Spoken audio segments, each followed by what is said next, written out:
Welcome to day 4 of the Metaverse Safety Week. Our focus today is medical XR and immersive healthcare, risks and opportunities of using immersive healthcare.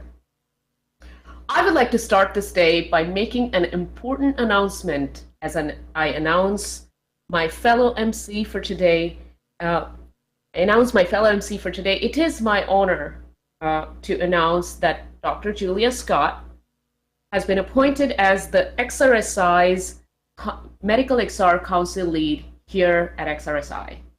Dr. Julia Scott is the Brain and Memory Care Lab Director at Santa Clara University.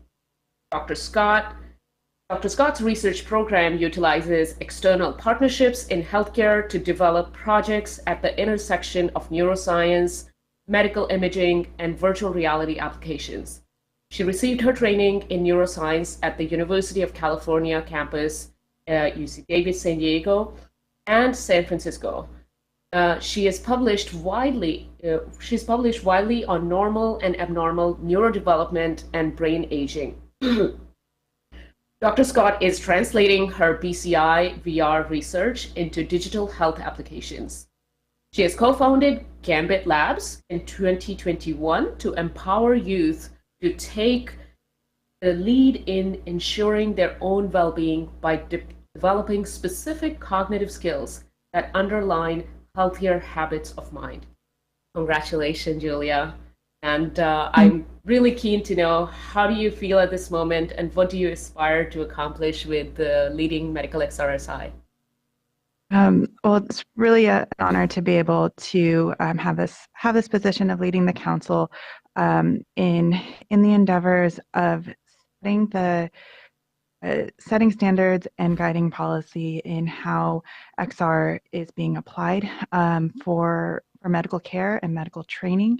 This is one of the most sensitive areas of XR usage. And so it's really a privilege to be able to work with really talented and informed people in this space to cooperatively create this guidance. So really looking forward to that, and already met so many great people in this space.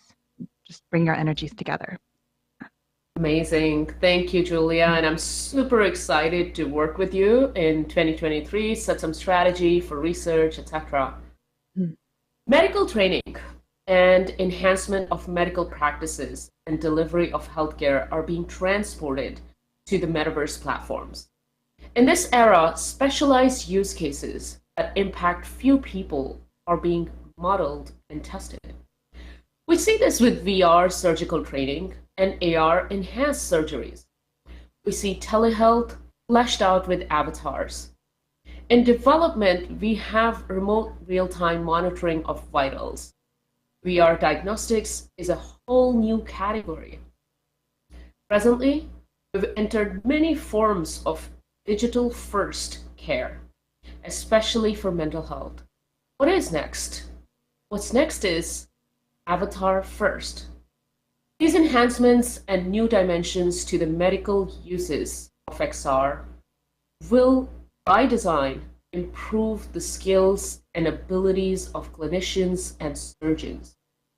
It will introduce efficiencies and bridge gaps of distance for services.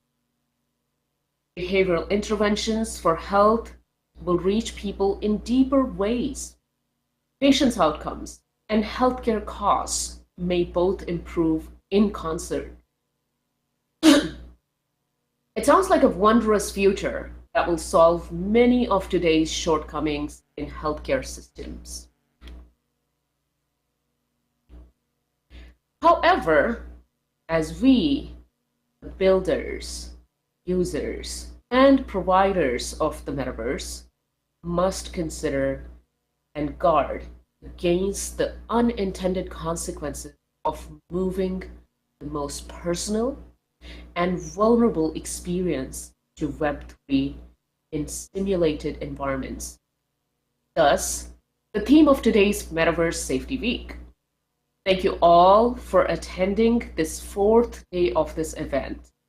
You're here because you are a conscientious stakeholder in medical XR and thinking forward to the implications of transforming current practices and creating new ones.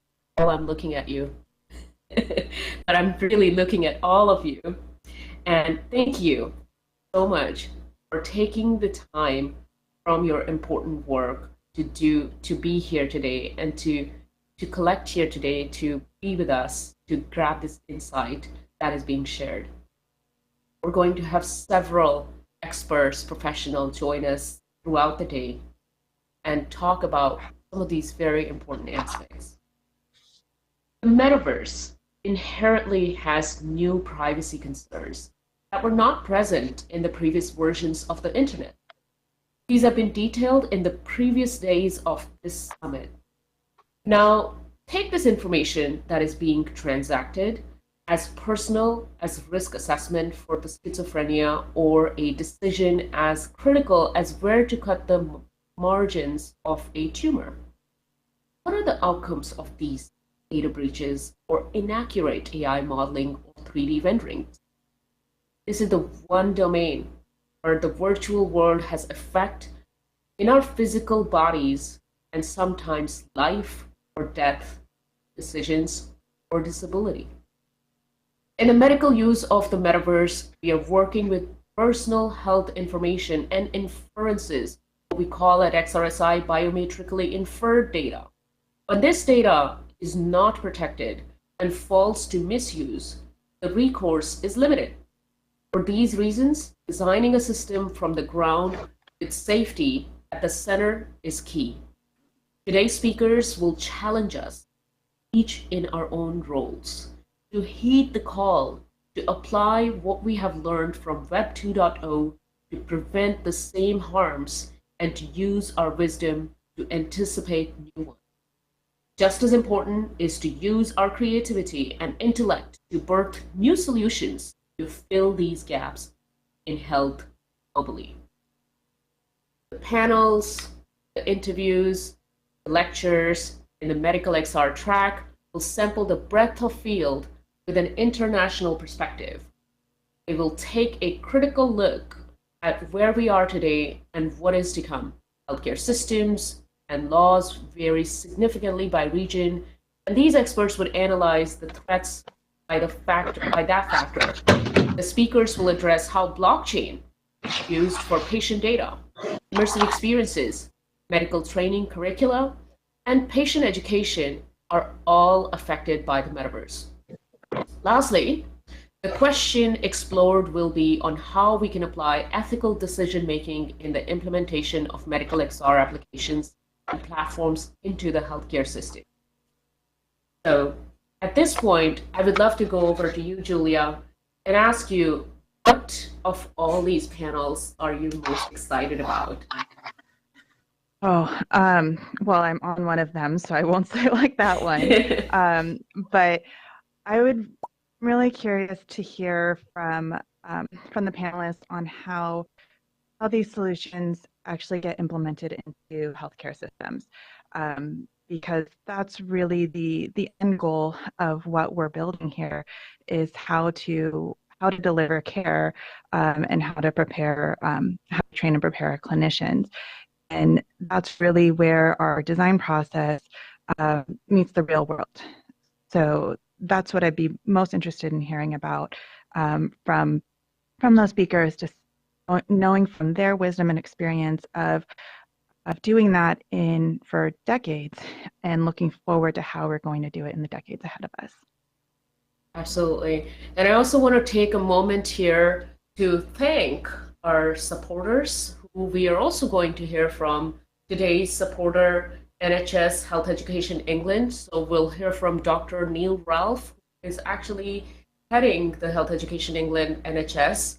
And I'm actually going to be discussing with him on the panel how we are setting the global standards for medical XR. Certainly Julia Scott, of course, on one of the panels representing Medical XRSI, our Medical XR Council here at XRSI. I'm truly grateful to one of the oldest supporter of XRSI and CEO of Helium, they are supporter, Sarah Hill. Sarah has been such a fierce supporter of all that we do and investigate and research at XRSI. So, absolutely, having Helium support, that is an organization that is providing mental health solutions, behavioral solutions using XR technologies is so remarkable. And then I want to thank our sponsors today. Without their support, we could not have kept this program for free. So, first, I want to thank our headliner, Meta, and then, of course, our sponsor, AstraZeneca. These large organizations, by supporting with financial support, are paving the path for us to keep this kind of awareness campaign and education free for all. And I couldn't be more grateful to them. And our another supporter is AI Metis, Avalon, the very first metaverse in the healthcare domain. And we are fortunate also to hear from the CEO of AI Metis today, who will detail to us how metaverse is going to potentially transform and revolutionize how we actually receive healthcare. Thereafter, we have several community partners who have been leading this message, taking this message to their community. Several academics who are also watching in the background. I'm really appreciative of the Center of Cybersecurity, University of West Florida. Certainly want to thank our word creator, Chicken Waffle. If you are ever in need of a virtual word creation in any of the XR platform, including augmented reality, I would say Chicken Waffle is definitely a place to go. So, with that said, I think it is almost time to take a quick 5 minutes break, and we're going to return with our opening keynote address, The Promise of Medical XR and Immersive Healthcare, with Dr. Brennan Spiegel and Dr. Divya Chander. So let's take a quick 5 minutes break, and we will be right back.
noise coming from.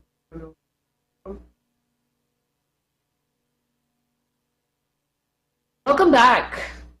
Our first session today is Virtually Better, the Science and Practice of Therapeutic Virtual Reality. An interview of Dr. Brennan Spiegel by Dr. Divya Chandra. Dr. Brennan Spiegel is the Director of Health Services and Research for Cedars-Sinai, where he directs a multidisciplinary team that investigates how digital health technologies, including wearable biosensors, smartphone applications, and virtual reality, can improve people's lives. His team developed one of the largest and most widely documented healthcare VR programs at Cedars-Sinai and helped to establish a new FDA-recognized field called medical extended reality. His virtual reality research won the 2017 Webby Awards for Technologies on the Internet, and in 2020, he published the book VRX, How Immersive Therapeutics Will Transform Medicine, which was named by Wired magazine as one of the top 8 science books of 2020. In fact, at our Medical XR Council, we actually look into that book for answers on several occasions. And interviewing Dr. Spiegel today is Dr. Divya Chandra, who is also an XRSI Medical Advisory Council member, also an anesthesiologist and neuroscientist. She applies this background to the investigation of consciousness and the support of tools for space exploration. She's currently a fellow at Atlantic Council, which champions positive paths forward that nations, economies, and societies to ensure new technologies and data empower people, increase prosperity, and secure peace. Today, we are going to bring Dr. Spiegel's interview via video, but I am fortunate to have Divya here in her avatar. We've heard from Divya on Human Rights Day before, and I'm super keen to know, Divya, as we watch this interview, what do you think we should keep in mind, and what do you want to highlight? Thank you so much, Kavya, for that introduction. Can everybody hear me? Yeah, just somebody raise their hand. Yes. I don't want to take up much time because I think that this talk really speaks for itself. But what I want to do is to draw your attention to the very, very beautiful human connection, the healing that can actually be achieved in VR, which may seem like it's somewhat surprising how human we can actually be. And it's this very humanness, this very vulnerable, this very poignant vulnerability that you will see that makes it so, so important to protect humans, to protect our patients, to protect all the participants in VR. And Dr. Spiegel and I will talk a little bit about that at the end of his talk. So I hope you enjoy. Thank you. Thank you, Divya, for being here. All right, so with that said, let's watch this remarkable interview, which I also had the opportunity to observe as it was taking place. And there are some moments that tell you how impactful this technology is, just like Divya said. So let's watch this video.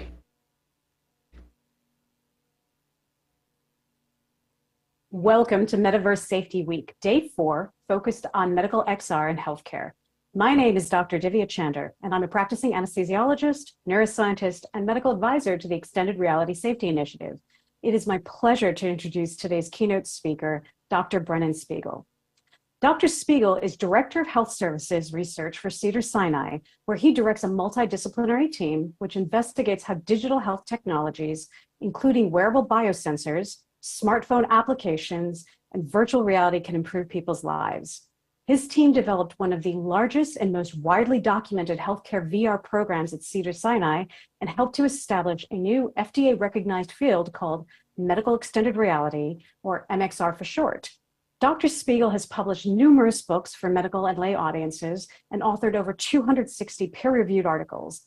His digital health research is funded by the NIH, PCORI, and the California Initiative to Advance Precision Medicine. Today, he will be talking about how immersive therapeutics will transform medicine, also the subject of his book, VRX, published in 2020. Welcome, Dr. Spiegel. Well, it's a pleasure to be here and to share with you some insights today about the medical applications of extended reality. And my goal is to provide an overview of how XR is being used in healthcare. And then that may be able to launch some discussions about privacy and cybersecurity regarding the vulnerable patients and their data that's being transmitted through what we'll soon have as the metaverse. I want to start with an image of one of our patients using virtual reality at Cedars-Sinai Medical Center, where I work in Los Angeles. And this picture to me is striking because this woman, who's allowed us to show her image, has been experiencing pain, and traditional therapies have not been highly effective for her. And at this moment, she's contemplating whether to use a VR headset to help manage her pain. And I'll talk more about our experiences using VR. We've now treated over 3,000 patients at Cedars-Sinai here in LA using virtual reality. And this work has now led to a larger branch of medicine that we call medical extended reality, or MXR. Now, most people here, of course, are quite familiar with virtual reality and reality, or MXR.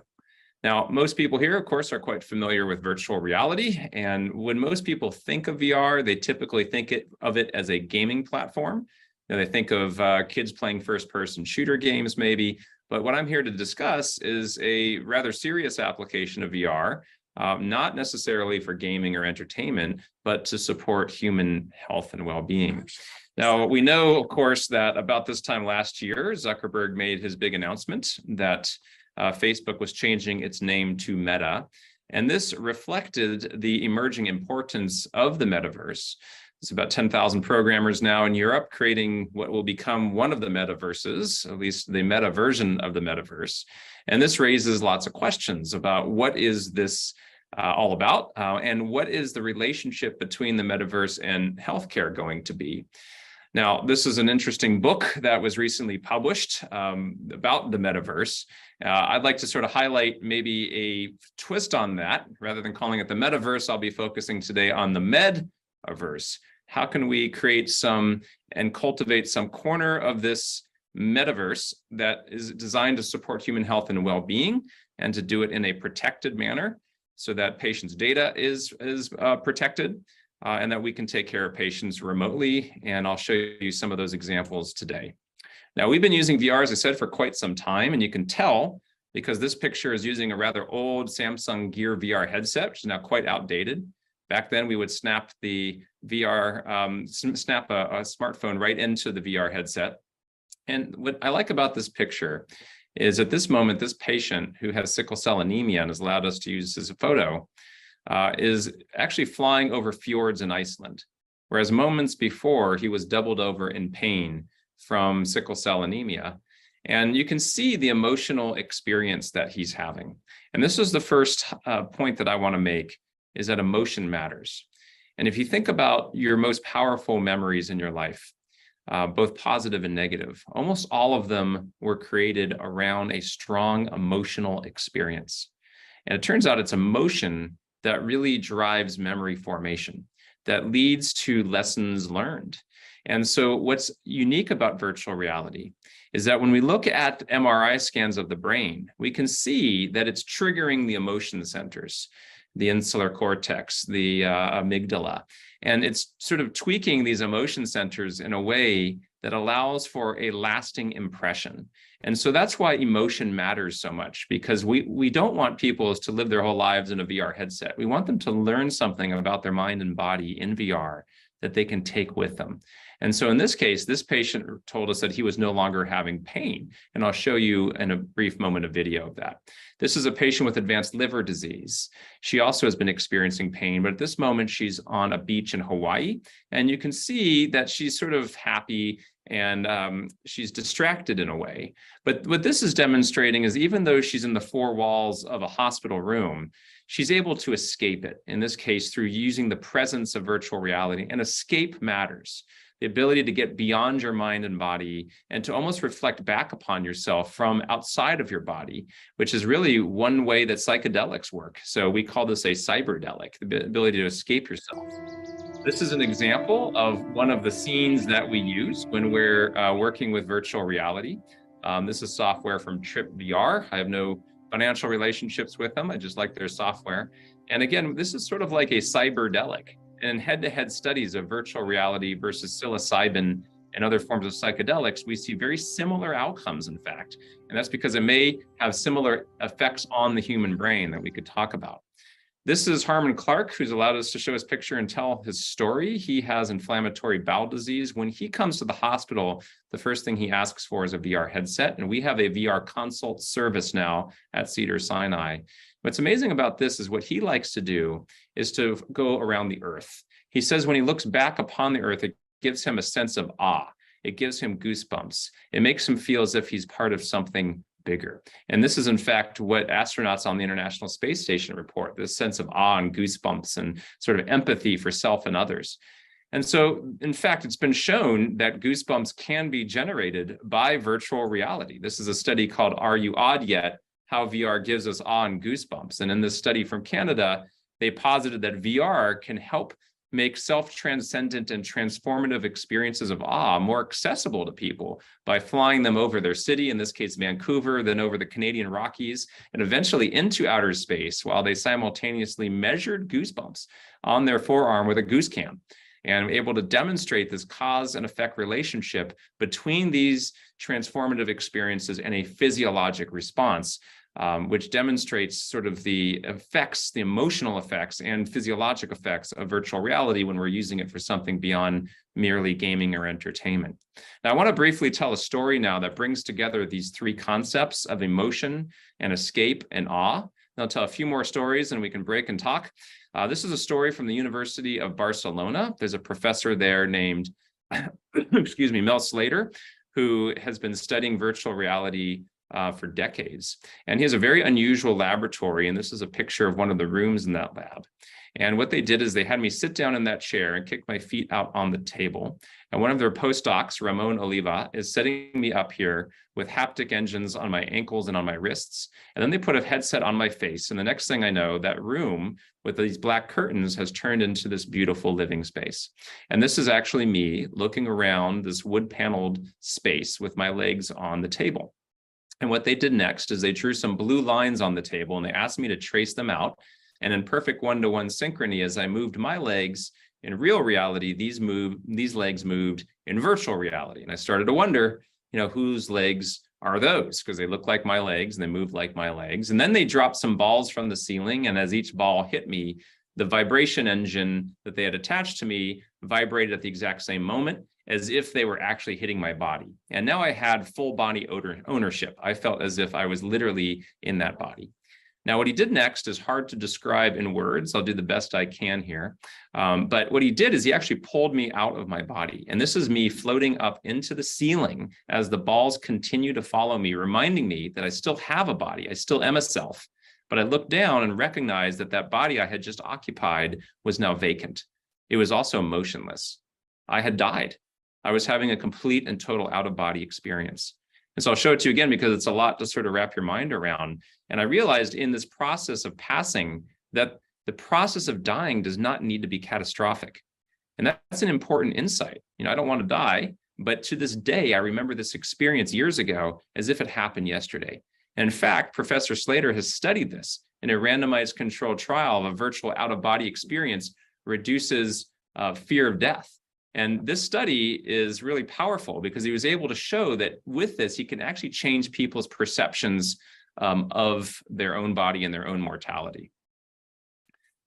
Now, what these introductory slides teach us is that VR is not just a tool for gaming and entertainment. It's a tool that can profoundly modify perception among people who are vulnerable. And if we can use it to recalibrate unhealthy perceptions, it could become a new tool to improve quality of life. And this is something that we've been doing, focusing on a variety of different pain conditions in particular and other medical conditions.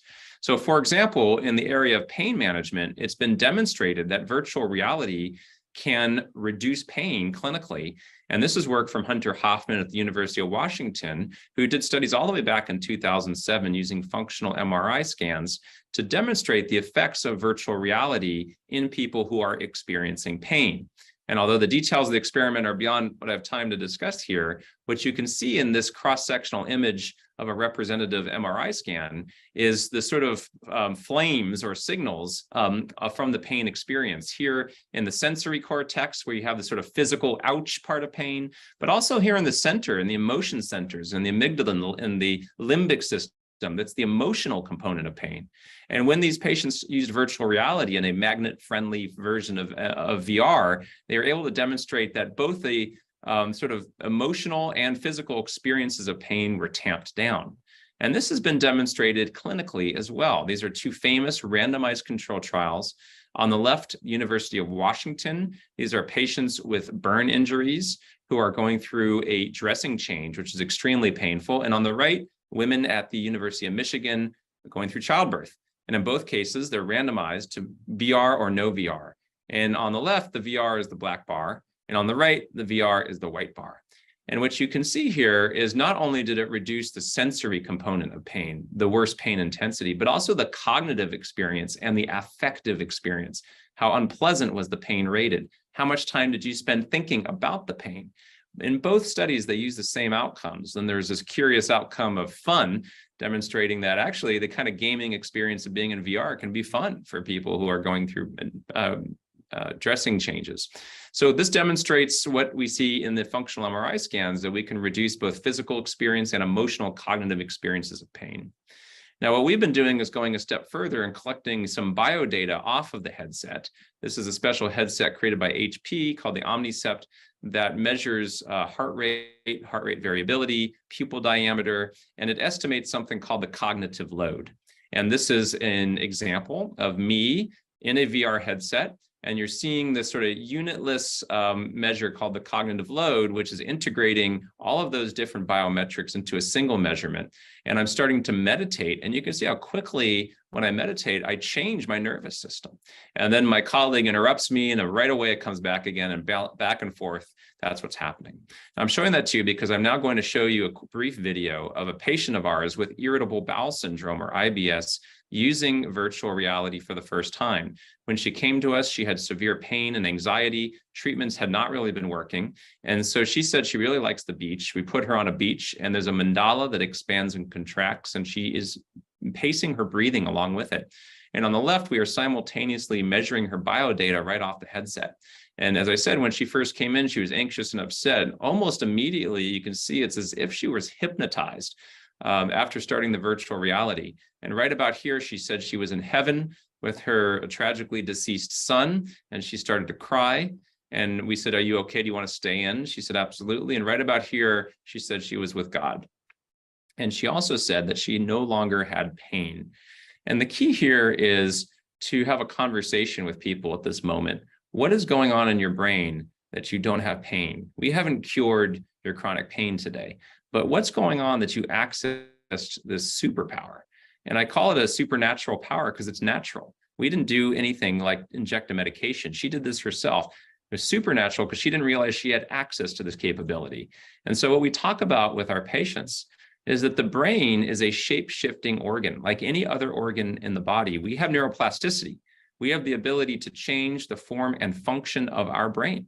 And this is important because some people have inherited a body that is betraying them.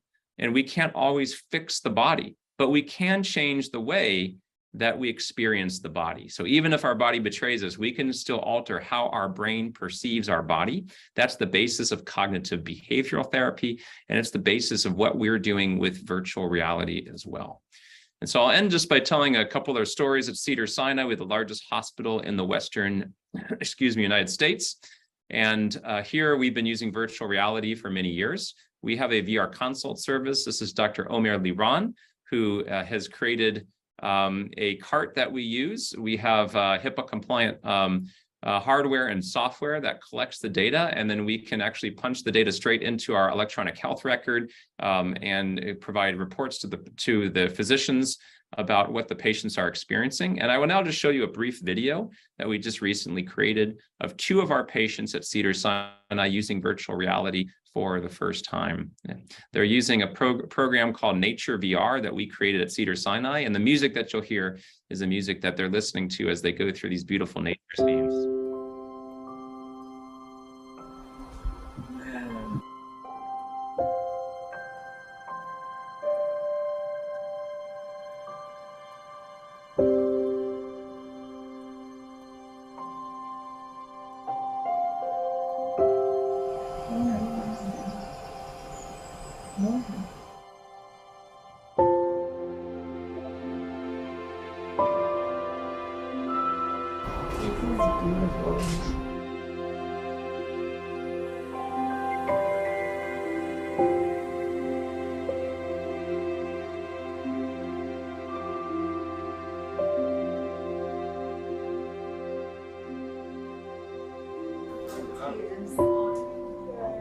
That's all right. No apologies. Yeah, we see that a lot actually.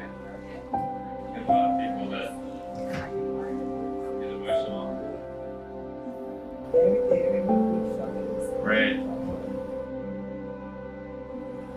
I don't even have the words to explain it. It's beautiful. It's touching that you guys are doing something that's so great. Being in here and being able to just escape what's going on. Yeah, just when I'm like, ooh, I could just sit here, especially on the lake. I'm like, sure, I can pretend like I got some barbecue. That's all I need. And just chill there all day. So that gives you a sense of what the patients are experiencing. And the question then is, can we reproduce this beyond just an individual patient or patients? And this is a randomized controlled trial that we conducted using virtual reality in the hospital, where they are separated out between using VR versus watching a television screen, two-dimensional screen, with health and wellness programming. And what we found in this study is that there was a larger reduction in the mean pain scores over the course of their hospital stay in the VR group compared to the group that watched on a television screen.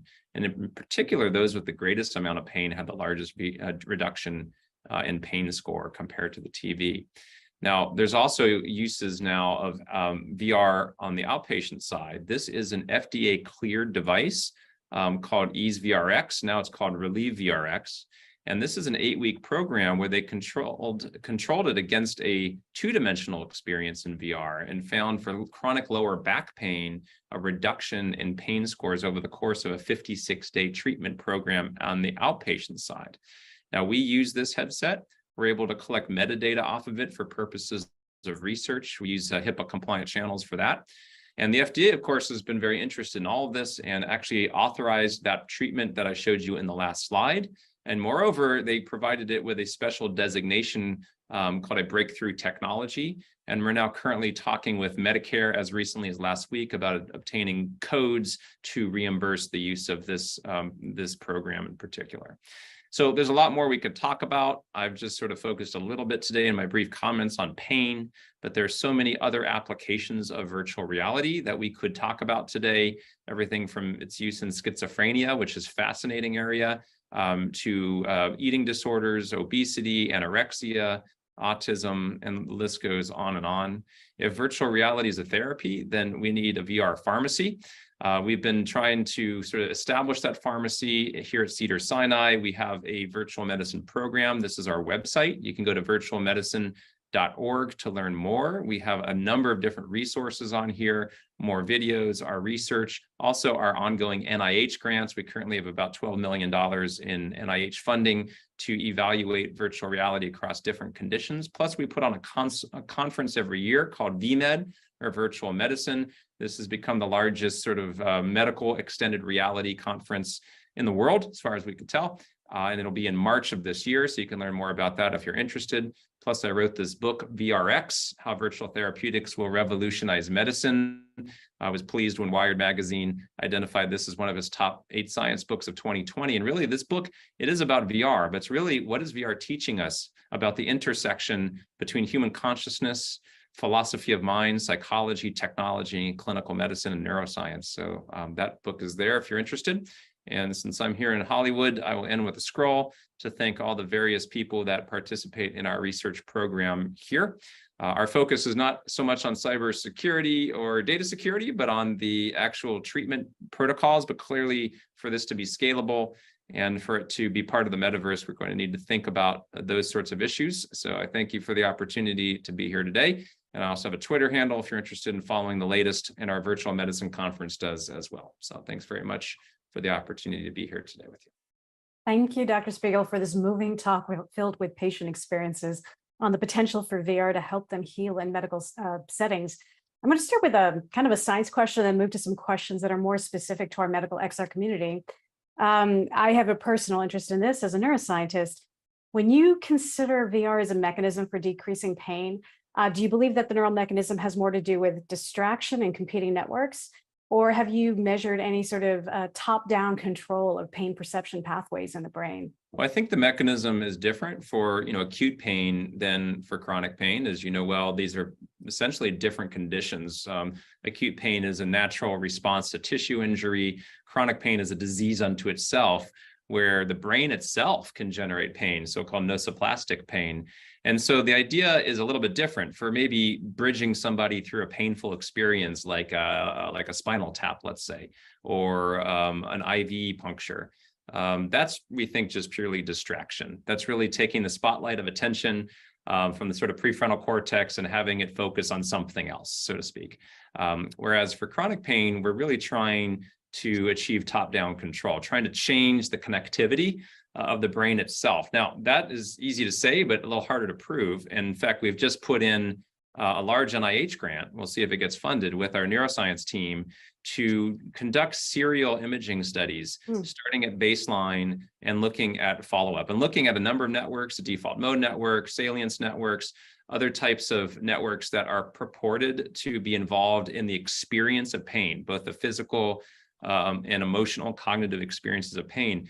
And just like with cognitive behavioral therapy, where some work has been done demonstrating changes in connectivity over time, we think this will be similar, but rather than needing to achieve Buddhist level monk, abilities, VR just levels the playing field. And also it doesn't require a clinician necessarily, although we still think clinicians are very important, of course. So this is something we're interested in. And we're also looking at HPA axis, or the hypothalamic pituitary adrenal axis, and cortisol, stress hormone levels, also inflammatory pathways and immune pathways, to see what is that connection between essentially mind and body, between brain and the rest of the body. And so we're going to be examining all of those factors in a recent new NIH grant that we've at least submitted, and we'll see if it gets funded. Yeah. I mean, it's definitely a form of non-invasive neuromodulation. That's right. Let's talk a little bit about what people in our ecosystem might be very interested in. I found it fascinating that EaseVRX is now FDA approved. Can you walk us a little bit through this process, everything from IRB to HIPAA compliance, and perhaps what your consent process is like and where this data gets stored?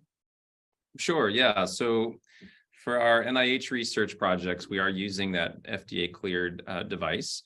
The device itself is a kiosk device, and this is important because it was a requirement of the FDA that the software only be housed on the hardware upon which it was tested.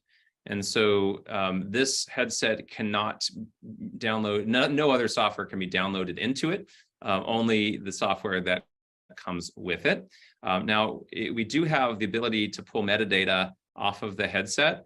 And so we have to inform patients that as part of the trial, their data can be collected, including how often they use the headset, how long they're using the experiences for, and even head motion as something we can capture to get a sense of how engaged the patients are.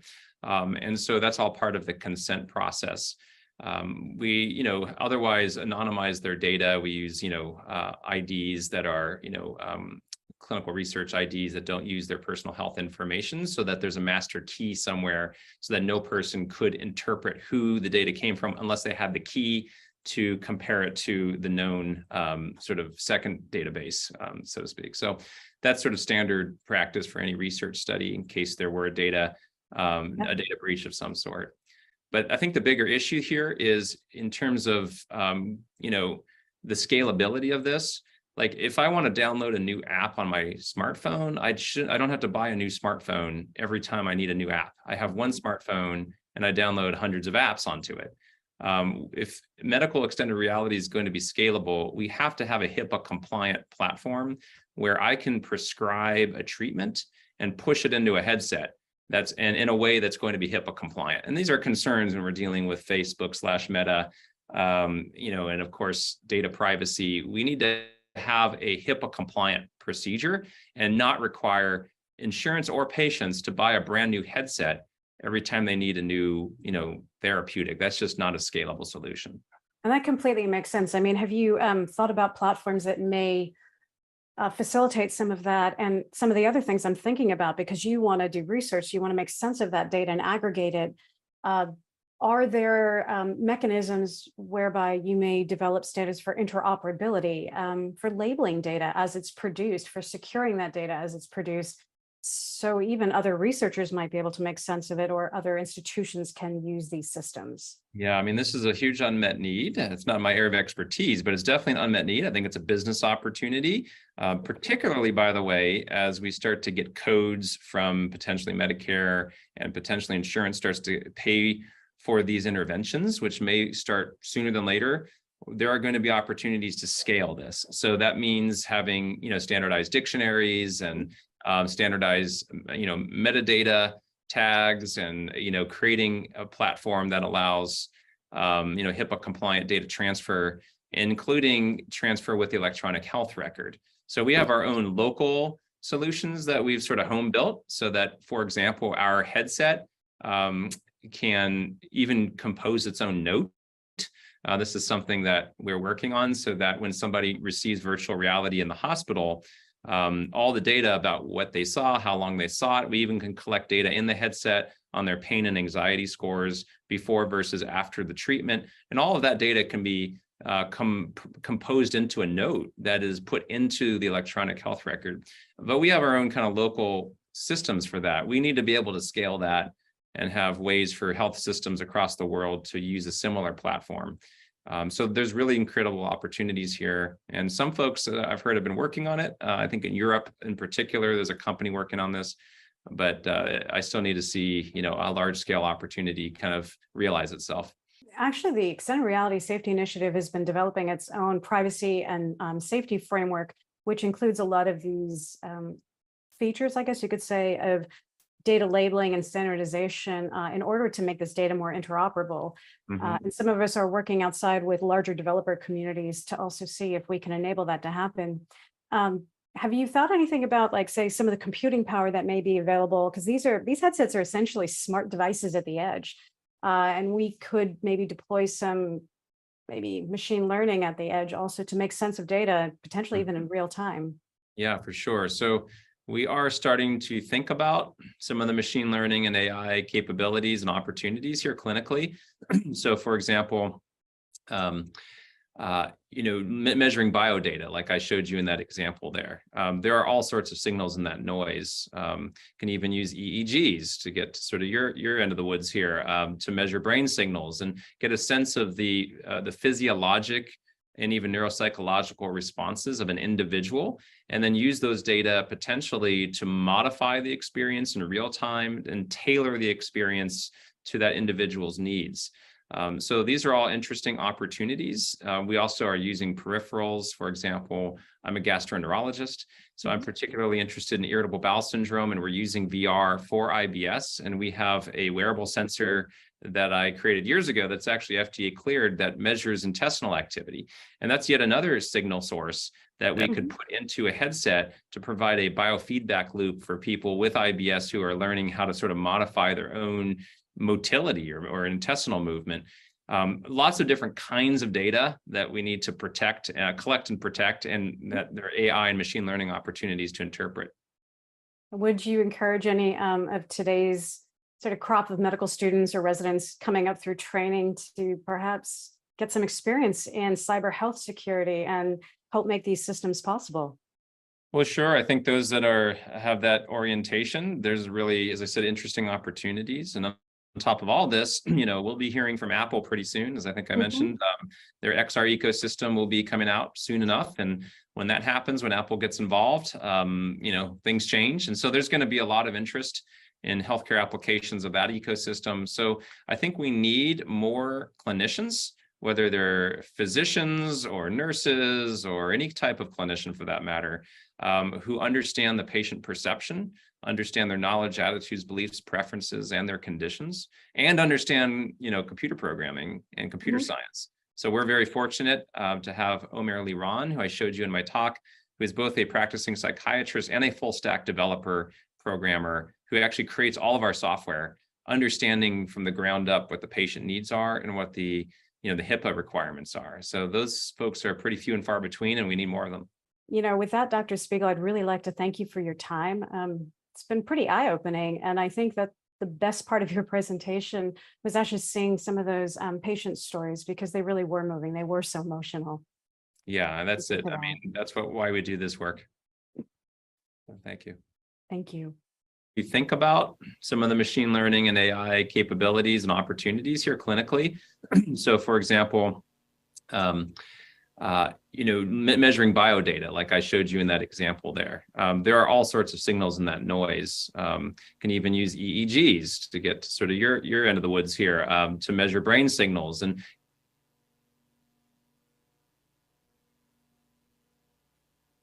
logic and even neuropsychological responses of an individual, and then use those data potentially to modify the experience in real time and tailor the experience to that individual's needs. So these are all interesting opportunities. We also are using peripherals. For example, I'm a gastroenterologist, so I'm particularly interested in irritable bowel syndrome, and we're using VR for IBS, and we have a wearable sensor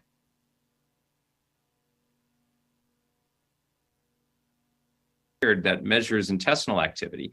And that's yet another signal source that we could put into a headset to provide a biofeedback loop for people with IBS who are learning how to sort of modify their own motility or intestinal movement. Lots of different kinds of data that we need to protect, collect and protect, and that there are AI and machine learning opportunities to interpret. Would you encourage any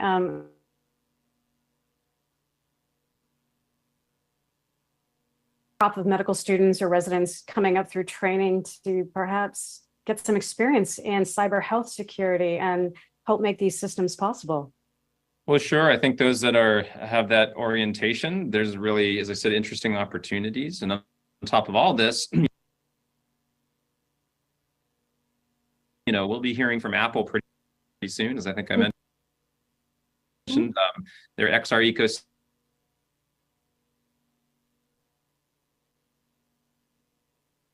When that happens, when Apple gets involved, things change. And so there's going to be a lot of interest in healthcare applications of that ecosystem. So I think we need more clinicians, whether they're physicians or nurses or any type of clinician for that matter, who understand the patient perception, understand their knowledge, attitudes, beliefs, preferences, and their conditions, and understand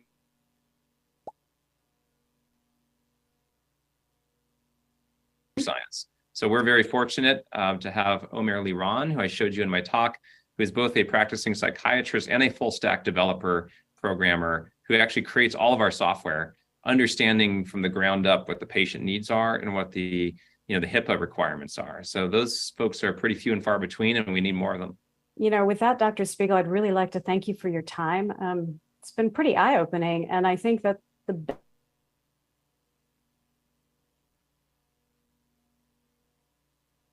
was actually seeing some of those patient stories, because they really were moving. They were so emotional.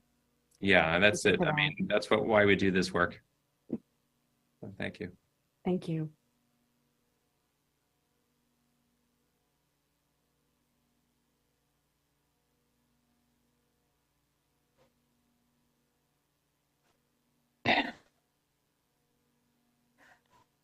Thank you, Dr. Chander, for doing that interview with Dr. Spiegel and providing those insights. At this time, we'll take a quick breather break and ask our next panelist to come up, and we'll quickly move on so we stay on track.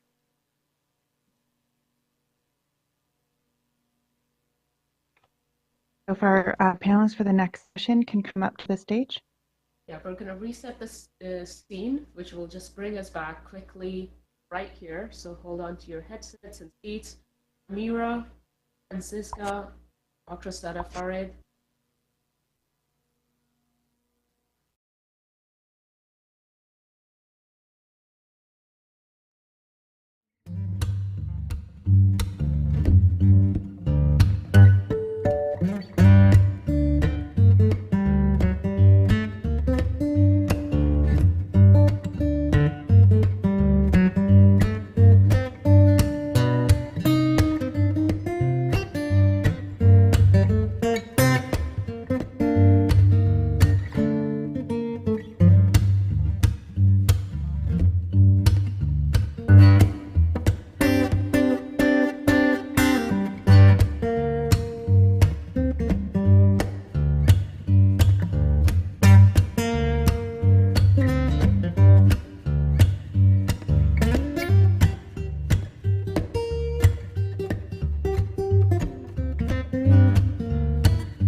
Ugly of the medical metaverse. And leading this conversation will be our moderator, Dr. Sage Wexner. And then our speakers today are Amira Abdullah Al-Busadi, who's CEO and founder of Mulhim VR. She has 14 years of work working passionately towards making a good impact. Her recent achievements include founding an innovation-based startup, introducing VR into healthcare, and working closely with healthcare specialists and hospitals. The SAS Center for Virtual Reality was one of the biggest projects that she's worked on since its establishment. Working in the developing VR industry in Oman, empowering youth, and building partnerships locally and internationally have been very interesting and sometimes challenging for her. Her master's and bachelor's in computer science in SQU, full of challenges, joys, and lessons, but there are her best achievements. She believes that challenges are always there, but it becomes very interesting to solve when you have the passion and try to get the lessons to learn. Our next panelist is Francisca Juliette Clevon, who's head of data and AI at Microsoft in Switzerland. Francisca is an experienced strategy, technology, and business advisor passionate about digital technology trends such as artificial intelligence, analytics, and cloud computing, digital assets, and blockchain. It helps businesses reduce risk and improve their value proposition through innovative ways of thinking and approaching their challenges. As head of data and AI, tech for sustainability lead, and responsible AI advocate at Microsoft Switzerland, she guides clients across industries through their digital journey to become data-driven organizations while empowering them to achieve 2030 SDGs with technology.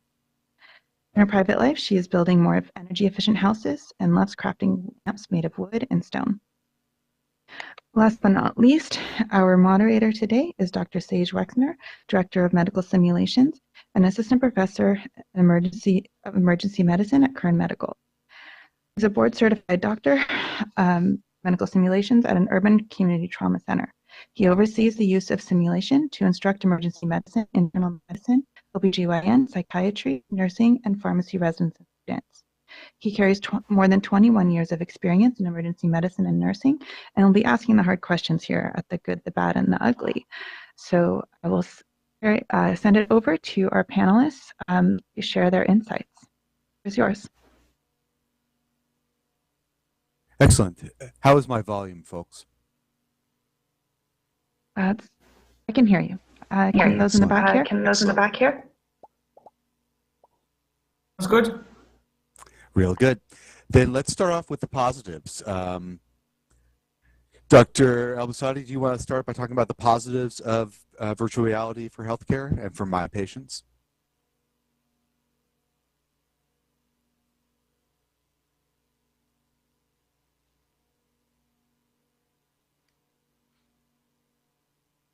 All right. How about Dr. Clevon?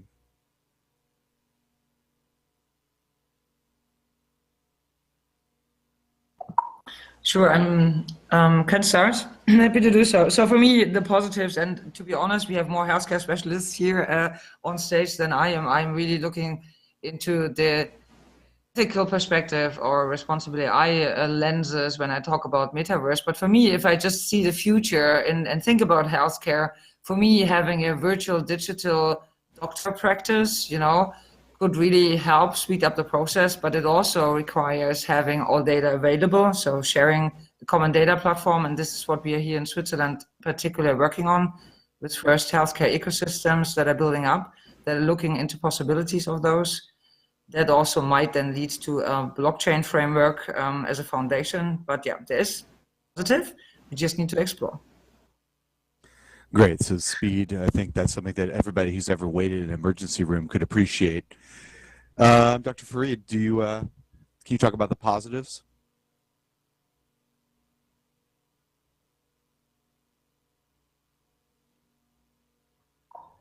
Rafi, I think you need to unmute yourself.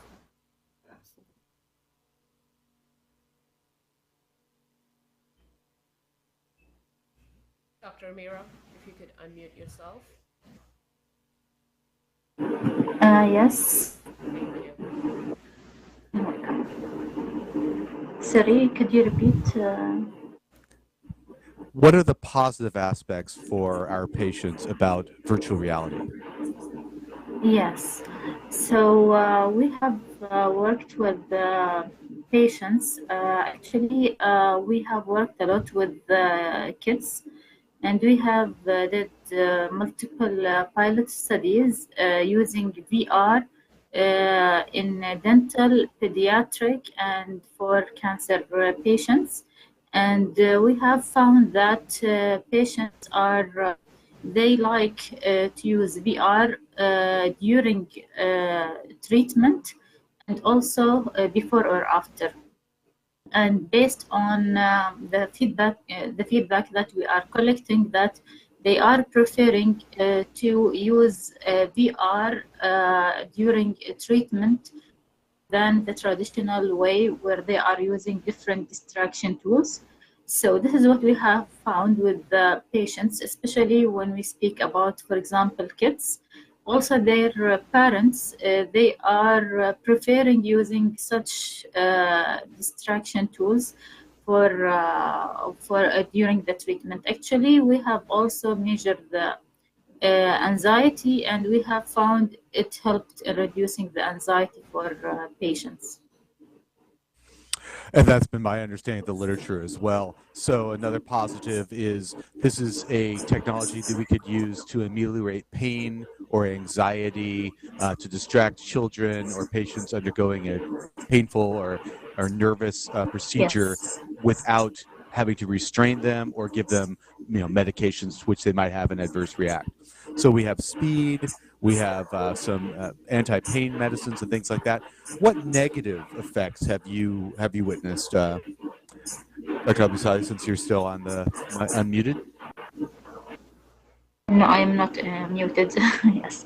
So the negatives that we have found, actually, one thing is for the healthcare team. Sometimes the resistance of using new technologies, it is something that it is not, even if the patients, they are willing to use the technologies, sometimes the resistance from, for example, nurses, it is one challenge because we need to work with the whole ecosystem, the patients, the doctors, the nurses. So if one of them is not accepting using technology, it will not help.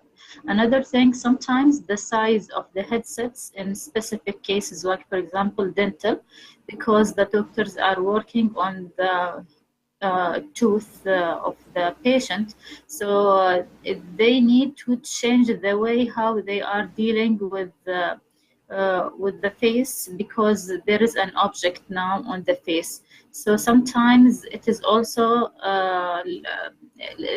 like you need to make a change, which also makes resistance. For the VR experiences, also you have some constraints because it is not like entertainment cases where players are enjoying VR and they are standing and playing. Sometimes they need only to use it on their bed or while they are laying down, so they don't have the full control of the VR.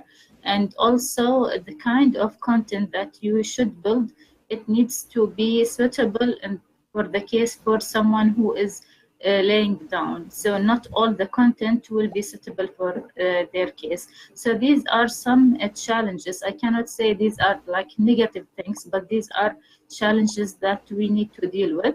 And we need to consider that VR will be working for a category of people, but other people, maybe VR will not be the best option for them. It's like any kind of therapy. So it sounds like staff has been somewhat resistant, a little bit difficult rolling out to people who may not be as versed in the virtual reality platform, and then also the hardware constraints, either cords, lying down positioning, and or a bulky headset getting in the way of your operation. Yeah. Dr. Klibon, what negatives have you seen? Just to echo on what you guys have just already mentioned, I mean, we have, of course, some fear that advanced technologies such as the Metaverse may really only appeal to the young and tech savvy. So if you're looking at the elderly, that have chronic diseases and really can profit from of those, they might miss out on the opportunity it brings. Besides that, what you all mentioned already, it also is costly, right? To buy such a HoloLens or whatsoever, for instance, is really a cost factor.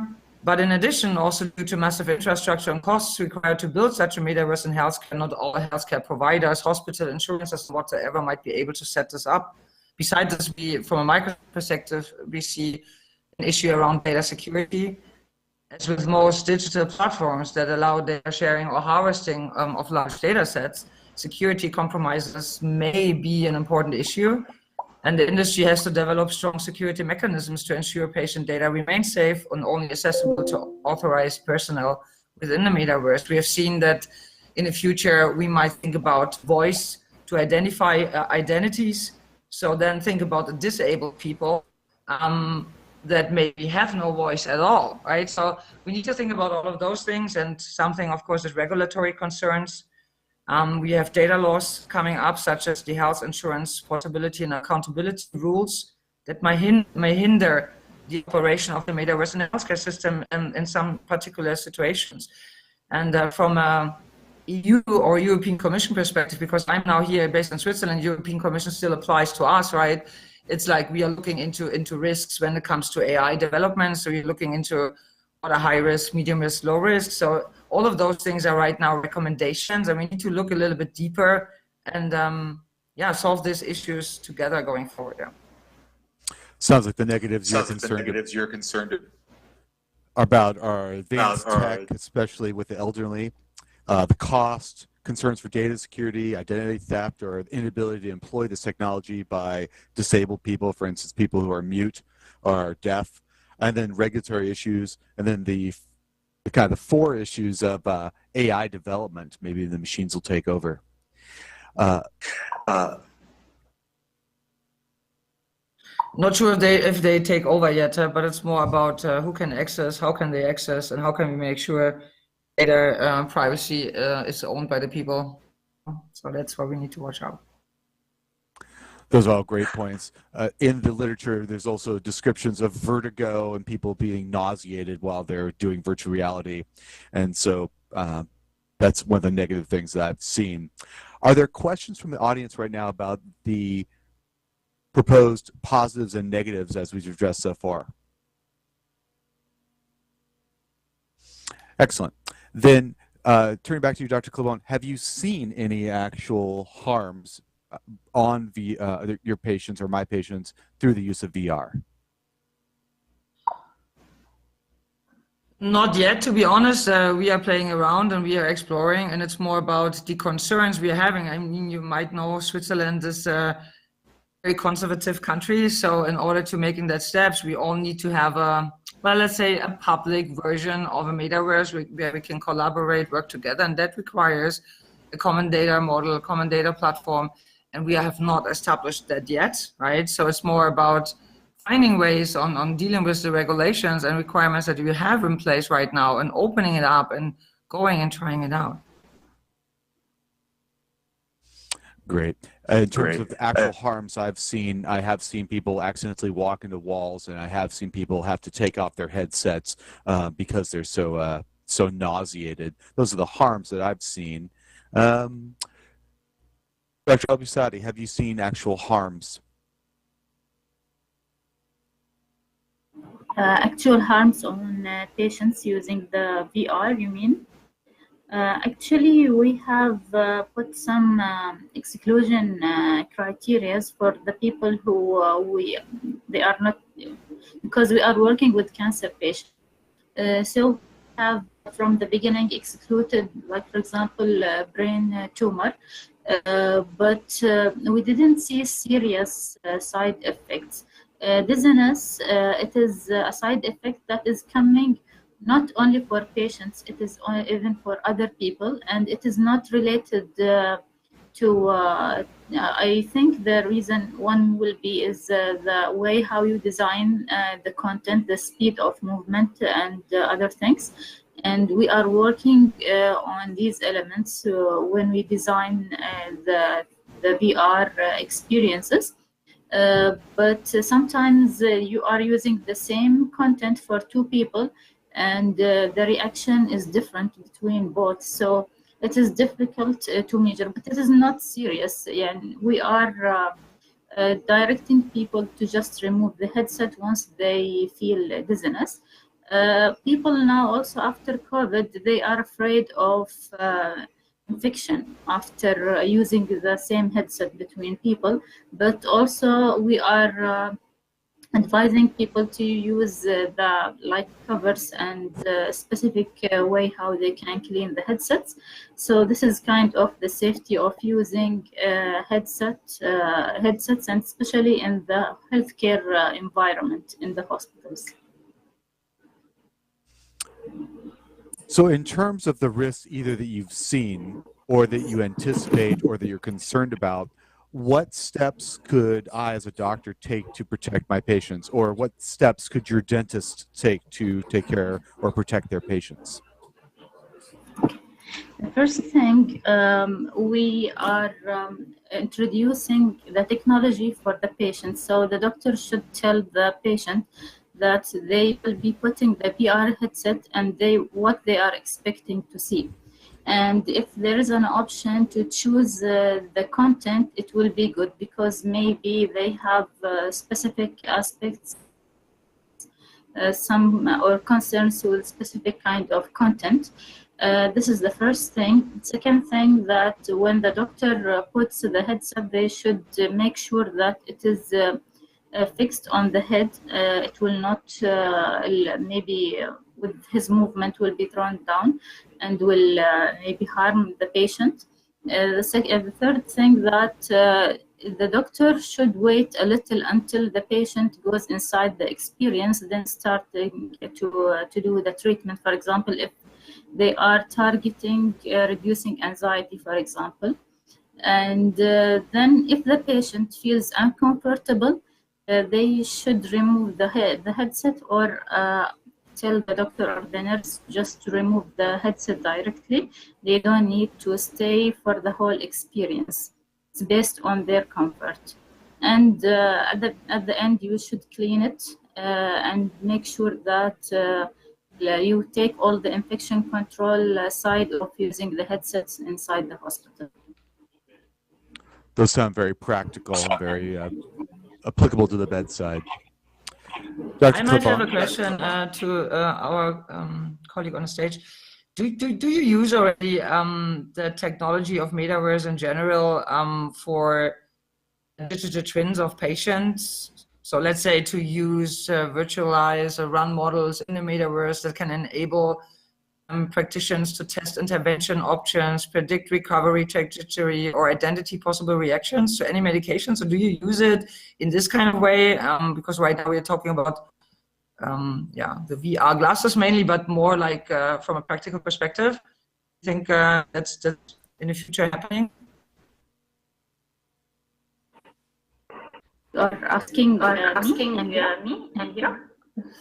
Yes, so do you use already the Metaverse Yes. for digital twins of patients? Yes.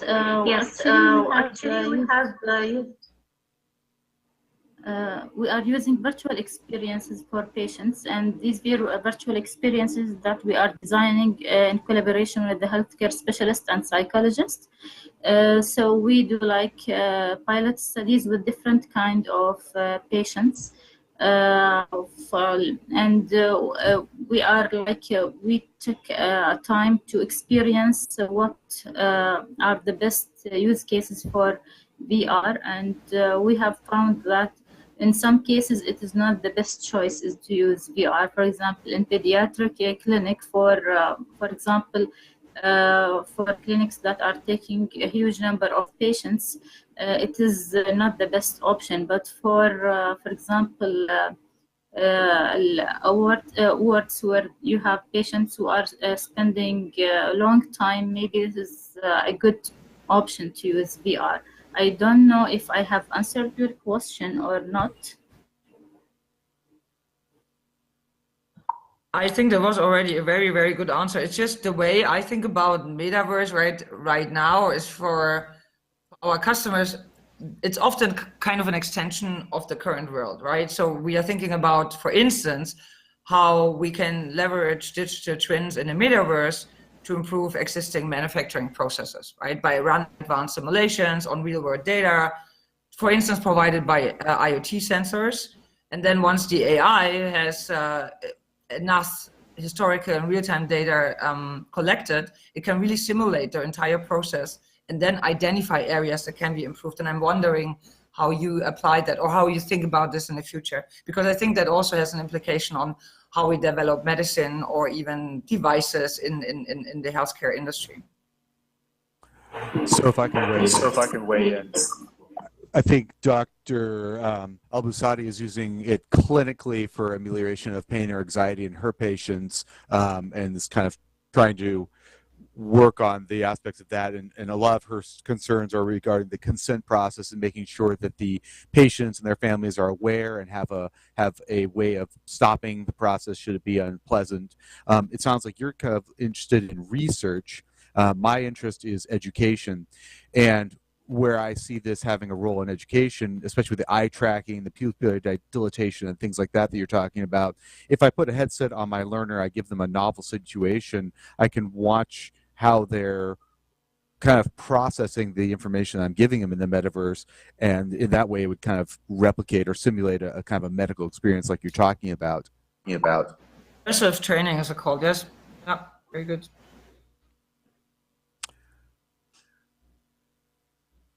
I think one of the concerns I would have would be advertisers using the same kind of education or the pupillary dilatation, things like that, as a way of targeting specific populations.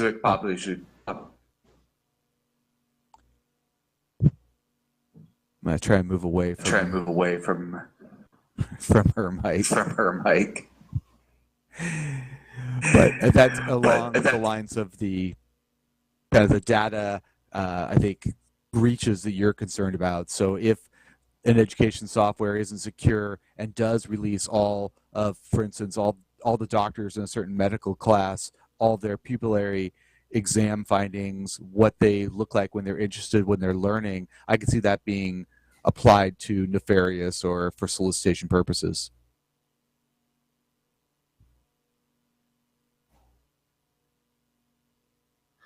I think if we think about marketing a little bit more, we need also to be careful going forward how we approach platforms on social media, how we can avoid things like violent extremism, hate speech, graphic violence, harassment, bullying, medical misinformation. All of those kind of things are the risks our customers at the moment and why they are still concerned of going this way. We don't know the boundaries yet, so we need to be careful here. Yeah.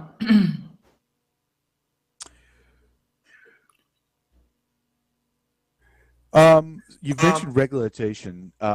How do you see regulation? You're in the European Union, I'm in the United States of America. Who do you see establishing regulation for this, for these kind of breaches or for the concerns you're mentioning?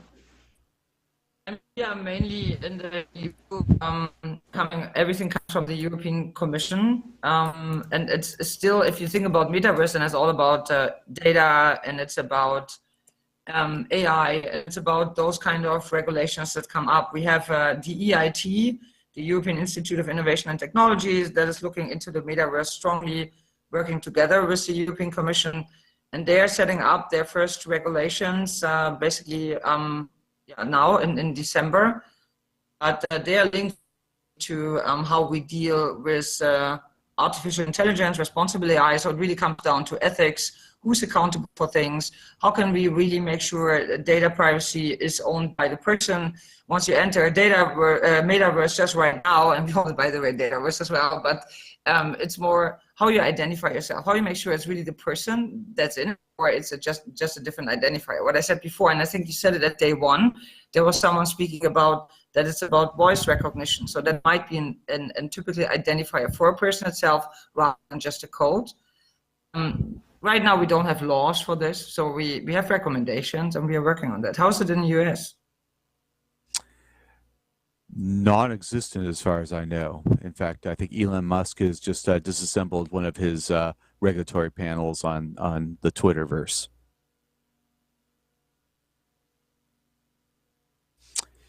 One moment, Dr. Hartby had a hand up out in the audience. Sir, do you have a question?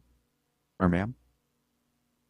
Yes, I was wondering if anyone knew what was recommended for patients or people who feel nauseous when they get into the metaverse. Some of these people want to continue, but they want to know how they can get used to wearing the headset. I actually know somebody who said they went to VR chat and they felt better coming back to alt space after they'd been in VR chat and their symptoms were improved. So I'm wondering if anyone has looked at ways to help improve people's feelings of nauseousness and just motion sickness in VR. That's a great question. The question is about nausea, and are there things that the patients or the participants can do about nausea? Dr. Albasati, have you been doing things for your patients? Yes, actually, what you are doing is trying to controlling the effect of nausea inside the VR experience itself. Now, sometimes when you design the VR experience, the speed and the way of the movement, it may cause a feeling of nausea or dizziness. It is like when for like when you are taking a boat in the sea, for example, you may feel the same feeling because the movement is unusual for your eyes. So we are working on trying to make the movement is very smooth, not cause the dizziness or nausea. But sometimes, maybe even sometimes people will feel nausea. So we didn't work exactly with reducing the effect of VR if they are getting nausea, even if we did the control of the smoothness of the content. We prefer them to remove the headset and then maybe try it again later, because some people maybe they are not used to use VR, so maybe the first time they may feel that and next time they may feel better. But the most effort we are doing is in the design of the VR experience itself, the visuals, also the colors. And because we are working with psychology specialists, so we work on the story of the content, the VR experience, the colors, the size of the objects, and the visual elements, even the audio elements and the story itself. So we are trying to reduce the bad psychology effect on the person, and also the dizziness feeling by also as a result the nausea. If I can add on, I think some of the earlier technology, they found out that if people couldn't see their nose in virtual reality, they would get sick. So with Google Glass, that was one of the things they found. And if they put in the image of a nose kind of in the middle, it somehow helped the eyes and the kind of the brain know where things were, and it seemed to help with nausea. In terms of medicinal things, there are non-medicinal things you could do, like eating ginger, chewing mint gum, those kinds of non-medicinal over-the-counter things to help. But I think, and Dr. Albasati already kind of mentioned it, I think if the person's too sick, like if it's a patient and we're worried about them being compromised, they can just take the headset off, at least for now. Dr. Hartby, did that answer your question? Yes, that was very helpful. Thank you very much. And maybe just to add on this, I think it's also it's really a step-by-step process, right? It's not really said that we all need to jump in a virtual reality having VR glasses. I mean, we at Microsoft, we kind of have also understood that this is a big challenge. So we use basically data mesh. So it's really our so-called gateway to Metaverse. And it's basically just our laptop or smartphone. So we don't need at the beginning clunky headsets or expensive tech to basically enter it. And with this approach, it's more or less focused on available capabilities that we have right now in companies, but also personally, private, at home, and then step by step enter the process. It will be, again, the journey we are on. And I'm not even having a HoloLens at home because it's very costly, to be honest. Yeah.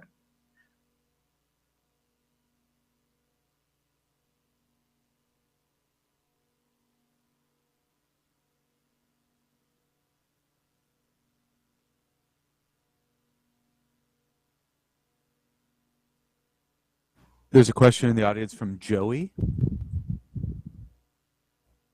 Hello. Oh, hello. I can see this is all sponsored by the NHS, AstraZeneca, and all of that kind of stuff. Is there a specific example you can give where VR or XR has been applied and it's actually helped in a medical way? Dr. Al-Busadi, you referenced some of the literature. There are studies, at least in emergency literature, where if there's a child who's going to undergo a painful procedure, like for instance, a laceration repair, so they cut themselves on a toy or something like that, instead of having either the parents hold them or instead of giving them a medicine to calm them down, putting the goggles on, having them play a game or having them see a calming thing has allowed the repair to proceed without any of these medications, which have also side effects and costs associated with them. So that's kind of one example. Is that what you're? Does that answer your question? Yeah, I mean, it seems to be far and wide that it's being sponsored by all of these different partners. I was just wondering if there were more. I would have thought there'd be a whole world of kind of like opportunities. I'm just wondering. I'm trying to work out. I'm a third year nursing student, and I'm just wondering how this could be applied to education or medicine at all. I mean, that one example is great. I'm just wondering what are all the other applications. Dr. Al-Busadi or Dr. Clebon, do you want to talk about some of the other applications that maybe could help a third-year nursing student who sounds like is very interested in this? I myself, I have participated in a research study that we have did in the Royal Hospital here in Oman, and we did it in the oncology center. The study was for the kids, and they have two groups, control group and VR, mobile VR group. And the results was very positive. They found a reduction in the anxiety, reduction in the pain level. By the way, the most of this study has been done by the nurses in the hospital by itself. And they have also measured the time, number of nurses used. And there is a huge difference between the VR and traditional way. And myself, we have a company developing therapeutic VR experiences for the hospitals. And now we are working with that hospital in developing VR experiences for their patients, especially customized for them. We have also now another study to be done by nursing students also in Sultan Qaboos University that they will be also using our solution to see the effect on the pediatric patients. So there are studies that are already published, and based on my experience, the results, there is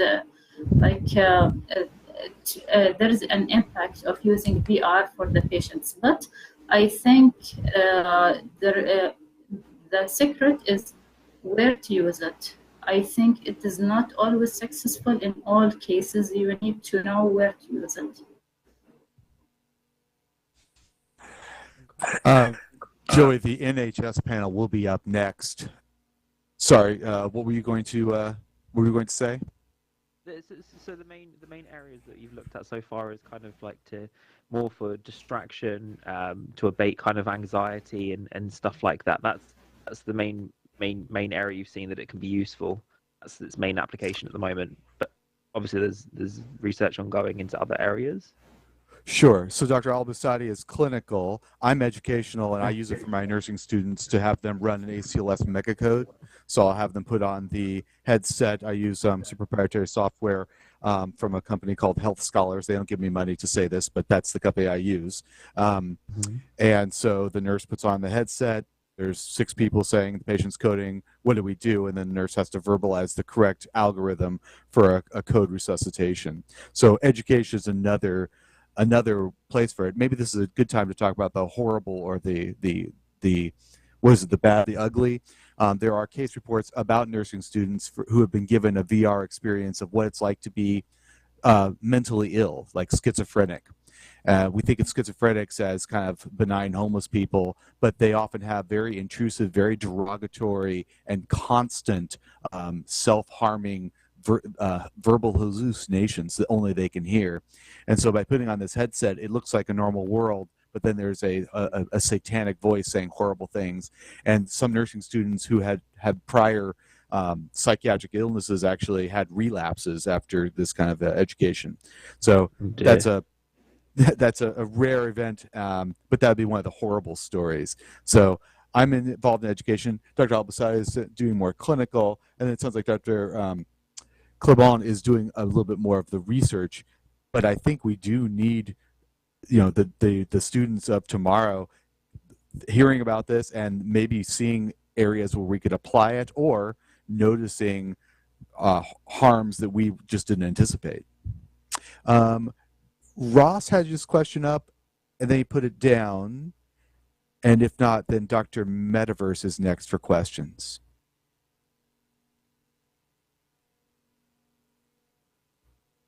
Dr. Metaverse, you still have a question?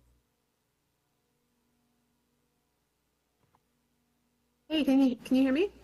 I can hear you now. All right, perfect. So, real quickly, I just wanted to say that I agreed with the comment made earlier about options for people to access the metaverse, because the headsets are really expensive, and that can be a huge barrier for people really being able to engage in these virtual world experiences. I found that there is a lot of fear out there. People don't really understand what the metaverse is when you say it, and there's a lot more education that really needs to be done to increase people's willingness even to try it out. So that's a couple things. The question I had in terms of the vertigo, has there been any studies in terms of use of scopolamine patches in helping with these symptoms of vertigo when you're wearing the headset?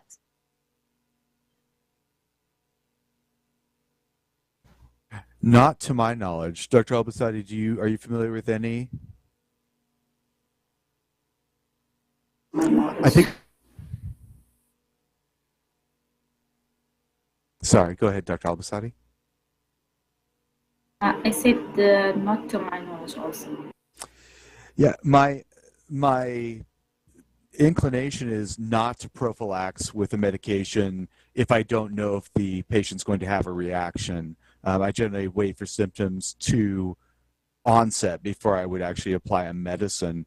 That being said, somebody who is prone to road sickness or seasickness, they may tell me that that they have a lot of problems with vertigo, and that's the kind of patient I might entertain that idea for. But I don't know if we would have the numbers to do a good clinical trial for the prophylactic use of scopolamine. Would be my response to that. And no, I don't know of any studies that were done already.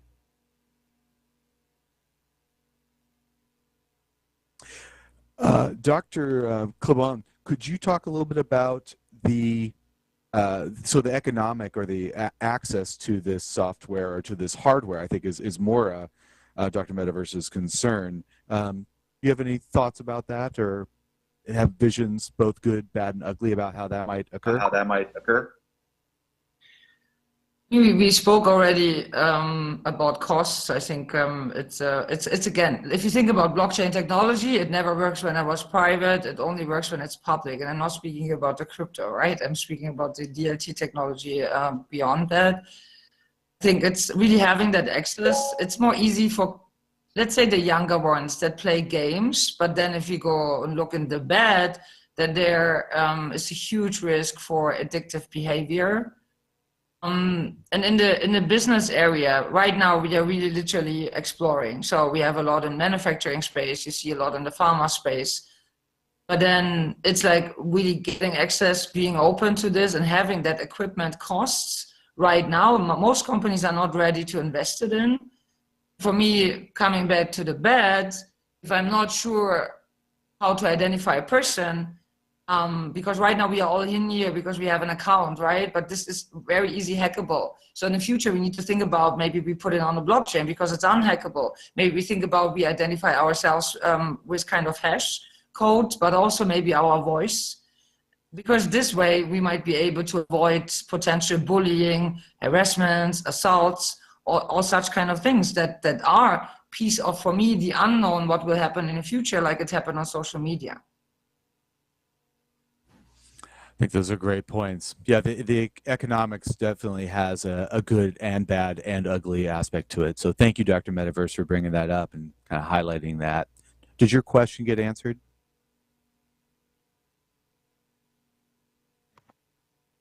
Yes. The only thing I wanted to add to the question of, I think, the nursing student, in terms of other uses, current, one of the biggest things I see in terms of these virtual world experiences is community building. And one of the ways that I'm using the virtual world is to help combat burnout amongst healthcare professionals. So that's another use of it. I love hearing that, Joey. So it sounds like there might be resources for community building, maybe with nursing students from other countries or something like that. And I could see a good being helping with burnout and kind of for people sharing experiences. And maybe the bad might be the siloing or the extremist groups like Dr. Klabom was mentioning. There was one more question, I think, from Sandra, and then we're going to be wrapping up here pretty soon. And the NHS panel will be next. Sandra, are you still in the audience? Yes, I am. You hear me? I can hear you. Your voice is a little bit quiet, or maybe I'm old. Can you speak up a little bit? I'll try to speak up a little more. Is that better? That's great. Thank you so much. I had a question for Dr. Al-Busadi. I was just interested in your comment that you were getting resistance from nursing staff when you were using VR as in clinical cases. And I wondered what sort of strategies you were using to overcome that. Thank you for the question. Can you hear me? Yes. Okay. Yes. Actually, I found that in healthcare, for example, when you want to access the hospitals or the clinics, we need to make sure that the nurses are accepting the technology. One thing is if they are feeling that they are forced to do a change, and this is not only for nurses, but I found that in the healthcare system, the nurses effect is very strong. So I found that if they are the one who is looking, they are facing a huge problem in their field, and they are themselves looking for a solution to reduce the pressure or maybe the problems of the patients, they will be accepting the solution. For example, in our case, because we are working on the therapeutic part of the patients, so we found for the hospitals who accepted using the VR headsets that the nurses themselves, they started to search for a solution to reduce the anxiety from their patients. And it was easier for us to convince them to use it because they have already the will to use it. In other side, when we try to use it in other clinics, that nurses maybe they are not the first person who required such technology, or maybe they don't know about this technology, it was not easy to convince them. I tried myself to sit and to understand how do they think and what are their top priorities. So I think the solution is to let them use it for the longest time for them until they feel they used to use the VR headset, and they know that tricks how they can work with it. They need not to feel that it is taking time from them, and also they don't need to feel that it is an extra work for them. If they will not feel that they are getting these 2 points, I think it will be easier on them to accept it. This for nurses and non-nurses, but I found it with nurses the most. Were you working with individuals, or were you using group orientation to introduce the technology to staff? Actually, I work with the group at the beginning, but not big groups, even maybe 4 or 5 people. Dr. Al-Basadi, I'm so sorry to interrupt. Sandra, it's a great question. We may have to finish up this discussion offline. NHS is going to be starting in just 1 minute here.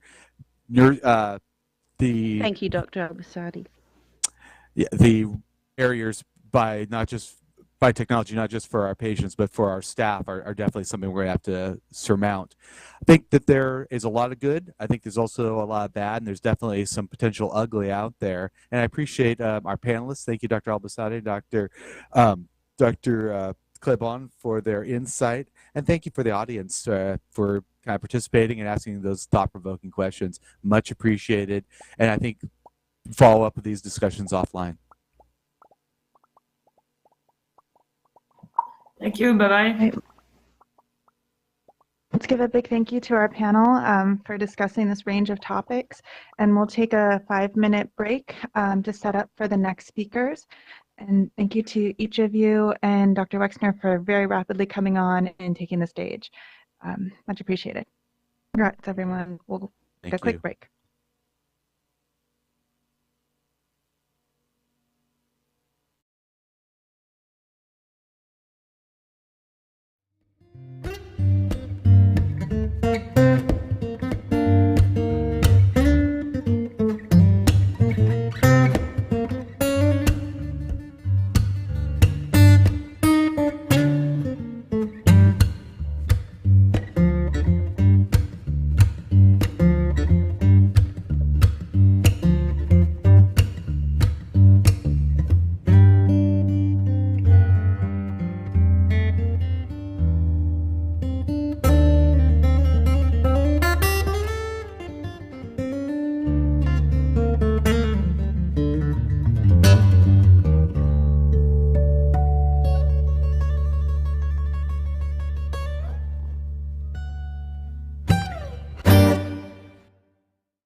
this presentation today is about setting global standards in medical XR and medical XR applied in healthcare. So our speakers today are Dr. Neil Ralph, who is head of technology and enhanced learning at the Health Education England, and he's leading national function with NHS that aims to maximize the impact of learning technologies and simulation-based education and how we train and educate the healthcare workforce. This organization works with local, regional, and national system partners to leverage these approaches to meet their workforce learning needs, underpinned by evidence-based approaches. The team supports access to learning technologies through its capacity to develop and deliver learning at scale via its national digital learning services, e-learning for healthcare, digital health solutions, and the Learning Hub. It also seeks to expand and enhance the adoption of XR and other immersive technologies through various approaches alongside support of the educational workforce through its faculty programs and enhancing the learning through its TL maturity assessment. Our second speaker is Ross O'Brien, co-founder of XR Health Alliance. And Ross recently, Ross O'Brien brings 15 years of research experience in the healthcare industry, mainly focusing on mental health and equity of access for underserved communities and digital innovation. He recently exited the UK's National Health Service as Associate Director of Innovation and Technology. He also previously worked as service lead of the Grenthal Health and Wellbeing Services. Ross was also the program lead of the London Digital Talking Therapies, the program at Healthy London Partnerships, where he worked to establish a digital signal point of access and triage tool for Londoners accessing NHS psychological therapy services.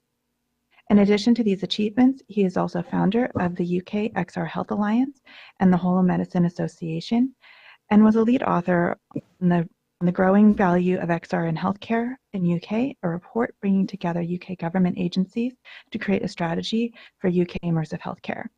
And finally, our moderator is Kavya Perlman, who we all know and love and needs no further introduction. So let's give it up for the panel. Thank you, Julia. And I'm truly honored to have with me today Dr. Neil and Dr. Ross O'Brien. Simulation and immersive technologies are revolutionizing healthcare and education, growing in popularity across all sectors or disciplines and offering different ways of supporting and engaging with learners.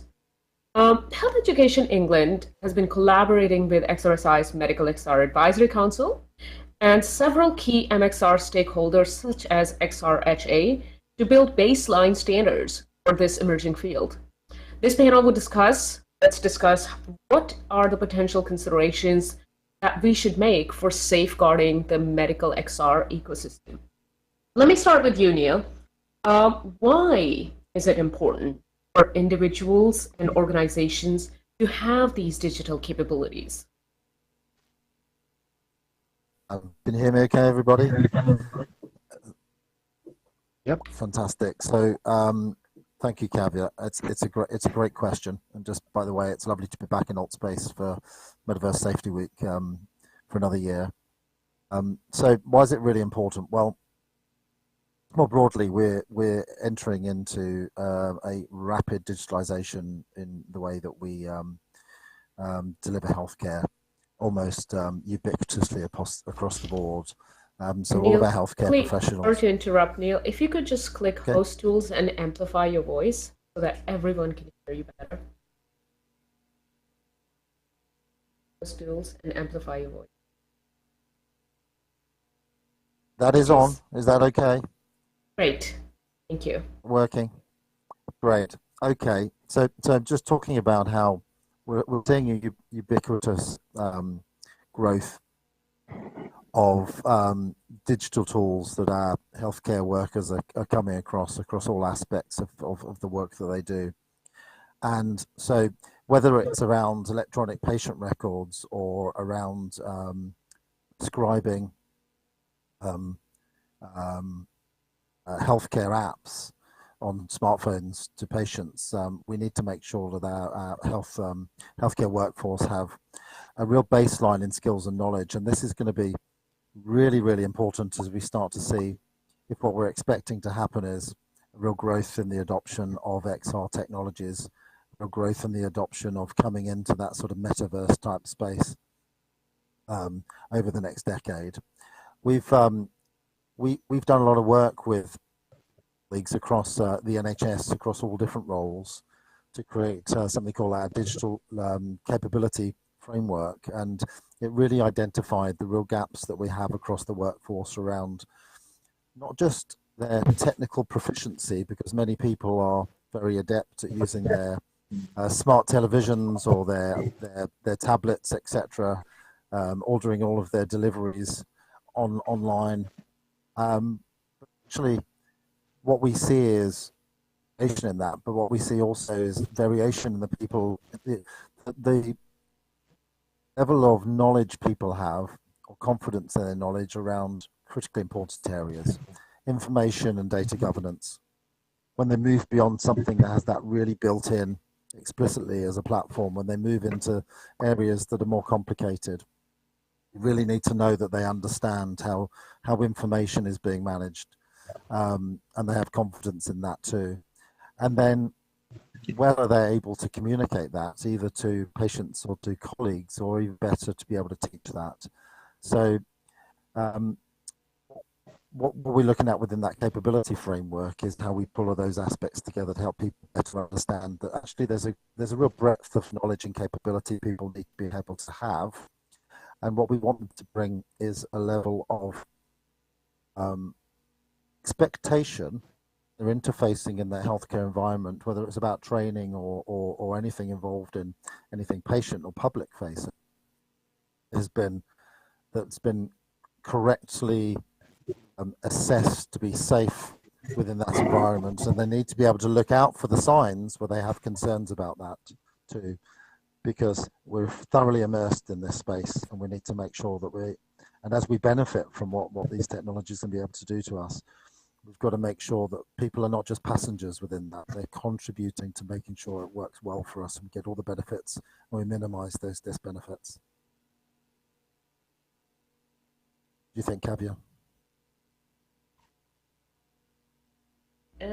Muted, sorry. I thought that was only happening on Zoom, but I guess we are. It travels across platform. So let me go over to you, Ross, and thank you, Neil, for that baseline, highlighting the importance of these things. So Ross, where are we, and where are we headed with respect to the medical XR ecosystem? What are we trying to address here, and why? I know it's like, a loaded question, but I look to you to sort of paint this picture of like what's really going on in the ecosystem. Not a whole lot of people have this sort of a full spectrum understanding of how far we've come and where we're headed. Thanks, Kavya. Hello, everybody. I was lucky enough to be in the audience earlier when there were some good questions coming around. Kind of, I think Joey, you posed a question around what is it? Like, what is medical XR? And this is kind of, if we go back around 5 years, this is the position I was in as a practitioner, mental health service, in response to a trauma in London. And we started to use XR or VR specifically to reach out to a traumatized community that didn't really want to talk or engage with the NHS. And when we did and found it was quite successful, we started to look around for evidence of XR being used elsewhere, either in the UK or globally, where its application in healthcare was successful.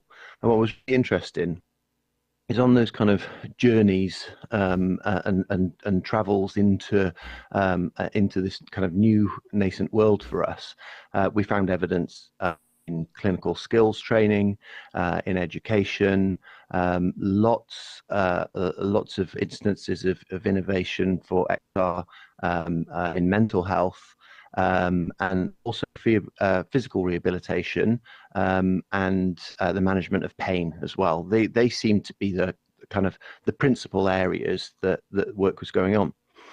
And as it started to become a real passion project, I was just amazed by things like, you know, the lack of need for medication for children that had been in quite a traumatic accident, like a road accident or something like that, and the fact that by using a VR game that was modified to essentially have the rehabilitation plan and course of treatment within the game, the adherence was so much higher.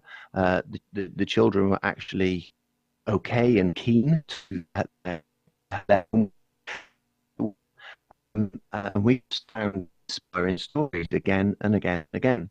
And as we started to develop a network in the NHS, there's a great Facebook group by a guy called Keith Grimes called VR Doctors, which was kind of a really lovely resource that we initially tapped into, and then more and more kind of resources globally that we found.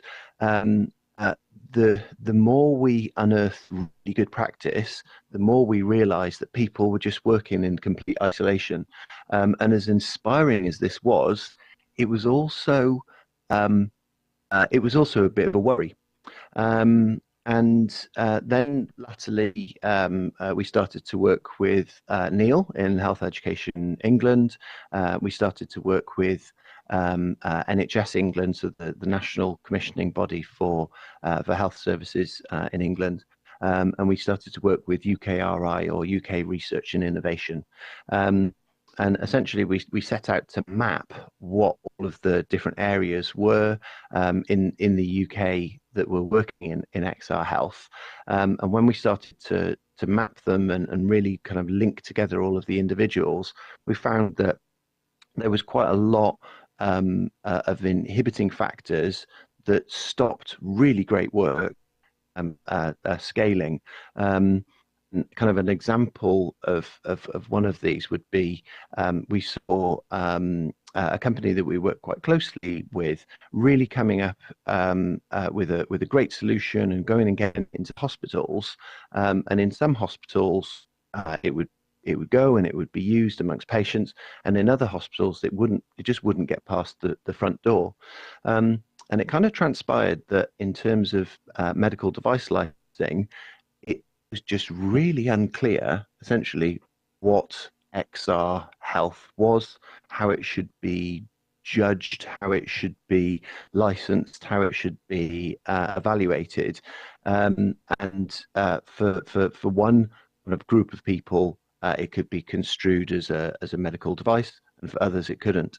And so we essentially set out, working with Neil, as I said, Health Education England, NHS England, UKRI, to come up with a report and a set of recommendations that set out kind of a pathway for, if you were going to take a new innovation or a nascent XR Health idea, how would you essentially take it from a very small idea that had been used amongst a couple of patients, and then move it along a pathway so that it could be scaled, it could gain more evidence about its efficacy, and then how would you essentially kind of create a set of standards around it, and then finally where would it go in terms of procurement? So what is the common space for XR innovators to go and sell their innovations, but also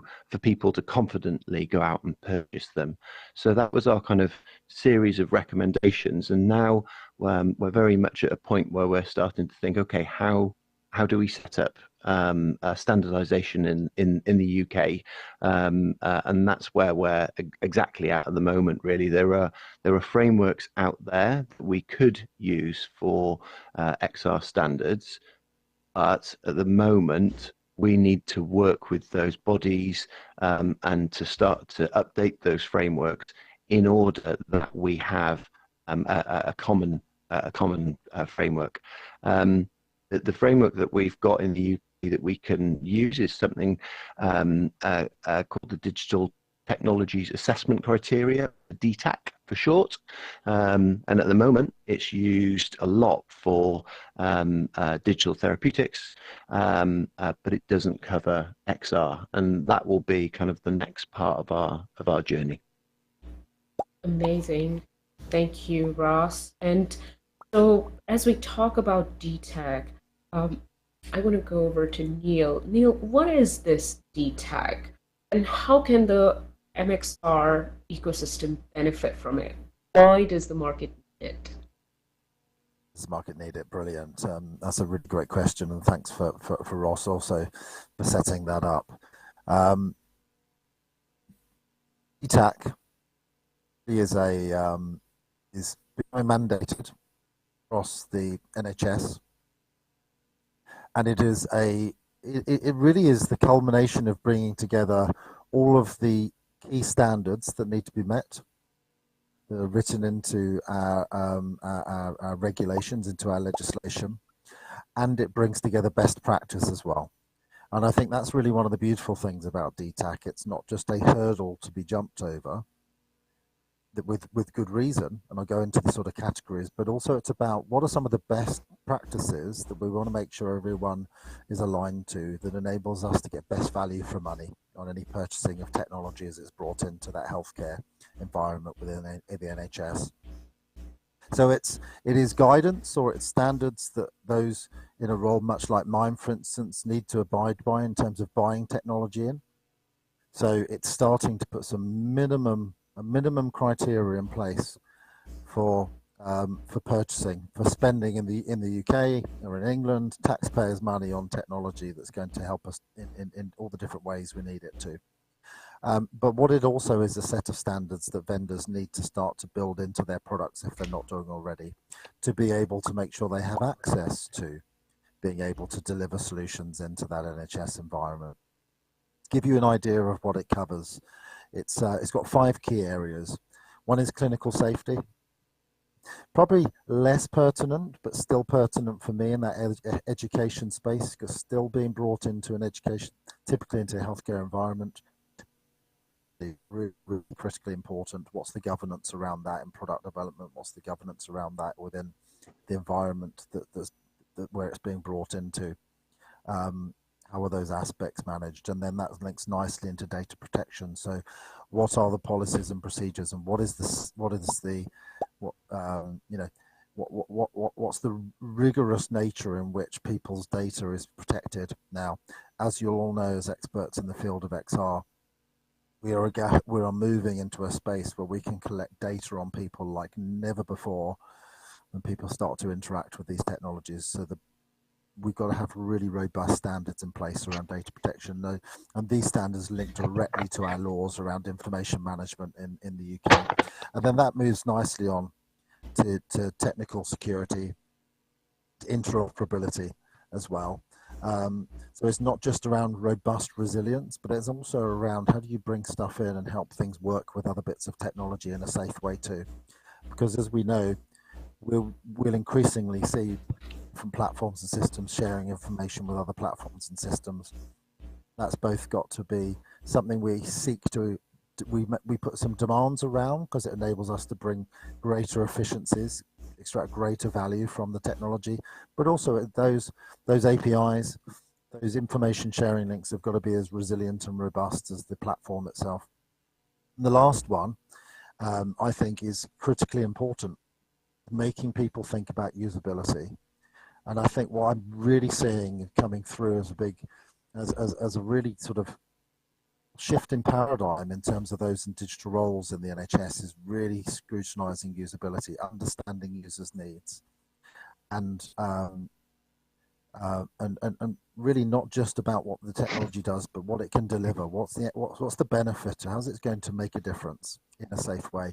And that what goes hand in hand with that is things like accessibility, and we've got stringent rules around accessibility being applied. Now, we risk with these technologies, if we don't pay attention to usability and technology alongside security and data protection, that we start to disenfranchise people, is we don't understand the different diversity of human beings And what we find is, safety doesn't necessarily just come with the fact that there might be some vulnerabilities from information. It comes with the fact that people don't feel comfortable in the piece of technology that they need to interact with.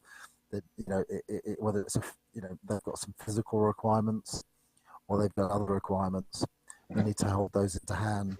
I mean, this goes deeply. If I can just slight tangent, Kavya, if you don't mind, when we're thinking about the potential for education and training, one of the things that we're really, really interested with these technologies is how do we better represent the diversity of people that we have in all shapes, sizes, and colours that live, that are our citizens in the UK, and how do we make sure people are exposed to that diversity? Because what we want people to be able to go into the real world, following any sort of training interaction that might be simulated in XR, is to be as the best possible clinician they can be, working with whoever is presented to them. So that usability and accessibility, I think is as important as making sure that it's safe and secure. Fantastic. I really love that part, and thank you for prioritizing diversity, very close to our mission at XRSI, and also security, privacy, and safety. Just want to quickly reflect back on my experience back at Facebook in 2016 during US presidential election time. I was the third-party security advisor, and practically flyers coming through the front door, it's such a critical aspect, especially to safeguard the kind of information. And back at Facebook, there was no health information that was being dealt with, just a few data points. There were about 5,000 data points that Cambridge Analytica had on American back then. And now we're talking about approximately like over 2 million body recordings based on Stanford research in 2018-19 within 20 minutes of virtual reality sessions. This is way, way more data today as the technology is used for medical XR applications. So thank you, Neil, for prioritizing all these very, very important aspects. As we talk about these things, there is a particular intersection, which is standards sort of including certain technologies such as artificial intelligence. Ross, I want to go over to you since you're working with AI. And so how does that kind of fit into this update? Clearly, we have lots to learn from this. So what are your thoughts, and how is this intersection is kind of included in these global standards that you guys are so carefully crafting? Yeah, thanks, Kavya. In my day-to-day role, I'm the managing director of WISA, and WISA is an AI chatbot that's used in mental health to support patients, both before they access therapy and actually as a therapeutic support tool as well. And what we've seen with that is, again, it's like XR, it's a nascent technology, it's expanding at a rapid rate day by day, and again, it's kind of used nowadays more ubiquitously than XR is currently, but there was a period of time where the standards weren't around. And what we found in the UK there was quite a successful update of the existing framework. Neil talked earlier, and we talked about the DTAC, taking that as a kind of a baseline framework, bringing clinicians together, bringing legislators together, a legal team, and actually talking about what we could do to add to the DTAC or add to the baseline framework to enhance it specifically for AI and in the area that I worked in mental health. And I think before it happened, there was when I go door to door in the NHS trying to sell my wares, as I do on quite a regular basis, sometimes I meet NHS trusts or NHS bodies who simply say, we've made a trust-wide decision that we won't work with AI. It's too dangerous. You can't possibly mix it with mental health. You know, mental health is a very sensitive area. So the two don't mix, and that still happens today, even though we have governance standards around it. But you can see that, you know, it's seen as something that's difficult to do. It's seen as an obstacle that couldn't be surmounted, but actually what we have today is a set of standards around talking therapies and digital therapeutics in the UK, which is something that we could use globally. There's no reason you can't do that. And so what we're advocating for and what we're looking to start to do in the UK is to actually tackle it head on.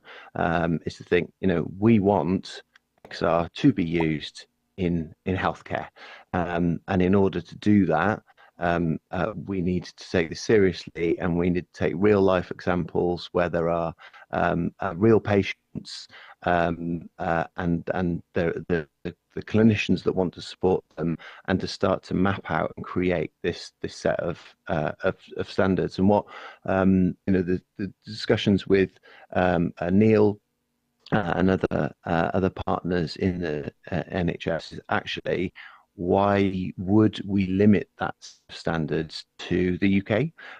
Because if it's being used in a clinical setting, if it's got, you know, if there's an evidence base that's developing behind it, there's no reason why this shouldn't be something that's simply a kind of an open access set of global standards that others can contribute to as well. And that's kind of where we're hopefully heading and what we would like to see. Amazing. And clearly, I couldn't agree with you, Ross. I've had the opportunity to interact with some of the leadership from MDIC group, from FDA, and certainly there is a huge gap where privacy, security, and some of these global standards are not addressed. So you're really filling in a dire need for the industry and the ecosystem. And so when you talk about sort of the global standards, though, what about the rest of the world? Are there any examples where you've seen some of the organizations struggle around it? Yeah, we were XRHA were lucky enough to be part of a delegation to Japan this year. So a UK government delegation going across to Japan to interact with government bodies, but also academic institutes, healthcare facilities, and commercial enterprises as well. And what we found that was really interesting was where COVID accelerated the application of XR, and where COVID was being used, say, to XR was being used to support people who were feeling lonely, because, you know, let's face it, COVID drove a lot of us apart, unfortunately, for an extended period of time. The application in Japan had been, there was, I think, one of the largest ever online XR events. And when we talked to the organizers, they created a virtual Shibuya junction, and they thought that perhaps that, you know, if they were lucky, they would get 50,000 people, 100,000 people tops. And at the peak, they had over 1 million users concurrently in Shibuya Junction, which is, if anybody's ever been to Tokyo and seen Shibuya Junction, it does look busy, but it never looks quite like that. So it was interesting because it A, took them by surprise, but B, their feedback was, you know, how do we manage that many people online? How can we guarantee their safety? What do we do in terms of communication? What are the standards we should be adhering to when that many people are in a virtual space together? Because it's not like it's not going to happen again in future. It's not like the world of XR is going to accelerate with kind of access to live sports and stuff like that. There will be, I'm sure, in the very, very near future, kind of a huge market opening up in these areas. But the thing that's not being thought about, and certainly in our journey to the States as well, when we've been in the US, talking to the various different organisations, the FDA and the organs of the government. Again, there doesn't seem to be a lot of joined up thinking going on, but there's an inevitability to the fact that people are going to gather in large numbers, and there's kind of a necessity for kind of a code of conduct. What's interesting, actually, coming back into alt space after a bit of time out for myself personally, recently in alt space, is that the kind of like the standard use of the bubble. Organizations like AltSpace are actually kind of leading the way in kind of personal safety and security in the metaverse, and there's other examples of it. But again, we're not seeing a standardization of it yet, and it's something we'd really like to contribute to.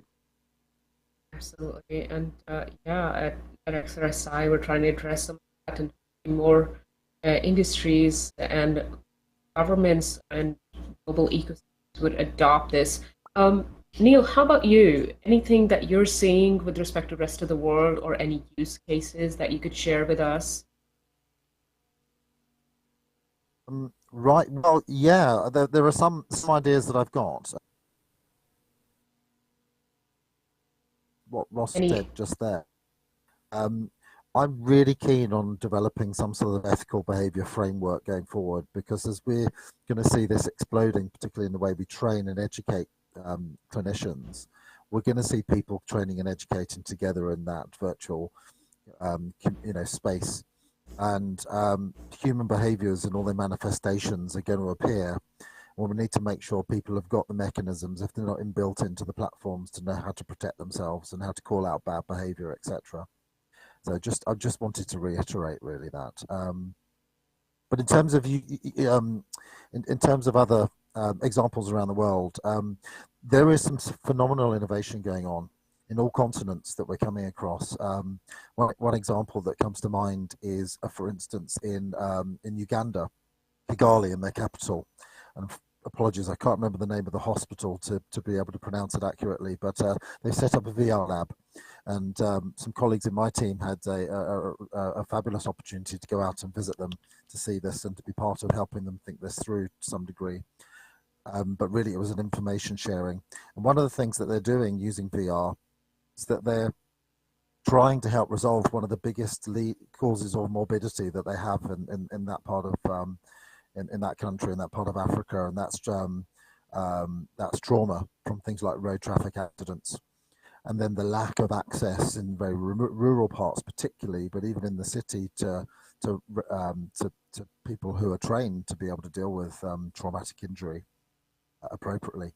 So they're finding that virtual reality becomes a very powerful tool for them to train at distance, to train people up, even training people up like taxi drivers who are part of these three-wheel taxis that tend to be ultimately very much typically involved in some of the bad crashes with some of the heavy goods vehicles. And they're using VR to give people some of the basic life support skills to deal with trauma, to build a bit of time for somebody to access a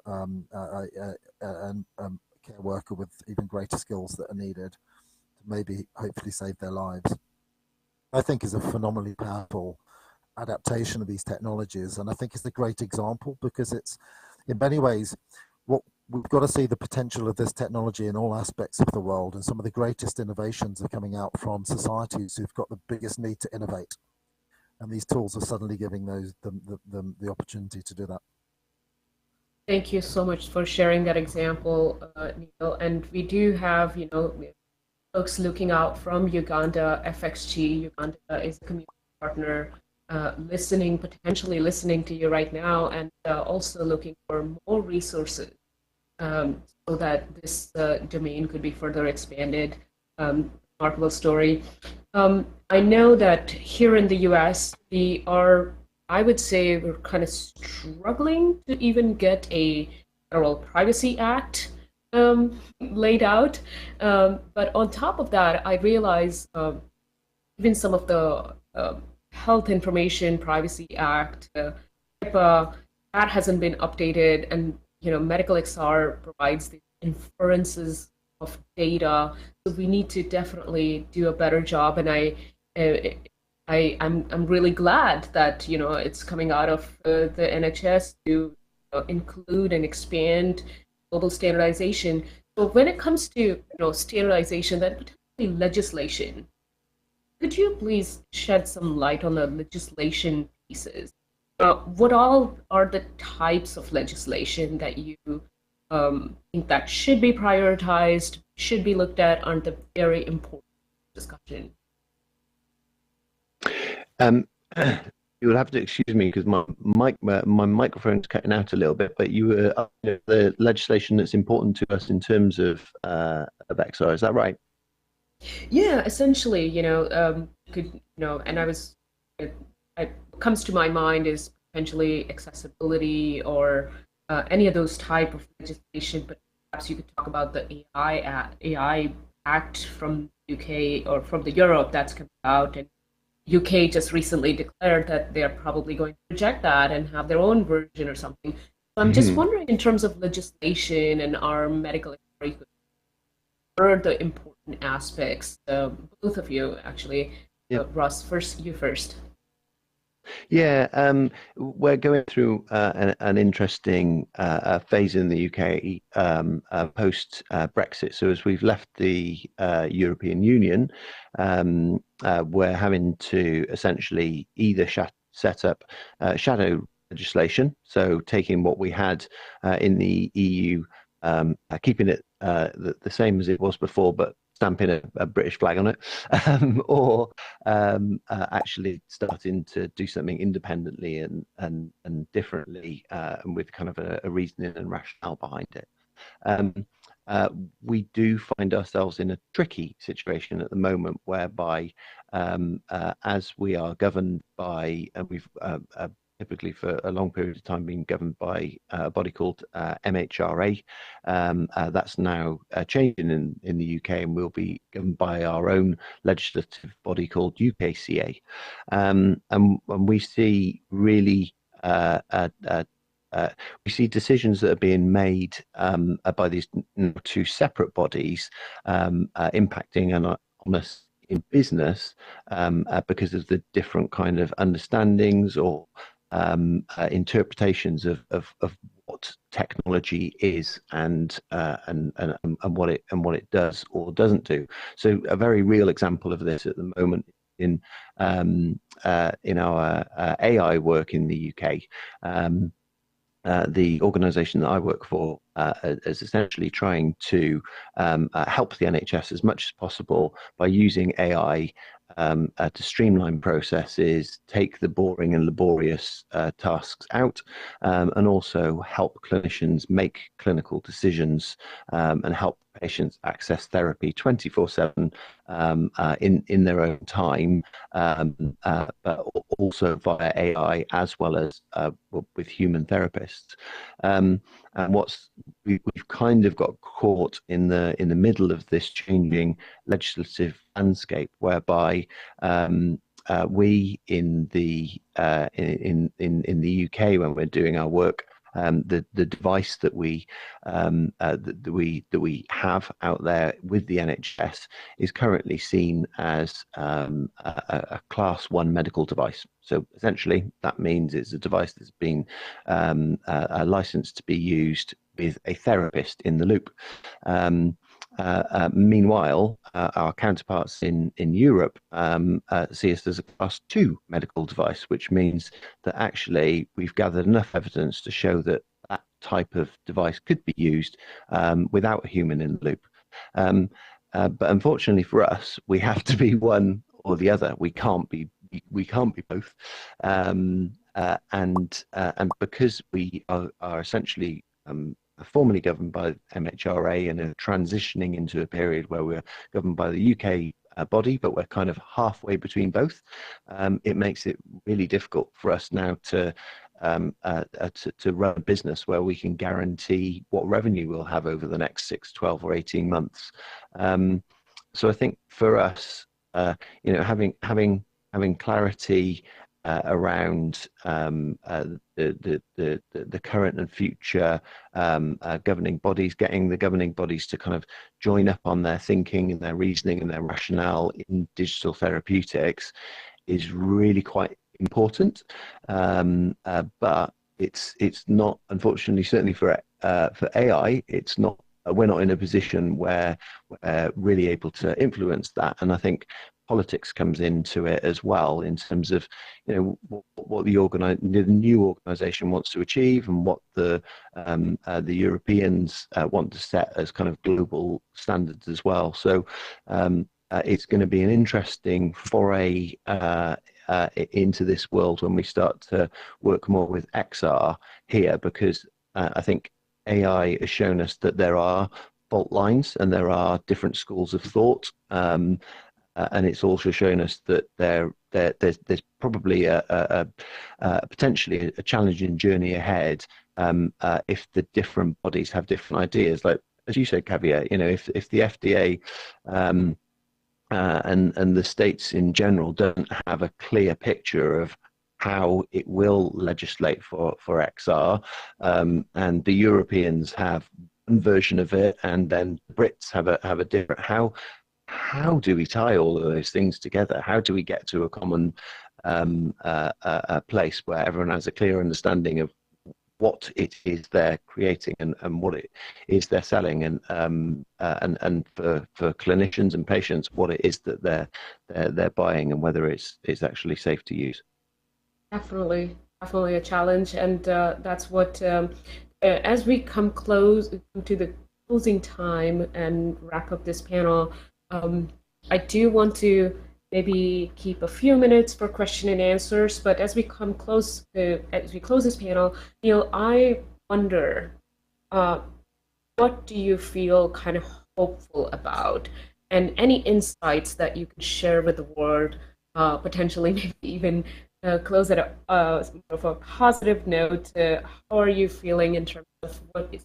One thing I do like about this conversation is at least there is some sense of leadership coming out of the UK, and that is informative to the rest of the world, including the United States over at FDA, that we are not going to wait until he does something. So I really like that remarkable leadership, and I look to you for what are the positives that we can hope for.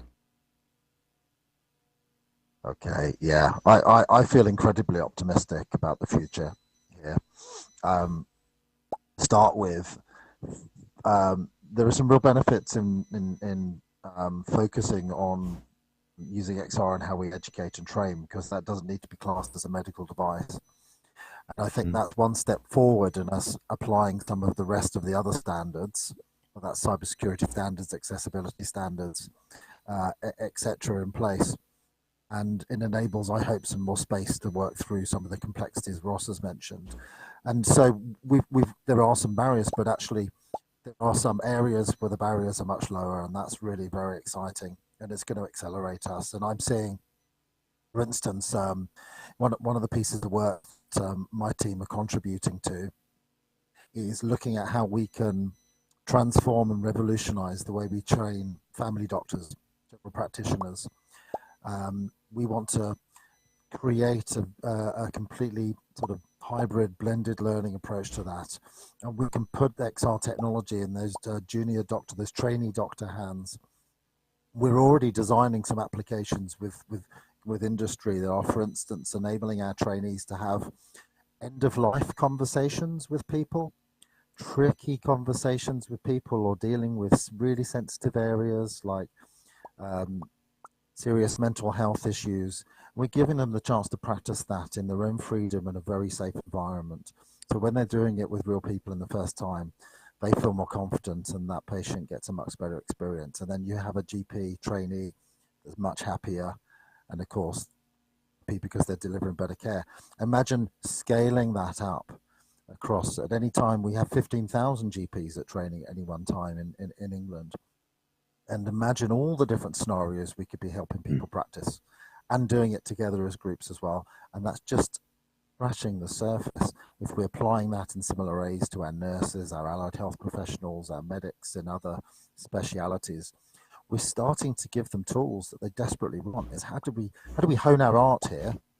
How do we use this technology to, as in some of the hospitals that we're working with around, for instance, simulate, to take medical imagery, and to be able to create that immersive three-dimensional view of bits of the body for educational purposes, but to plan complex surgery, etc. And suddenly you get patient safety benefits as well. And these technologies are not on the patient's heads; they're still on the healthcare workers' heads. We've got phenomenal potential here, and what really keen is to connect up. Make sure we've got the basics in place, keep innovating on top of those and learning from around the world. Start to get our healthcare colleagues confident and capable, and start to bring them on that journey with us. And then they start to interface with industry. And then what we've got is industry coming with technology that works, that can be accepted into that environment. And suddenly what you're going to get is the magic happening. And we're going to bring the cost of access down. We're going to see expanded adoption. And we're going to see that growing evidence base as well. And then really what we're going to see, Kavya, is a paradigm shift in the way we educate and training. And I truly believe that XR technology is going to be the heart of that. That is so fantastic, and so much to look forward to. Thank you so much, both of you. I do know Joey, who had asked previously a question, is impatiently waiting to ask you both a question directly from NHS, and that's one of the things that is remarkable. You can directly ask questions, and even afterwards, I think Neil would be able to stick around for a couple of minutes to answer. So Joey, go ahead. You have a couple of minutes, exactly 2 minutes before we close. It's very exciting hearing all of this, and I know that one of the issues that face. So I'm a student mental health nurse, and I work for Sussex Partnership Foundation Trust.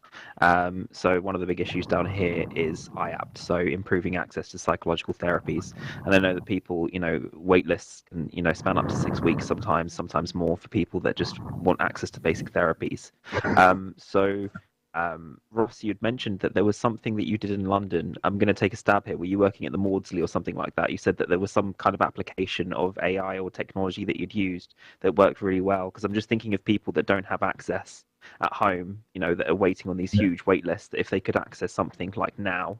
And just a second question, that trusts, when you go to them and you were saying that to try and sell your wares and try and sell your technologies, that there was resistance there. I suppose with most things in healthcare, we like everything to be really strongly evidence-based, and there to be a very clear cost to how would this save the trust money? How would this cut down a wait list? How would this help them out? So do you feel like you're there when you are selling your wares and trying to push this technology, or show this technology to trust? Thanks, Joey. And we have 1 minute, Ross. And we'll wrap that quick. Yeah, thanks, Joey. Let's chat outside of this after as well, because it's I could give you an essay, but the quick answer is yes. With AI, we have tools in the NHS from a variety of providers that can support people that are on wait lists in IAPT. I live in Hove, so we should have a coffee in real life anyway. Hey, big up Hove. And then in terms of XR, your question around kind of scaling it into trusts, no, there's not the huge evidence base that we need yet. That's normally what you would need to get into a trust. There are lots of great smaller examples of XR being used here and there, but we're just starting to gather the evidence and just starting to build that evidence base so that we can sell XR into the NHS. But we need to do a lot more.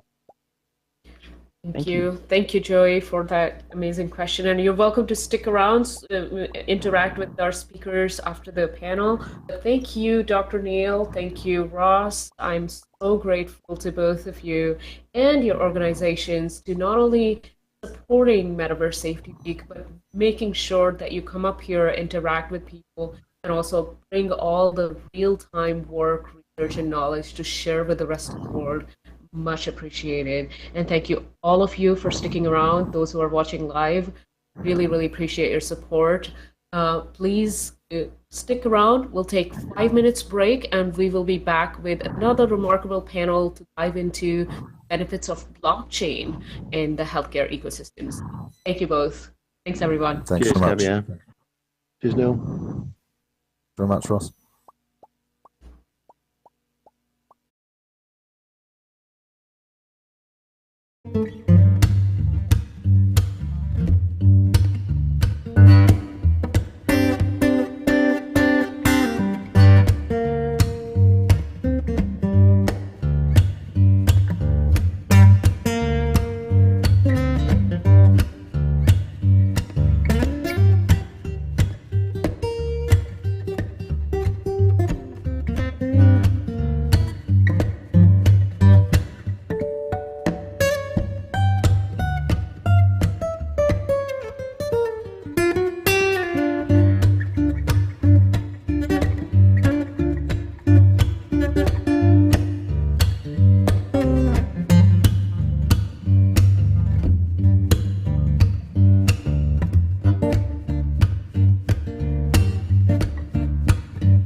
Raphael, you too.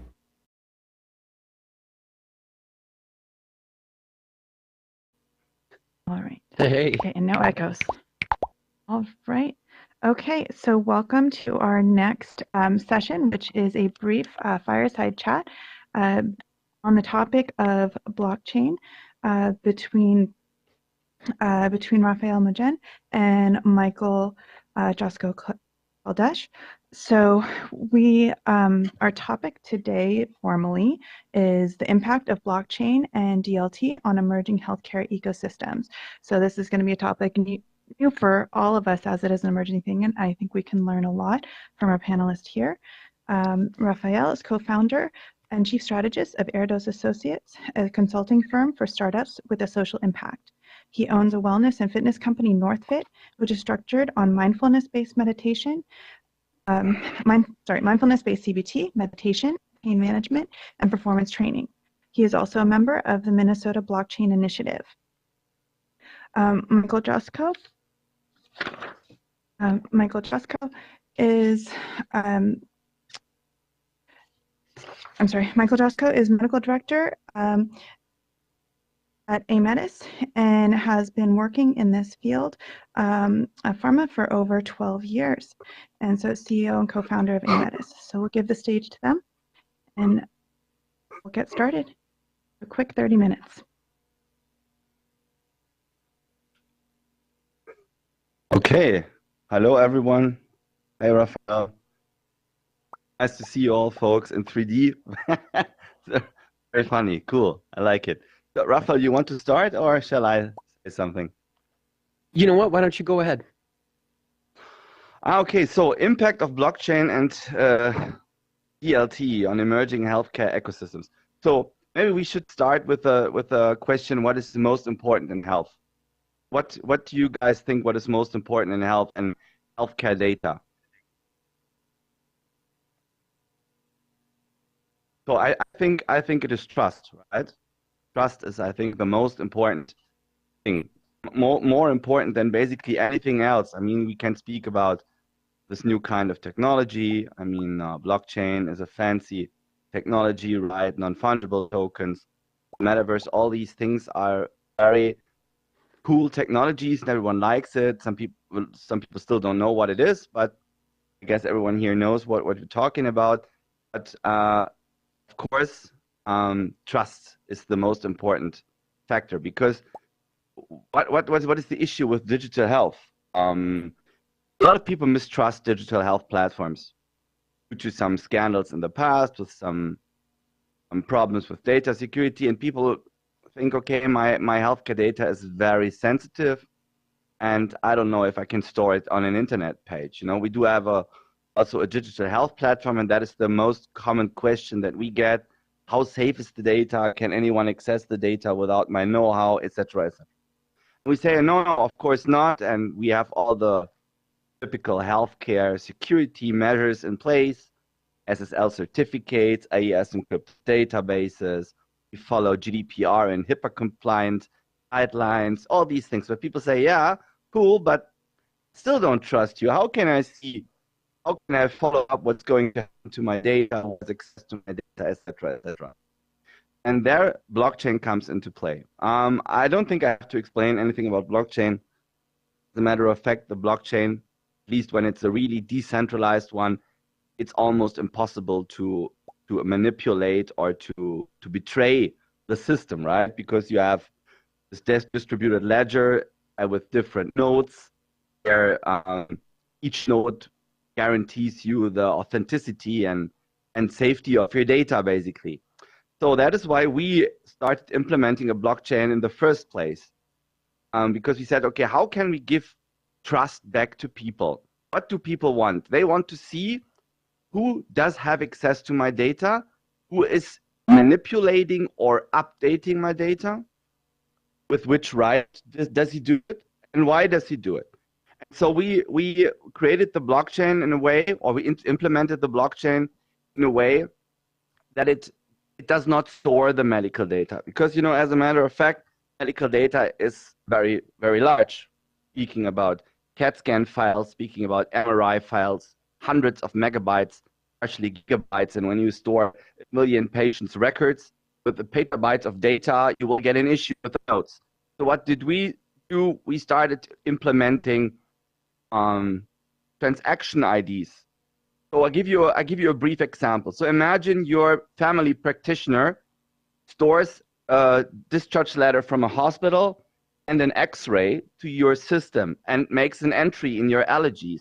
Then the blockchain records this transaction. It does not record data itself, so it does not like store the medical data inside the system, but it stores the transaction hash and the information. Dr. ABC stored at this and this time and this date, this and this type of information in your medical records, right? So you have a hash that is a few kilobytes big, not too much of a data, still offering you the possibility to delete your medical record because the information that is stored on the chain is only accessible by the patient itself, and it's not storing clear names. So guys, right, blockchain has an issue. It's immutable, and that is an issue, for example, in Europe, where I come from. The GDPR rights, the so-called security laws say you must have the right to be forgotten. And that, of course, is an issue with blockchain, right? Because blockchain does not forget, and you cannot delete things from a blockchain just like that. So it's another issue why you don't store all data, especially not clear names on the blockchain, especially not on a public blockchain where everyone could have access to it. So we went this way to use the blockchain as a tool. So that is basically what we do and how we see the use case of a blockchain in healthcare. It's a trust spending tool and a tool for the user to be safe with what she or he does in the system, what is happening to the medical data. And we can speak later about things like data and NFTs and Metaverse. I want to give the word to Raphael. Maybe Raphael, you want to add, and I think that's the most important thing I have to say about the blockchain, how we use it. Thank you so much. No, I agree with everything you say. The conversation that we're having today is very different than we were having, say, even 5 years ago. I think everyone is understanding that 9 out of 10 people in the global north have access to some sort of digital platform with which they can integrate with the healthcare provider, right? If you're lucky enough to have, whether it's state-sponsored or independent insurance, there is somebody who is helping you to create, and I look at it as there's two ways that we're generating healthcare data as an individual, right? And it all comes down to the sovereignty. Who owns the data? And in my opinion, it's the creator, right? There's the lived way of creating data in which we are healthcare is persistent. Right? I'm not the same person that I was yesterday. My daughter had pink eye last week, right? She's 3 years old. And so, going to daycare, she brings home whatever kids have shared amongst the toys there. And so my health changes from day to day. And that information is valuable to an epidemiologist if somebody is studying, the COVID vaccine or the COVID infection, for example. That information is specific to a specific group of people. I think one of the things that blockchain is going to allow, right, when we look at distributed ledger technology, a ledger is, important only if we know who is the owner, right? The debit and the credit is important because who is the one transacting. And when we have massive amounts of data that we're creating, if we can't keep that at the edge, right? An iPhone 6 can do, 100 million trips to the moon and back of an Apollo rocket in terms of compute power. If we can't be able to store our sovereign data at the edge, we're going to put too much on chain, and not only with GDPR, but with as well here in the United States, there's going to be too many places where the data is stored, right? And data has really 3 states. There's there's in transition, right? When it's in transit, we need to be able to protect there. There's when data is at rest, we need to be able to protect in the database, whoever's database it's on at this moment in time. And then we also need to be able to protect the data on the devices, right? Because there's the learned way of building our health. We can change our diet, we can go work out, we can add mindfulness and meditation, we can change our sleep patterns. But there's also the learned data, right? And that's coming from the devices that we're wearing. I'm wearing a Fitbit right now. I mean, every one of our phones has a way to verify how much movement we do. Your toothbrush, if it's connected to the internet now, can verify how many times you've brushed your teeth. That can have a 20% impact on your heart health. We see the possibility of, when you add in AI and machine learning into this, that data is going to be valuable, because data is not valuable as a single set, but valuable as a point. And with everyone in this room, to combine our data, that would be valuable to somebody. There's a reason there's a data broker market, right? What we can do in the future with blockchain is, from the first basis level, is you look at a country like Estonia that has a basically a digital version of your social security number in the US. And if anybody accesses your information and you see that, right, that is something that I can see because they accessed my hash of my information. If that person was not supposed to have access to it, and they don't have a good reason, they go to jail, full stop. This is the kind of top-down approach that we need, because it's much easier to roll a stone downhill than it is up. So we need to have these sense-making conversations about where, how, and who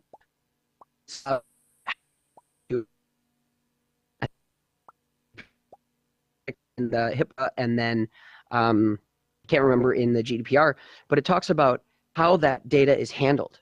Google will go online and they say all the time, we don't sell your data. And Facebook will sell, we don't sell your data. Well, third-party partnerships and allowing licensed access to our data that we don't understand what happens to it once it goes into the box. Blockchain is going to make a lot of the traceability, not even adding in things like NFTs, but just in terms of being able to know who access and what moves where, is going to be incredibly valuable in the future, because it allows us to participate and give our own choice into what we want to be done, whether we want to contribute to the global good as a part of a global study, or if we want to keep all of our things to ourselves because we think that maybe large data is being used by insurance companies to make a difference in terms of what we purchase, where, and how. I think blockchain is going to bring at least the clarity that we're hoping for when we create these petabytes of data in the future. Yeah, absolutely. Very good. So what I also want to add to blockchain in general is, we speak a lot about technology when we speak about next generation healthcare and Web3, and it's not only in healthcare, but it's basically in every industry that we are speaking about. It should be a little bit more the background in the long run, right? Because when you come to people and you tell them, okay, we have a blockchain, you must have a wallet, you have to save your private keys, you have to take care of this and that, 99% of the people say, okay, guys, I'm out, okay? I don't want to take care of that. I'm afraid of losing my keys. I'm afraid of making an error, of doing something wrong. I don't want to be in touch with these kind of problems, right? So what is important about this new technology? It should step back into the background, basically, because what you do when you drive a car, you don't think about the engine, you don't think about the air condition, you just use it. When you swipe your Amex credit card, when you buy something at Walmart, you're not thinking about, oh, how is the encryption to the bank done? How is this and this encrypted? How does the PIN, you don't care, you just swipe the card and you use it. And that's how blockchain technology and distributed ledger technology, NFTs, all these things must work in the end, because everyone, including me, including you, Raphael, we don't want to think about it. We just want to use it. We want to have the advantages this technology brings us, right? Also, when you fly a plane, you not think about, oh, the flaps work when we land, how does the gear retract? No one cares, right? That's the same thing with technology like blockchain. What's also very important is not only the information security for myself or the traceability, etc. It's also about trust for people who I work with. So we speak about fraud prevention and about identification of people. Imagine, I tell you guys, I'm a medical doctor. I've been working in internal medicine for a long time. So you can now come up to the stage and ask me some medical questions. But how do you know I am a doctor? I could say I'm a doctor. Maybe I'm just, I don't know, I'm something else. I'm an engineer or I'm an astronaut. Who knows? You cannot tell that from who I am on stage here. So what can blockchain technology do?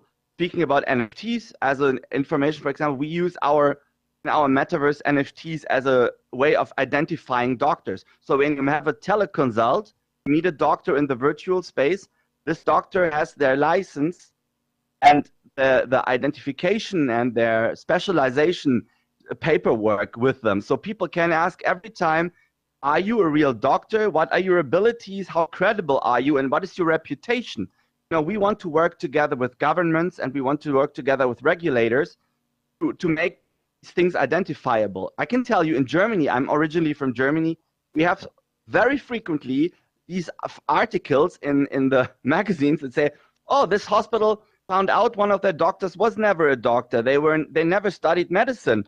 And you ask yourself, how can that happen? What is going on there? And the problem is there is no real chain of identification. There is no tool to really identify people and to make sure this is legit or the person is legit, right? So this is where this technology can really make a difference and really save people's lives. I think you make a good point. One of the things that was an existential risk, say 50 years ago when we first established that we could read, write, and store data, right, was the fact that it would be digitally easy to replicate anything using machines that ideate at light speed, right? So the possibility that a song could be produced and distributed with zero effort. You don't have to put it onto a record anymore, but we can replicate it over and over and over and over again. It made the cost of trust much more expensive, and so we allowed that trust to be centralized in data warehouses by the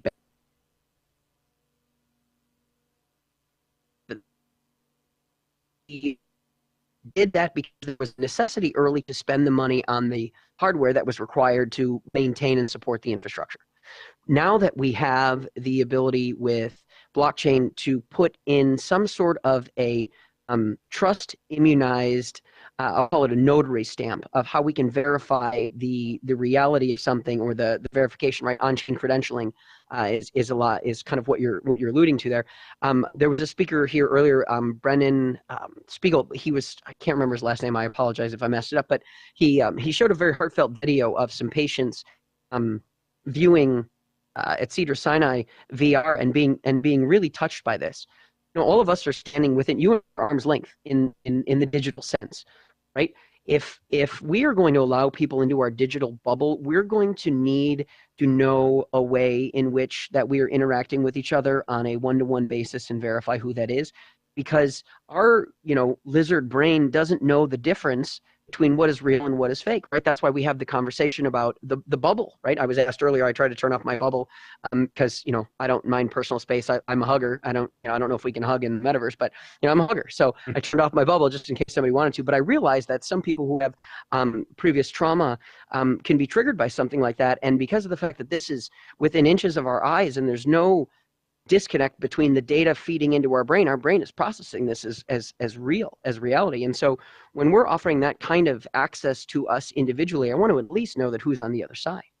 So blockchain for me really shows me how I can control what I'm doing and have access to those who I'm sharing things with. I see it. If that's a hand, I don't know if we can take questions or not, but what realistically, the changes here is that we are now able to be creators in our own future and create valuable data.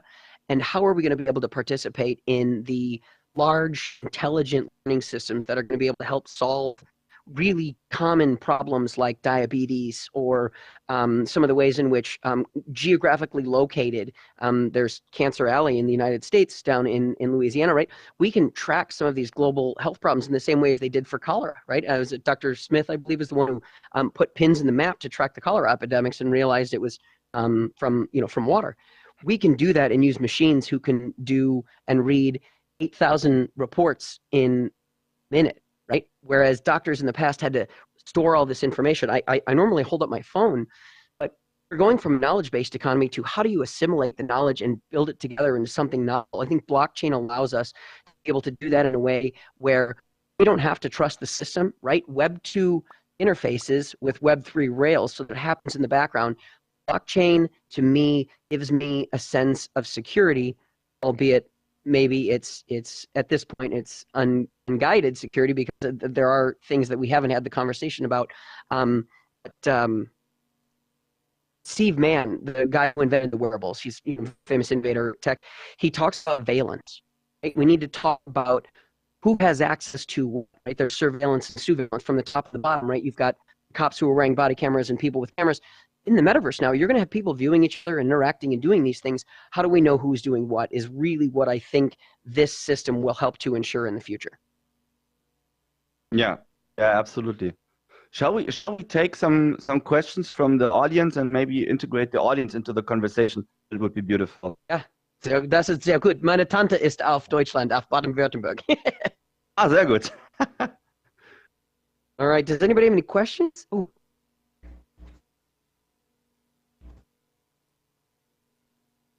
Emily, you're up. The question? Hi, thank you for an interesting conversation. I work with digital voice.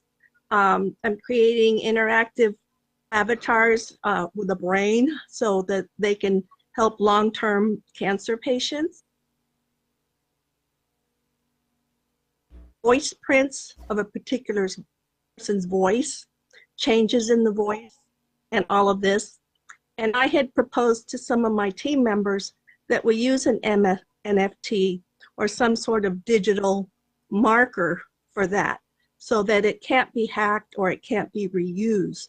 And they just threw their arms up in the air. So I'm looking for guidance on how we might.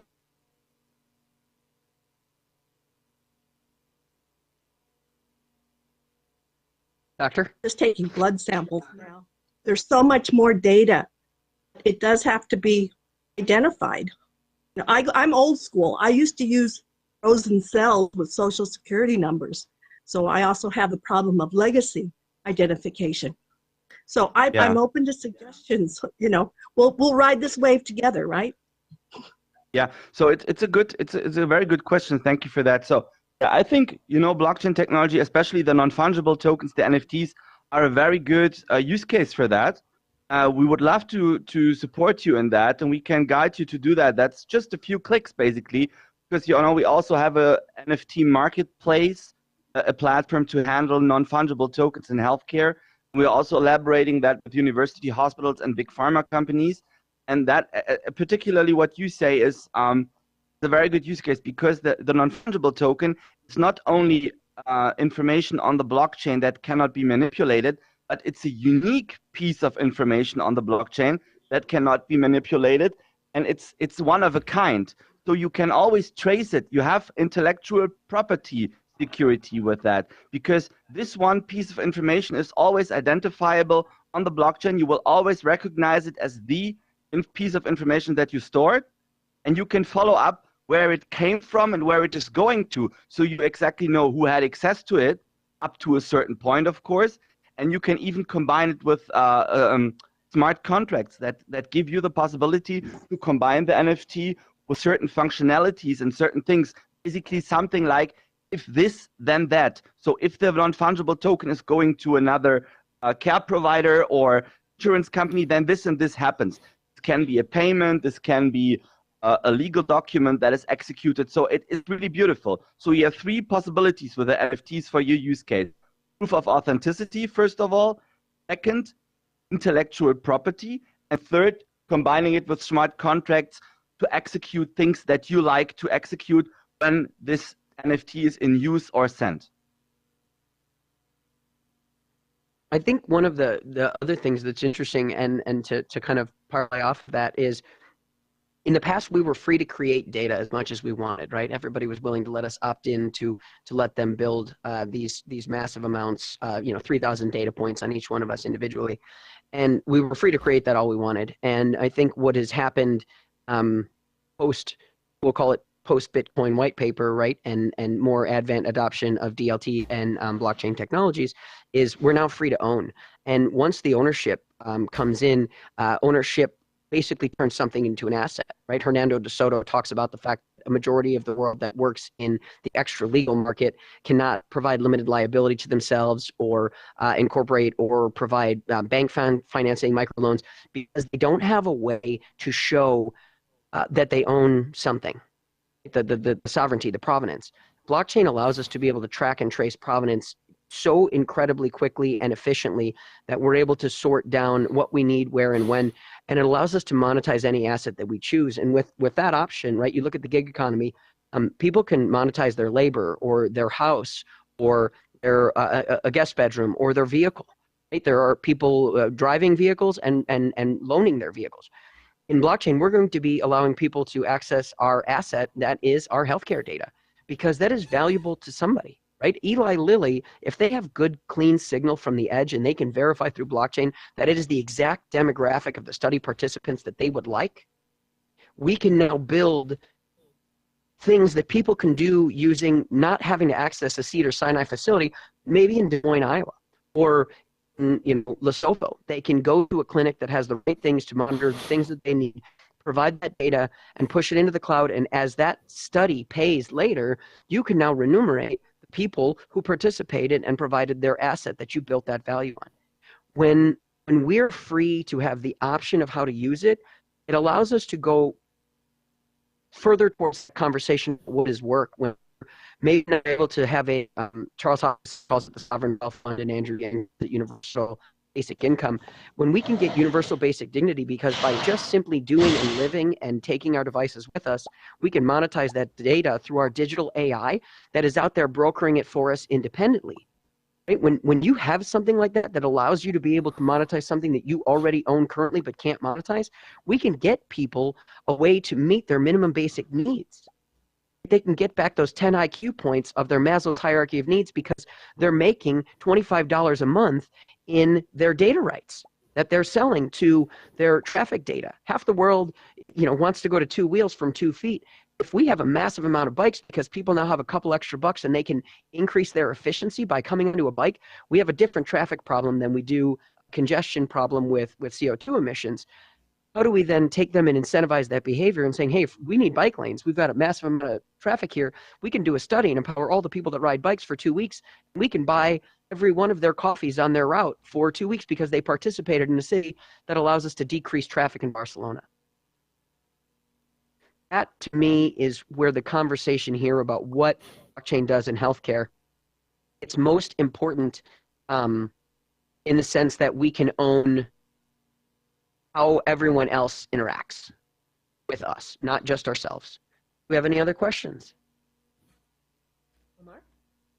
Hello. Yep. I just had one question about sort of designing the ideal medical blockchain. Obviously, for it to be decentralized and to have lots of a distributed ledger, how would you guarantee the ledger? A proof of work system would obviously wouldn't be sustainable in the long run. So is there any ideas from your projects on how you can maintain sort of cryptographic authenticity without using a lot of computation power, and who pays for this computation power? Yeah.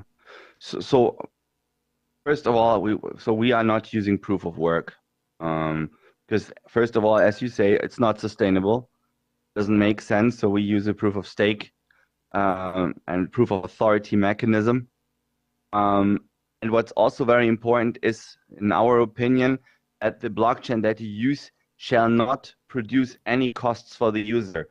I mean, take a look at the Ethereum blockchain. I mean, it's a beautiful blockchain. It is powerful. It is scalable, but it produces high gas costs. Okay, you pay a lot of these fees, and you cannot put this burden onto the patient or the healthcare system, and you cannot put the burden on the company that's providing that. So what we do, at least for this part where we are using the blockchain for transparency, we are using a private blockchain.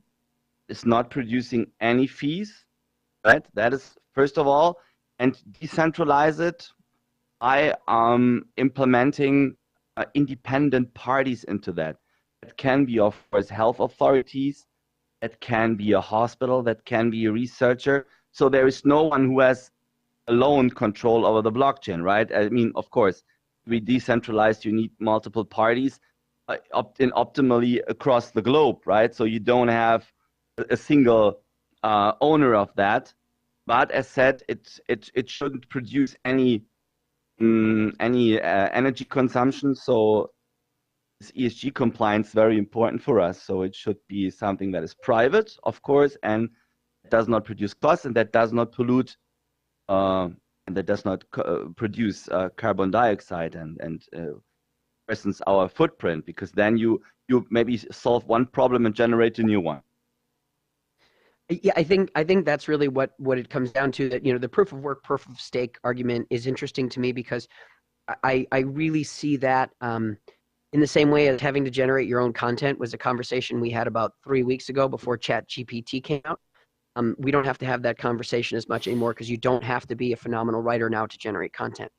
I think as compute power continues to grow and as blockchain technology works more toward interoperability, what's going to happen is that trust that we're going to need is going to be, whether it's zero knowledge proof or some other novel approach, the compute power is going to happen at the edge, right? The sovereignty is going to happen at the edge. What I create on my device, the fact that it uses my face to verify who I am and it uses my location and the transactions that I do, if that data is held on my phone, it doesn't have to happen. If it's not in the transaction, like you said, if it doesn't have to be on chain. That gives us a couple of pluses. I think as we bring some of the 2G global south on, there's going to be questions about where the data will lie because they're going to be generating more data than maybe they can hold. Because not everybody has a brand new iPhone, right? Not everybody has a brand new Google Pixel. And when we can do that and we can use, somebody referred to it as like basically proof of life or proof of humanity. So the person operating the device is not a bot, but is actually a person because it's done stuff and it's moved places.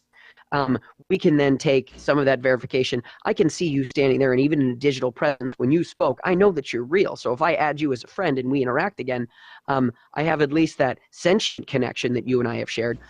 But machines are able to do that so much better than we can, and they can use multiple data points. In China now, there's I'm not going to use the negative, the pejorative term of the social credit, but there's a way in which that when they're doing such things as loans and the way people work, they're actually basing it off of, one of them is how often your phone goes into the red. Right? Are you someone who is a future planner because you keep your phone charged all the time, or are you someone who runs it kind of close to the margins, you're always in the red and running from charging to charging? I think that's an interesting comment on the personality. When the phones can verify who we are, we don't have to leave that to the blockchains to do that. In 1901, in the United States, when Henry Ford dominated the market, there was 1,001 automobile companies incorporated in the U.S. Right? You're in a blockchain where there was 30,000 tokens mid last year, we'll say. Now there's 20,000. Right? Which means the batch sort is happening to the non-vaporware, non-Ponzi schemes, real good use cases, actual utility, non-synthetic security derivatives that are out there. And as they continue to sort down, the communities and the size of those communities will make it necessary for additional layers and APIs, bridge that gap between and middleware so that we can take people who are not, who doesn't require a desktop to do blockchain, right? Because it requires a desktop now, you lose the bottom 7 billion. Until we can do everything on our phone and make sure that all of that data required is handled by the phones and by the individual, we're still going to run into problems, in my opinion. But I think the problem is one that's going to be solved not necessarily by Moore's law, by the fact that the innovation in the space is valuable as an investment. Anybody else has a question? I don't know where we are on time because I can't see my watch through my Oculus. So yes. Hey guys, this is Kavya, and I have a lot of questions which I'm going to certainly continue discussing with both of you offline, as certainly AI Metis partners with Medical XRSI Advisory Council. So I just wanted to make a comment, Michael, as well as Raphael. Michael, first of all, I'm truly grateful to you for supporting and sponsoring today's track. And bringing AI Metis Avalon into the conversation. A lot of the people actually don't know the kind of revolutionary innovation that you are doing. And I have firsthand seen the impact and the conversations that are going on behind the scenes. So I just wanted to highlight that. Thank you. Because of you, we can keep this track free, this week free. So thank you for supporting that free education and awareness. And Raphael, it was such an honor to join you at the United Nations General Assembly last time. And I'm so glad that you just last moment jumped in to share your valuable inputs and insight. What we really need now is to take these conversations to much more of a global stage, to legislators and share with them the impact of these technologies, because it's so much more positive that we need mechanism to mitigate the risks, and then we are good, because this is how we are going to tackle the really remarkable challenges like climate change, as well as mental health crisis. It's massive. We have to look to the metaverse. So just wanted to thank you, Michael. My last question, as you wrap up, could you please paint the picture of what kind of, like, what is the metaverse healthcare? Because not a lot of people understand how the metaverse is going to revolutionize and change healthcare. When you talk about AI medicine, you're like literally doing that. So outside of just the blockchain, how is it changing the healthcare landscape? Yeah, so first of all, thank you very much, Kavya, for the invitation, and thank you, Raphael, for the honor to speak with you here on stage. So thank you very much, ladies and gentlemen, for listening to what we are saying, what we're doing. Yeah, so the thing is, the metaverse. So as said, blockchain technology, we see it as a tool for creating transparency and trust inside the system that we do, and that includes, of course, our metaverse. That also includes our digital health platform, which is basically the backbone of the metaverse. Because I can tell a little bit about the Metaverse Avalon that we do. So you see this beautiful environment here, right? We're so in this virtual Taj Mahal, and we're speaking here, and that is basically what we also offer in Avalon. We are using Unreal Engine, so we have very sophisticated graphics, and we generate virtual environments that includes hospitals, that includes universities, that includes pharma companies, pharmacies, AI companies. So basically every stakeholder in the healthcare space as their representation inside Avalon. And we, as the people, we can go there and we can use their services. We can go to virtual anti-abuse groups. We can see a doctor. We can have a consultation face-to-face. We can learn. We study. So Professor Shafi, for example, he will give the first lectures in Avalon. So medical students, nurses, but also patients, people with chronic diseases can learn about conditions, and they know that they're speaking to real professionals, right? I'm not speaking about me, but I speak about Shafi, who is really a great doctor and with a long history and reputation. And we have a lot of great guys in Avalon, professors with a long history in healthcare that will do those lectures. We encourage research, course. So we are working with pharma companies that have just started to explore this space with us. And what we also offer is we offer a space for every party that wants to strengthen healthcare. We speak about startups.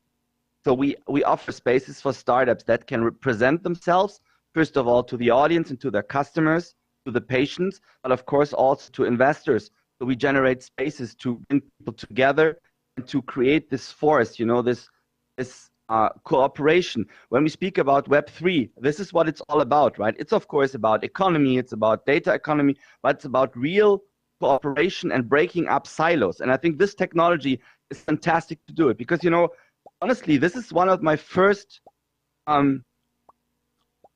actions in the metaverse here. So speaking to a larger audience, and it's beautiful because I really have the feeling as I'm with you guys in a room and I speak to you, I experience this with you. It's beautiful. It's much better and much more immersive than Zoom could ever be. And yeah, I'm really grateful that we can do it. And the thing is that I'm a game fanatic. I was a professional computer gamer when I was still studying medicine. I was at school. And I could fulfill a dream of building my own computer game, but with a real healthcare background. So yeah, that's basically what we do. And we are very happy and proud to be able to present it and to invite every one of you to be part of this journey. Thank you. Yeah, I think the last thing I'll just say is that the world needs, whether you want to call it the empathy revolution or you believe David Bloom and compassion is a better way to do it.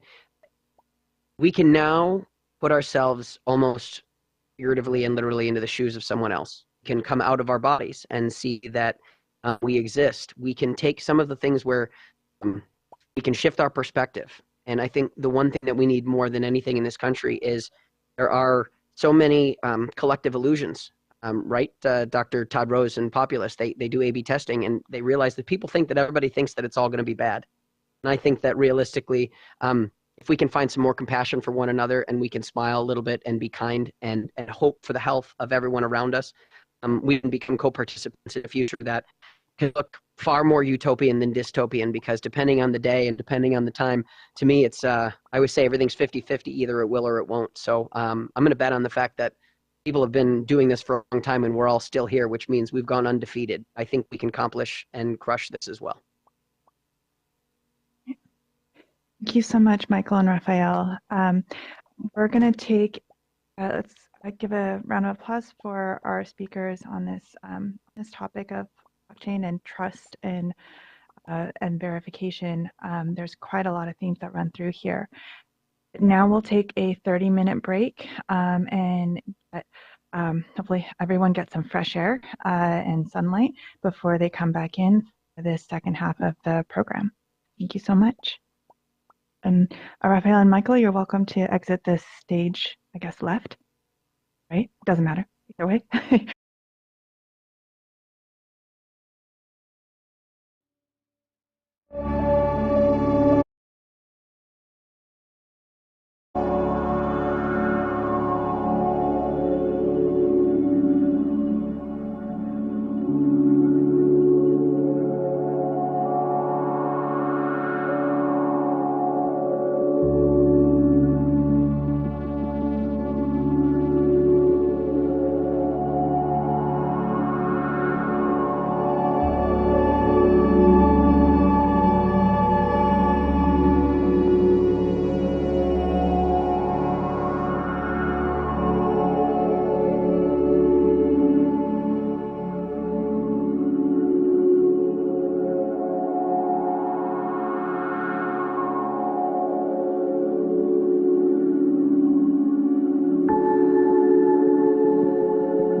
role of clinicians, nurses, researchers, and hospitals delivering medical care is precisely what we're going to talk about. Let's listen into a fireside chat about patient health and safety. How will immersive healthcare infrastructure transform patient care? With Joey Kai, that's said that correctly, a research fellow at Johns Hopkins University School of Medicine. Dr. Esso is a cognitive neuroscientist and experimental psychologist specializing in learning enhancement. Her research at Johns Hopkins applies learning enhancement strategies to optimize evidence-based treatments for childhood neuropsychiatric conditions, for example, disorders or anxiety.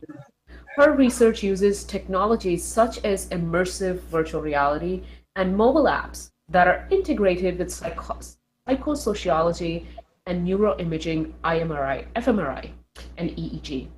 Beyond the laboratory, she enjoys writing novels, theological studies, good company, and good food.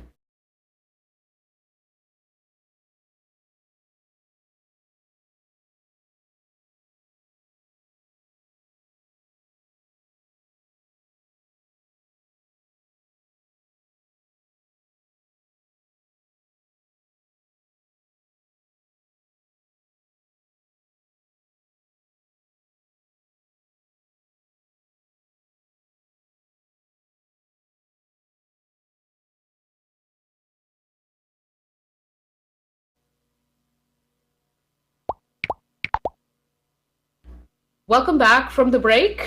Today we are assembled here for day 4 of Metaverse Safety Week 2022. And the focus is medical XR and immersive healthcare. The new role of clinicians, nurses, researchers, hospitals delivering medical care. Let's listen into a fireside chat around patient health and safety. How will immersive healthcare infrastructure transform patient care? With Joey Kai Esso. And I hope that I said that correctly. Joey is a medical XRSI advisor at XRSI Medical XR Council, and also research fellow at Johns Hopkins University School of Medicine. Dr. Esso is a cognitive neuroscientist and experimental psychologist specializing in learning enhancement. Her research at Johns Hopkins applies learning enhancement strategies to optimize evidence-based treatments for childhood neuropsychiatric condition, example, tic disorders, anxiety.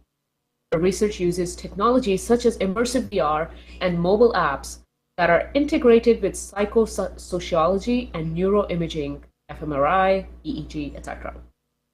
Beyond the laboratory, she enjoys writing novels, theological studies, good company, and good food. Joining Dr. Esso is Brian Cameron, another Medical XR Council advisor at XRSI, founder of Electric Puppets, Inc. Brian Cameron has been a serial innovator since 1997. In 2000, Brian led a team to create the first interactive version of the beloved Little Golden Books for Disney Interactive, and then became the CTO of an international US-based firm that delivered online education to Fortune 100 corporate employees. For the next 10 years, Ryan was CTO of online education companies before starting his own innovative online education organization. He's advised on international boards and organizations as well. Ryan has created online education products that have won numerous awards and have helped hundreds and thousands of Fortune 500 employees learning important new skills in multi-year award-winning online programs. Joining Copernicus Studio in 2013, he led the interactive division, creating one of the first speech recognition engine tuned to children's voices, and has created first patent-pending medical VR platform research and assessment, starting with ophthalmology. Sorry, that's why I need medical advisors. I'm bad with these terms.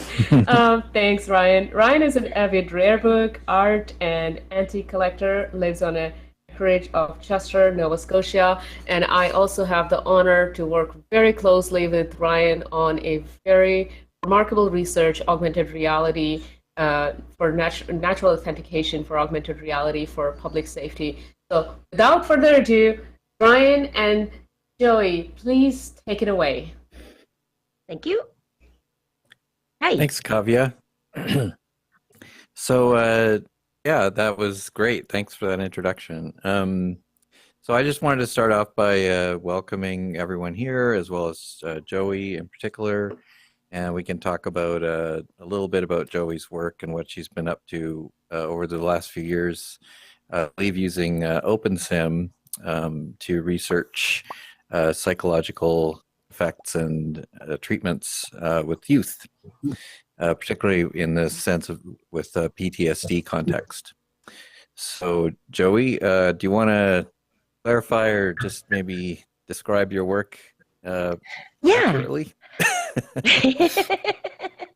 Yeah, so a lot of our work when I was doing my dissertation was with OpenSim. We work mostly with Unity now, but the key is the same, right? We're studying learning and memory using virtual reality as well as to enhance it. So why am I, in a psychiatry department? Is that there's a lot of learning and memory in psychotherapy. So you're basically learning new skills, learning new way to think, new way to interact with the environment that is more functional than the pathological interaction you had before, right? So for the most obvious is kind of like a phobia type, more like a phobia type, with like phobia, for example, you learn that something is scary, and then in therapy, you will learn that, with with your therapist, you can learn that something is less scary, or something like kind of like sorry, it was a little distracting. So The floating in person therapy, is the camera, in case you're wondering. Oh, okay. I was like, what is that person doing in my face? Sorry about that, guys. So in therapy, you'll learn, for example, your therapist will walk you through how to interact with like an image of a dog or a video of a dog or a real dog. And then through not having additional traumatic experience, you'll learn that, oh, okay, dog isn't scary, right? So our job with virtual reality is to kind of make that first step a little bit easier to for people to interact with things that might be really, really scary in real life. But a virtual dog, you're more likely to be willing to step into the room with it. Does that kind of make sense? Yeah. So where I got interested in talking to Joey in particular was just where she had worked with so many different patients. And in my case, I'm working in a vision clinic with ophthalmology patients, mostly pediatric, so children. We wanted to explore this idea of health and safety that was unique to virtual reality. So what are things that we're learning, especially with Joey's work in working with people in PTSD and trauma? What are things that we need to do as VR developers to make the environment as safe as possible, as welcoming as possible, and really getting that parasympathetic response in a good state so that we can do research and administer therapy. So I wanted to see, Joey, if you had any learnings from what you were doing that relate to patient safety at this point. Yeah, so I work mostly with children. So a lot of times with kids, just like in the real world, right? You want to talk to them in a way that they understand. Both, like if they walk into your hospital room, they might be a little nervous. They obviously might not be feeling well. First of all, the bedside manner, I think, is the first thing that put them at ease. So, for example, in our research, we never wear lab coats because lab coats is intimidating to kids. And when during COVID, we have to start wearing mask and face shield, which is super scary. So what we started doing is, I started putting weird decorative stuff on my mask and on my face shield so that I look less like an alien, just like a silly, lady. Being a little silly always help. And so one of the before we even put the headset on the children, we try to talk to them and walk them through kind of what we're doing, why we're doing it, and what they will see before, like, we basically prevent them from seeing any other stimulus, right? Yeah, and I think that's similar to kind of what you have worked with before as well. Yeah, so some of the concerns that we came up with as we were talking were that the lab coats thing. I was thinking in terms of, like, should you have a horizon? Like, do we have to be able to see a horizon out there in VR in order to keep a person feeling grounded and not getting nauseous? Or do we need to, is there certain colors or certain light levels that we should be thinking about? So in our case, we didn't necessarily find all the answers, but we just started talking about it. And what it's resulting in is, we've just been going around asking people and trying to get people's experience, because we think at some point, if we can kind of put all this information together in one place, it'd be something that we could disseminate and people could start, whether you're developing for healthcare or just anything, you could have a reference that would help you understand, like, okay, if you're going to make something for kids, you should have this, these are best practices, don't do this, avoid this, so that was kind of where we've gone with it. Yeah. And usually, like, comfortable rooms, right? If you're going to be indoors in the VR, comfortable rooms instead of, like, medical setting, like, tend to also put people at ease as well, especially kids. Yeah. So my question is there a standard? Is there, like, something that we can create that would be useful to everyone in the medical community, but by extension, other kinds of research, as well as, even in gaming and other things where people obviously you want people to feel safe in VR and feel comfortable so they can enjoy whatever it is they're doing. Yeah. But that takes research. So that's where we're trying to do that research. So we're kind of trying to start something ourselves, but also reach out to people here who might be interested. Certainly, if anyone here is interested in contributing or taking part in the conversation we're having about these very specific things, especially if you've had a lot of experience interacting with people in VR and doing research, and just having lots and lots of people go through with the headset on and watching what seems to work, what seems to cause them issues. We're just hoping to get that documented in a central place. Yeah. So let us know if you have something to contribute. Yeah. So I don't know. Do you have any interesting anecdotal stories about any particular experiences that you could share without violating patient, confidentiality? Yeah, there was one time where we were putting the headset on a child. He has tics, and the study we were doing is kind of one of the study we did before is how children with certain disorder learn and unlearn fearful memories. So because that is a very key concept in psychotherapy. So what we did is we put the headset on the kid, and then they walk through this VR, and then they're supposed to interact with these lamps that occasionally it was like scream at them. So this kid, he hated the scream so much that he shrink in. You can see my shoulders, but he shrink in his chair, and then eventually he threw this squeeze ball that we gave him. He threw it at me. And then he said, "Stop making it scream." But so obviously that was like it's distress-inducing situation. And another thing that we learned that some of the commercial software that one of my colleagues was using, that kind of try to help children relax during painful procedures. So one of the problems that they encounter with commercial software, which speaks to why we have this kind of collaboration, right? You have researcher and developer working together instead of trying to get something off the shelf, is that a lot of the procedures are done when a patients are lying down. And a lot of the commercially available software at the time, with the Oculus Quest 1, I believe, when you look up, all you see is the sky. So all the lovely stimulus that's supposed to help them relax is over here, and the kids is looking up at the sun in their face. So that was a couple of the things that really, really motivated some of what we're doing now, right? Like to kind of figure out what is it that the medical community need, rather than what is available, and how do we make them better? How do we make them safer? How do we train people to make them safer? And like provider training, I think, is really important in this regard.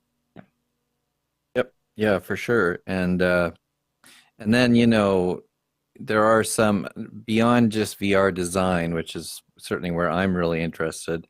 There's also the idea of just like, what do you do with the data, and how, like I noticed this morning with Brennan, he was at the keynote, he was talking about keeping the data local to the machine, so nothing went on the cloud, and nothing, it all stayed in the on site. So certainly keeping things on device, I think, is helpful.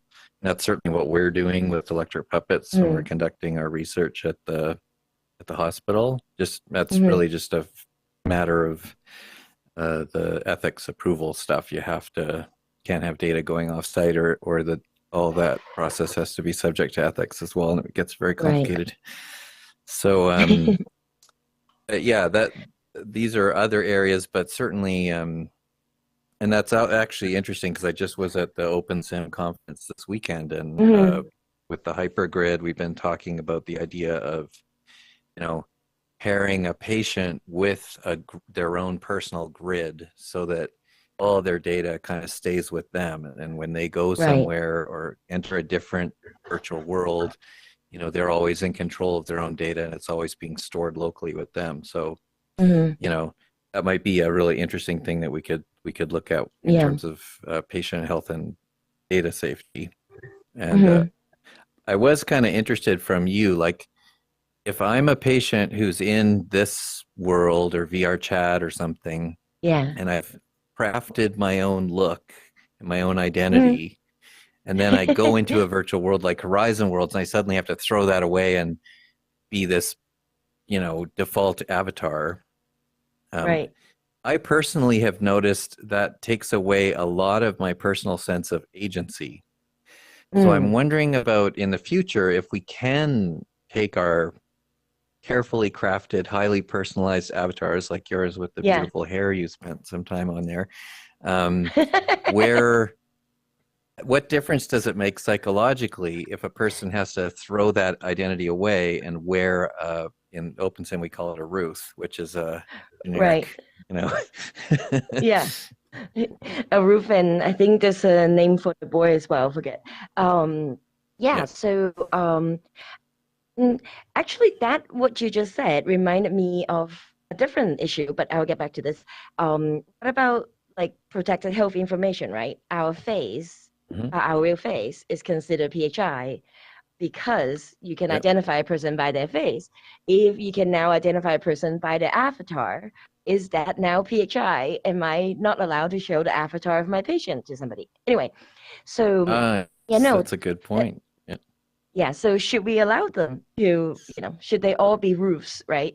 So there's no no identifiable avatar. But in terms of sense of self, I think it's really important that, like, patients feel like they are part of what's happening, right? So right now, I feel like I'm talking to you in this stage, but I can't see myself. I can see my hands, right? So, like, maybe does it really need a lot of detailed personalization if you have an interface that doesn't allow like a self view? Like, because the sense of self is something that obviously is really meta, right? I am me, but like I only see this avatar when I log in. So like depends, like because I assume at some point, if we do end up doing some sort of basically therapy room is, you know, between a patient and a therapist or a medical doctor, it would be something that is entirely private. right? Like you were saying, Yep. maybe like in a local network or a really private connection of some sort that only the two people are allowed in. And at that point, that avatar can be as personalized as they want. Maybe a person can have the same avatar going to the other doctors, you know? And I guess it can be also used as another way to de-identify, right? So I don't know, maybe one day I'll hear one of my colleagues say, I just gave therapy to a T-Rex today. You know, so. Yeah. Well, and that's interesting. And the reason I relate this is because in OpenSim, there's a whole bunch of different hypergrid or grids you can kind of hypergrid between. Yeah. And I found that if I could be my own avatar in all these new weird worlds I found myself in, I felt a lot more present. Like it was really intense, the feeling of just, you know, and then the times when I couldn't bring my avatar in for some reason, I had to take on a different generic one. I lost like that you have some sense. kind of And so rules I'm or wondering, something. yeah, or you just don't feel like yourself, or you feel like you're kind of abstracted away from the experience Right. in a sense, you know, or it's like you're having to wear a uniform, you know. Yeah. Were you in first person view or third person view? Third, In the... which is interesting. So yeah, so here I want you you're to do it not, and again. Yeah. I want you to do that experiment again, but in first person view and see if like it makes a difference. well, it would in terms of how people react to me probably, but yeah, you're right. It would be less personalized.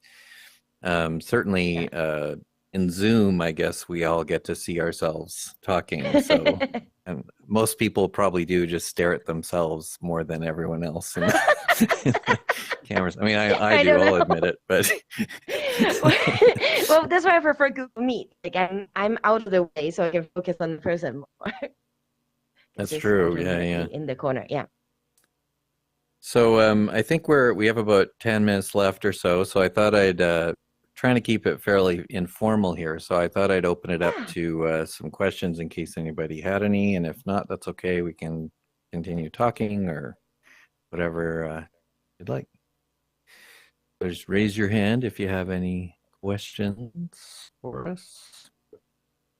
Or if it's not a question, you can certainly share some experience that you've had that maybe is kind of related to what we're talking about.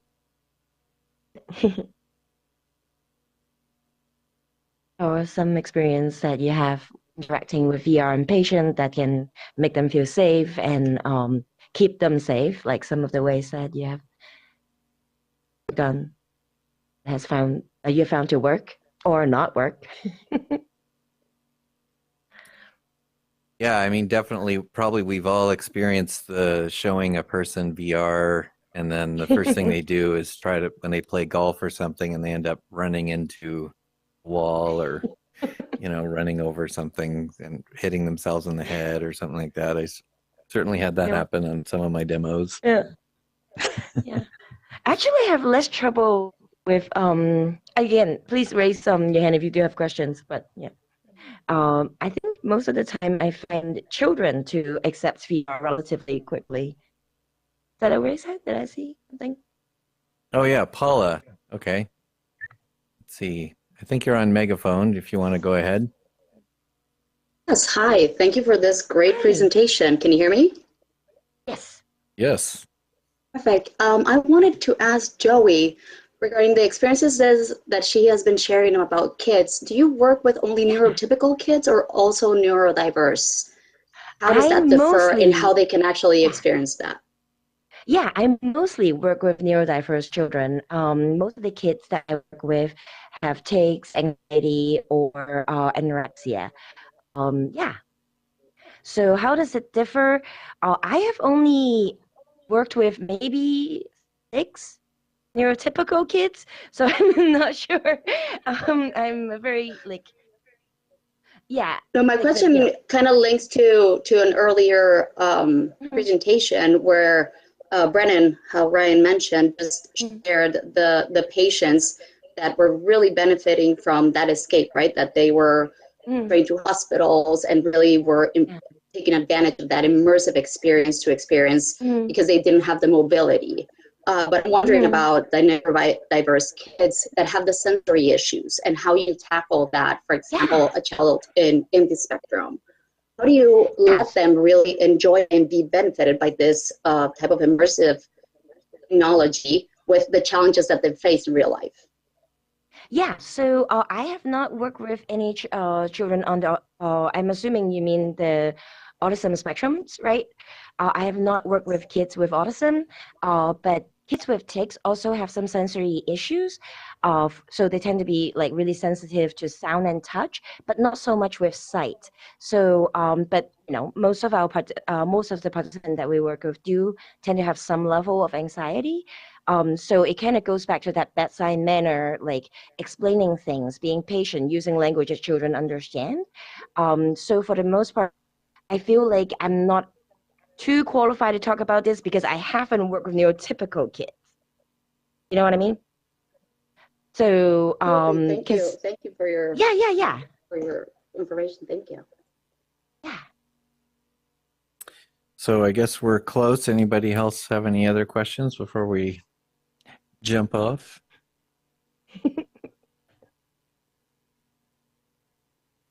Or are we being signaled off stage here? Hey guys, this is Kavya. Looks like Kavya has. Yep. Yeah, I honestly, not a real question because I know you both are advisors and I can always contact you directly. But I did want to, comment on, being gracious for sharing knowledge. Clearly, there is no financial incentives at the moment to becoming an XRSI advisor, but I really just wanted to thank you both for graciously sharing your insights, your knowledge, and making time not only to speak here, but also to attend these sessions, because every single word that is being shared throughout this week is essentially going to help us guide how we confront these new realities. So thank you so much for prioritizing part of Metaverse Safety Week. I'm really, really grateful to both of you and to the entire council members, as well as today we have a new leader for the Medical Council, Julia Scott. I'm so forever grateful to both of you and everyone, and thanks everyone for joining. Very good. These are some remarkable researchers who give time to us. Thank you. Yeah, and Thank thank you. you, I guess that's Kavya, my too, cue. for all your work. I mean, it's amazing. So, okay. Yeah. Thank you, Joey. Thank you, Ryan. Thank you. We'll take a quick 5-minute break and come on back for our next keynote. And so that would be calling up Mark next to the stage. Whenever you're ready. It's Max. Max, sorry, Max. Come on over. Hello. How you doing? I'm doing well. Sorry about the mix-up on the names. No, We're going through a lot of you're names. okay.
Okay, ready to start with our second afternoon session, and we have our keynote speaker, Max Chrysler-Harburg, who is the Metaverse Experience Strategist. He helps lead all Metaverse-related proposition and product and campaign development, including essential coordination and planning and tracking of client engagements, and a broader strategizing and coordination, planning, and better strategizing and delivering client pitches and proposals. He is involved in all client engagements and internal training for the team. He's incredibly passionate about the intersection between traditional advertising and Web3, experiential activations, and immersive media. And he is dedicating his career to understanding the convergence of digital and physical and what drives audience engagement. So he's going to share with us the current realities of immersive healthcare technologies. Thank you, Max. You can take the stage. Awesome. Thank you so much for having me. Hi, everybody. I'm super excited to be here for Metaverse Safety Week. Thank you guys all for the opportunity.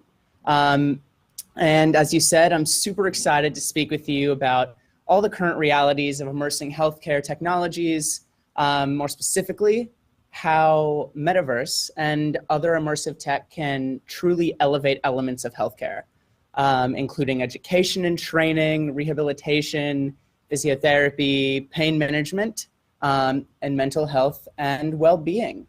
So with that, if you don't mind going to the next slide, I am super excited. Yeah.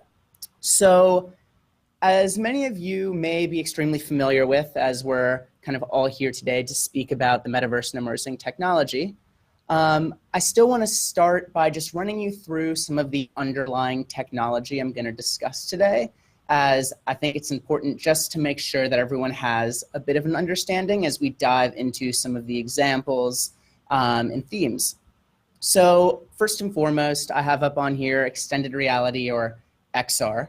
And extended reality is, we like to define it as the expansion of user experiences through digital overlays and immersive environments. So it's delivered by augmented, mixed, and virtual reality systems, ultimately offering a better way to connect and learn virtually. So there are many applications of this that I'm going to talk about in a minute, but I just want to quickly discuss the difference between augmented and virtual reality. Again, a lot of this may be knowledge for some of you. However, I want to make sure that we have a good kind of collective understanding of how this is going to relate to healthcare before we dive in, just to make sure that everyone can kind of understand and enjoy the presentation. So if you don't mind going to the next slide. Thank you. So VR, virtual reality, as you know, is a headset-based immersive environment that enables multi-user remote collaboration and rich situational and technological training. So in a business sense, it's a compelling way to train and build stakeholder relationships. But for us today, let's think of it as an immersive technology that allows us to perform simulation-based training, both tactical, so that's like surgical and other medical procedures, learning and educating how to do that, being able to really learn and practice in a virtual environment. So that's tactical, and soft skills. So that's like interfacing with patients, other stakeholders, parents, children, things of that nature. So that's kind of the soft skills aspect of VR. Then you have augmented reality, AR, and that is engaging digital content that is overlaid on top of the real world. So offering the ability to guide, train, build, and connect individually or with others. And this can be accessed via a headset, a mobile device, and in the future, some sort of glasses or other wearable device. So that's kind of in a business sense and in a basic kind of dictionary definition of what AR is. But today, let's think of it as an interactive digital experience that can be used to visualize data, create digital twins, and guide training. Now, this can be done live, or it can be done in school and educational purpose while people are practicing, etc. And then, of course, I don't have it on here specifically, but traditional desktop, tablet, and mobile devices are also just the kind of that third underpinning hardware technology that allows you to access metaverse environments like virtual worlds. That's just a third kind of piece of it, but that's not necessarily what I'm going to focus on today.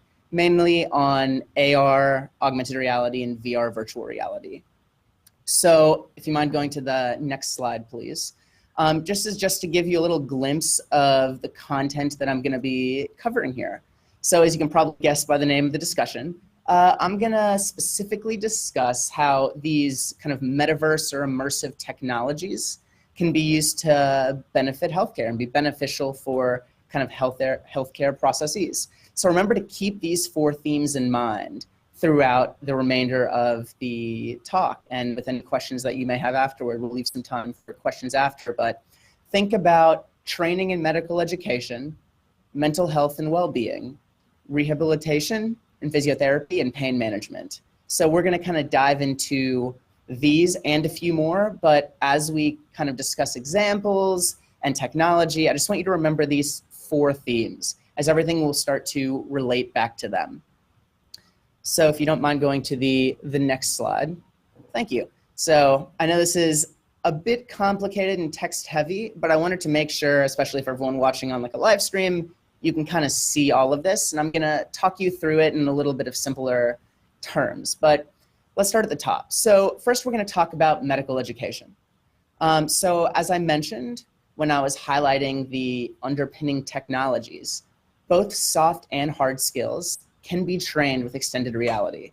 And extended reality technologies have the potential to improve the nature of education and training within healthcare through the power of telemedicine and building muscle memory in a risk-free environment to speed up learning.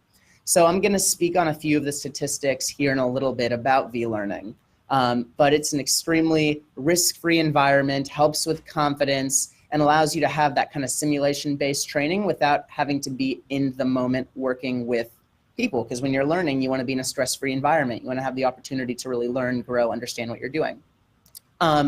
So this has great value for clinicians, medical user groups, students, etc. And additionally, there are a lot of schools that leverage this technology as well to help teach their students. So I've listed a few examples here, and I'll kind of touch over them. The UK hospital systems are using VR simulations to help medical students train for surgery, to train nurses. People are using this technology as well. And also for soft skills, again, I spoke about that, help doctors better empathize with their patients. So imagine being able to interact with your patients and get real-time feedback while being able to train. It's a lot different than just sitting in a classroom and learning about these types of things. You're actually able to practice and articulate and have real-time feedback as you are practicing. So next, let's go into number 2. And number 2 is mental health and well-being. And this is it's all on 2 and 3 are on here as well. And this is a topic that's extremely important and consistently talked about in the industry and society at large. So extended reality technologies have the potential to positively impact the mental health of multiple key user groups in the healthcare systems through video games, teleportation, and other experiences. So Cora, a Danish VR and AR production studio, kind of going into some examples, produces VR modules that are focused on exposure therapy, social anxiety, schizophrenia, that have been deployed in multiple Danish hospitals, right? So these VR environments allow individuals to connect, play, and socialize globally. And they can build community and meaningful relationships with new and current friends and family. And next, on the last thing on the slide, we have rehabilitation and physiotherapy. So extended reality technologies can allow patients to perform rehab while at home. So this not only frees up patient time, but also clinicians, which allow people to practice more efficiently and help a larger audience. Think about all of the current at-home exercise. Hello, Martin. And just want to check in and acknowledge you. yes.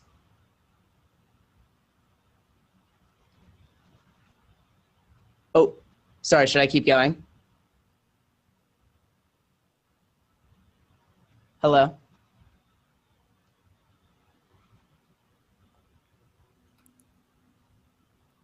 Am I good to keep going? Please keep going. Oh, cool. Sorry. So beautiful. Thank you. So again, this is, think about all Go the ahead current. and keep going, please. Yes. If you can hear me. Oh, I can hear you. Can you hear me? Hello? You can keep going. Perfect. So think about the Go ahead, at-home. keep going.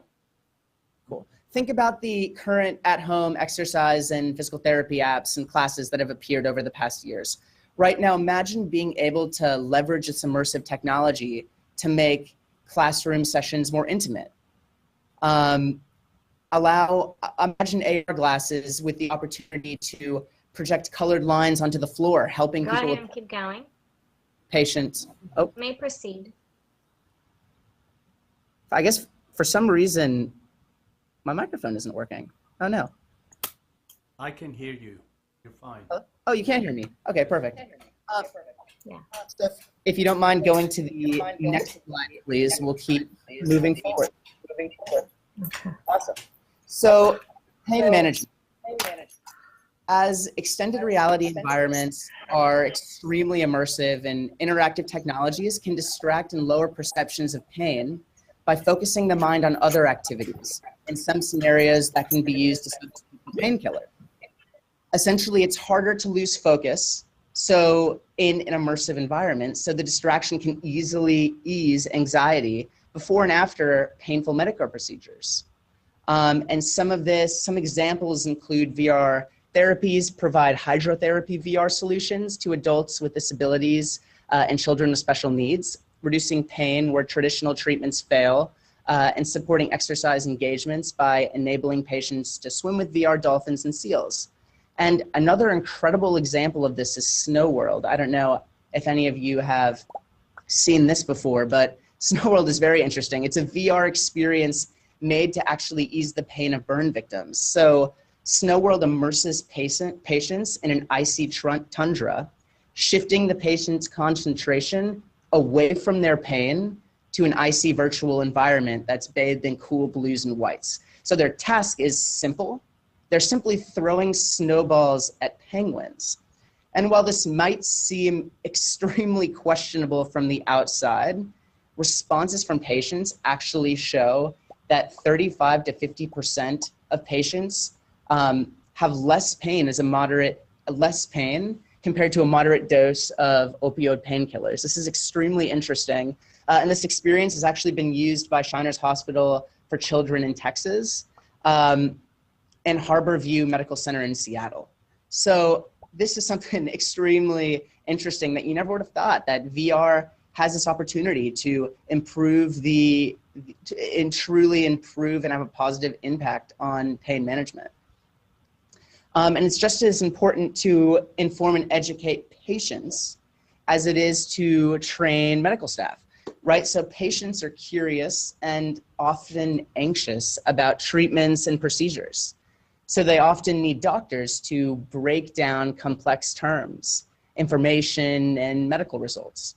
So extended reality technologies can really help make complex information and treatment and medication instructions a lot simpler. They can give patients this information in a more understandable, tangible way. Interactivity allows user groups to recall tasks better, something proven to be beneficial for caregivers as well. In one example, in a program, patients watched a VR video on a mobile phone that showed the effects of sodium intake on the body. And this helped illustrate how eating foods with high in sodium can directly lead to high blood pressure and cardiovascular disease. So it's not just about training medical professionals and students, but also the opportunity to interact with patients and display and educate information to them in an interactive way. And lastly, let's discuss a bit of onboarding and recruitment and remote assistance. So not necessarily a main of the 4 themes, but still something super important to discuss.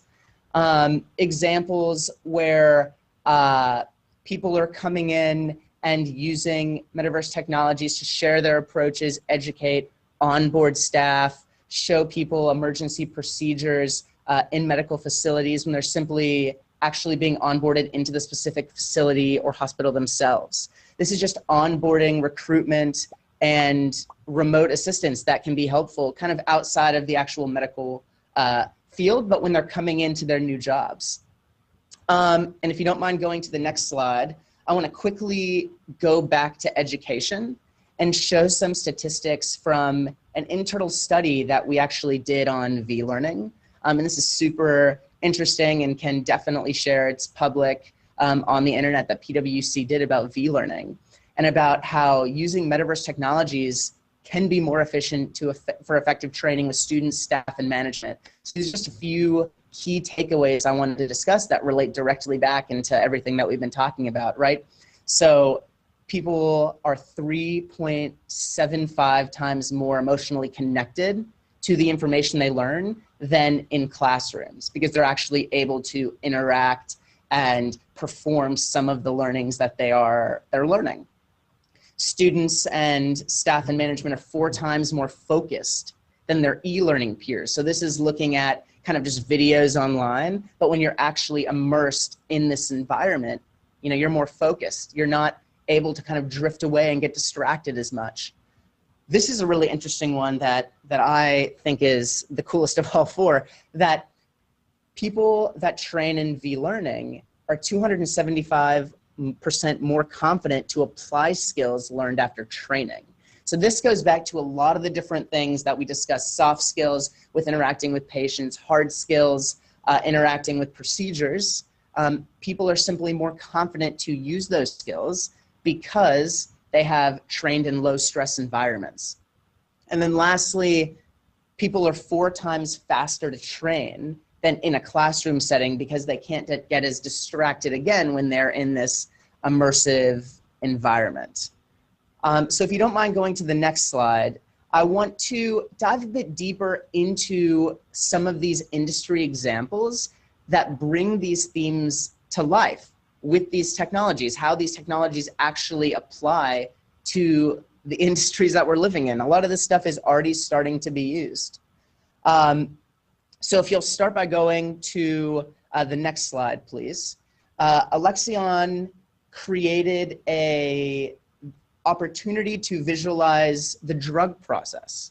So they created a VR experience for visualizing, you know, the drug process. As patients are often extremely curious, as are medical staff, what medicine actually does to the body, right? So they built an experience that allows patients to visualize what happens from the moment they take the pill as it goes through the bloodstream. So the experience shrinks the user down and they essentially jump into a blood vessel and start the process of drug circulation through the body. And participants were privileged to experience this immersive learning journey as they are able to become informed about how some of these medications will then combat the diseases. If you'll go to the next slide, please.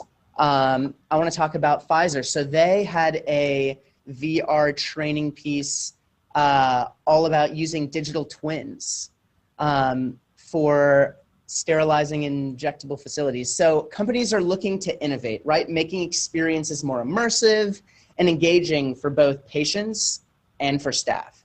So with the help of VR technology, Pfizer is creating a $45 million sterile injectable factory with this virtual factory component that will harness digital twin technology to optimize the supply chain as well as train employees in a more efficient way. So armed with virtual reality wearables like a MetaQuest 2 or Google Glass, trainees can test in a virtual rendering of the Michigan facility from almost any location, similar to a surgeon practicing from a complex surgical procedure. And this new factory will leverage VR training, robotics, and the latest isolator-based tech, which promises to keep products safe from contamination. thanks to digital twins, factory workers can now tour the new buildings and learn how to do their jobs without ever stepping foot inside the facility before this is built, right? So facilities don't even need to be physically built. They can be in the process of being made, and they can still train inside them and learn how the facilities work and what they're going to be doing inside the facilities. And then a next example. So using virtual reality simulator, this is a really interesting one. So GSK partnered with DDB Remedy, the ad agency, to recreate what migraines feel like.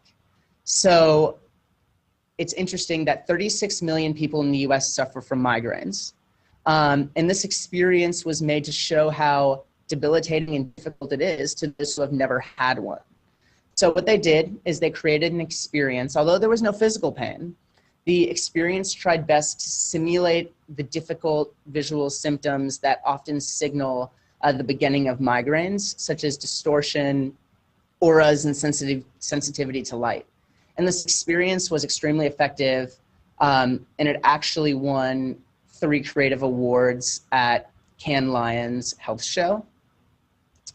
And it's extremely difficult, obviously, to explain to someone that has never had a migraine before and the effects it has on the body without actually having one. So that's kind of what the point of this activation was. By using augmented reality, a non-sufferer experience can really understand what a scenario would be like with someone who has migraine symptoms, and how it alters what, how they go around their life, what they see, what they do when they're having these things. And lastly, in 2019, on the next slide, please, UConn did something very interesting, UConn Health. So they discovered a medical software company that offers interactive VR experiences for surgical training in orthopedics. So the software offers medical grade VR training and educational modules that enable surgeons to practice procedures in a safe environment and at a relatively low cost. And this is using Oculus headsets. So this goes back to the statistics I was discussing before, the low stress environment and opportunity to train in this immersive setting. So these are only a few of the many examples that are out there of industry leaders and companies leveraging these immersive experiences in healthcare. So if you'll go to the next slide, I just wanted to share an example of some stuff that we've done actually at PwC. So at PwC, we do a lot with development and creation for our clients and our internal practice. And we created a platform that accelerates the design process of a healthcare facility to help visualize the review progress with their customers. So blueprints, as it says here on the slide, right? Blueprints and technical drawings are not enough to communicate a sense of scale and customer experience to doctors and nurses. And that's why we developed an immersive experience that lets them experience the facility firsthand. And they can change the design in real time and accelerate the decision-making process as they are designing a healthcare facility. And this is really similar if you're thinking about this in kind of a general sense of being able to go on and place furniture in a room so you're able to really see what it's going to look like before you go through the process of actually building the building. That is kind of what this kind of activation is working with. And it's super interesting. I just wanted to touch on kind of how these experiences are brought to life. And I know we're kind of getting towards the end of the talk, so I'll just fly through this. If you'll just go to the last slide. I just wanted to kind of talk, if you go back one more, here's more of here are more kind of visualizations and pictures of what this looks like and what this can look like once it's kind of built and you're able to walk around and all that kind of stuff. So if you'll go to the next slide, just kind of how you can bring your metaverse's experience to life if you're looking to do stuff like this. Right, if you're looking to use this technology and bring some of these experiences to life, VR, AR training, etc. It's important to really go discover opportunities This is how we do it at PwC, right? Discovering opportunities, accelerate stakeholder buy-in, and build a cohesive view. And this is just basically saying the approach is making sure you understand kind of what you're looking to achieve when you're implementing these metaverse technologies. Are you looking to help with training? Are you looking to help with soft skills, hard skills? You can see with a lot of these examples how there was tangible opportunity when applying these technologies. And so that is kind of just what I wanted to share. And thank you guys so much for coming in and allowing me to speak with you guys about some of the research and examples that I've seen.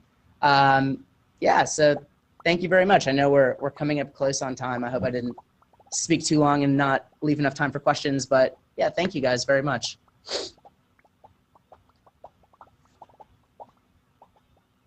There are time for questions if anyone would like to ask questions. Okay, yes, I see. Flavia, if you'd like to unmute. Yes, I'd like to know more specifically how we can work with mental health in virtual reality. Some examples, if you can. I'm so sorry. It cut out a little bit. Do you mind? Is it possible to message the question in the chat? Flavia was asking about how about mental health applications in Metaverse. I'm sorry. Do you mind repeating that one more time? It cut out. Sorry, that's okay. Mental health applications in the Metaverse. Do you have any examples of that? Yes, usage? mental health applications. So that is kind of the idea, and I touched on it a little bit. Really, the idea is bringing people together, right, and providing stimulation, not keeping people isolated. This was really seen a lot during the heat of the pandemic, right, when we were isolated and it was hard to really have that meaningful personal connections. The opportunities for virtual reality, and I have definitely examples that I can share if you want me to send your way. Just how people were able to connect and people were able to use kind of these immersive experiences to feel a sense of connection and feel a sense of immersion rather than just being isolated at home. Yeah, so that's kind of where the mental health opportunities really came into play. Flavia, does that answer your question? Yes, thank you. Of course. All right. Tomo? I was wondering whether, in that vein, whether you know of any studies where the use of visualization has been applied to medicine. That is, in as much as there is a placebo effect, well known for decades, has anyone been? I'm so sorry. Do you mind repeating it up here? It was a little bit hard to hear from down there. So what I heard was that the visualization in VR relating to the placebo effect, is that on target, Tomo?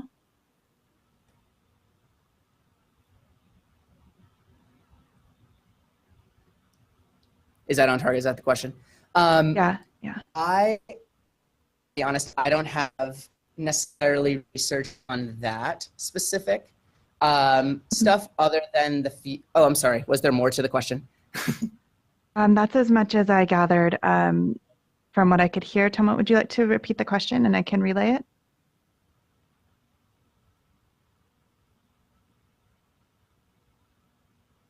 I mean, I can touch a little bit on kind of like the idea of like the distraction. I understand like oh, I'm sorry. Were you saying something?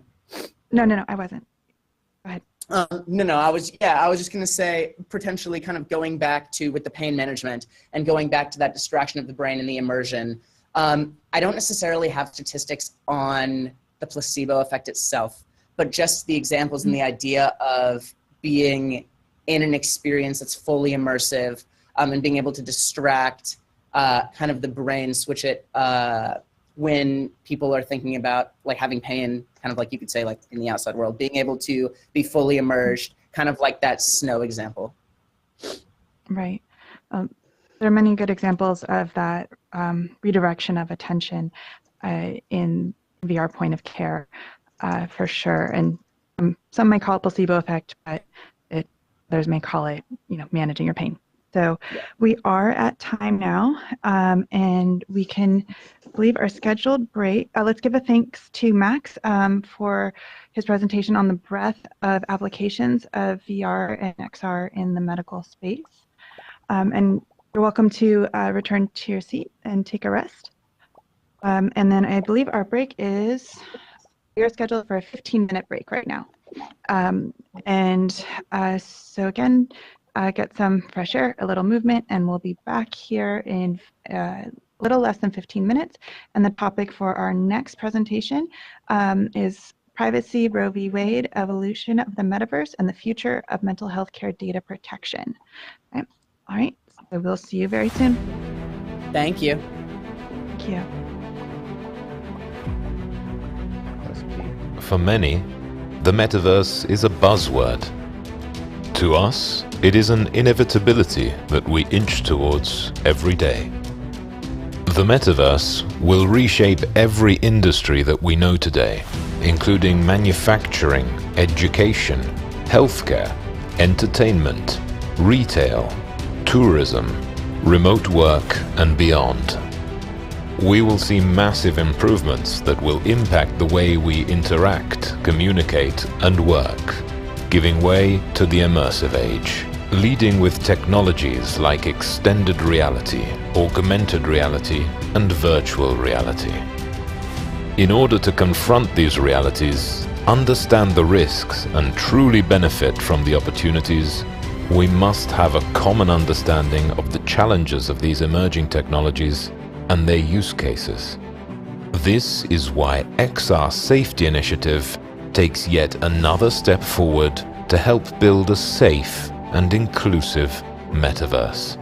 Created by a world-class assembly of experts, the XR Safety Initiative is proud to announce the Metaverse for All certification program. An informative and enlightening course to shed light on the many unknowns of how the metaverse will change the world. This course is aimed at both educating on the many aspects of the metaverse while leading with privacy, safety, security, ethics, and inclusion. These are critical aspects for any company, government, or hobbyist to stay relevant in this next generation of the internet. We are launching our first baseline certification in this series of certification courses. Register today at xrsi.org/forall and join us to build for a better tomorrow.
immersive healthcare. U.S. Supreme Court, which overturns the 50-year-old Roe versus Wade judgment guaranteeing access to abortion across the United States, was described by the UN Human Rights Chief as a huge blow to women's human rights and gender equality. The sheer amount of tech tools and the knowledge required to discreetly seek an abortion underlines how wide open we are to surveillance. In the post-Roe era of digital privacy, a moment that underscores how the use of technology has made it practically impossible for Americans to evade ubiquitous tracking.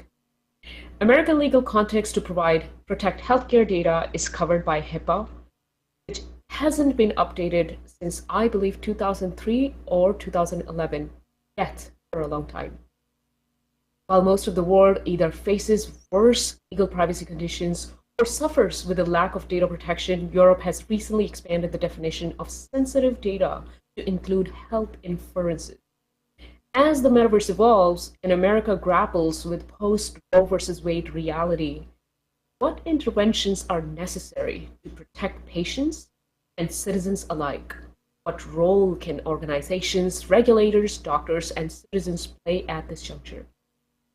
As a woman, as an American, and as the cyber guardian for this tech ecosystem, I'm really looking forward to this next panel. It is essentially one of the most important conversations of our times, as these wonderful women, some of whom I have had the honor to work with, discuss privacy, Roe versus Wade, evolution of the metaverse, and future of healthcare data protection.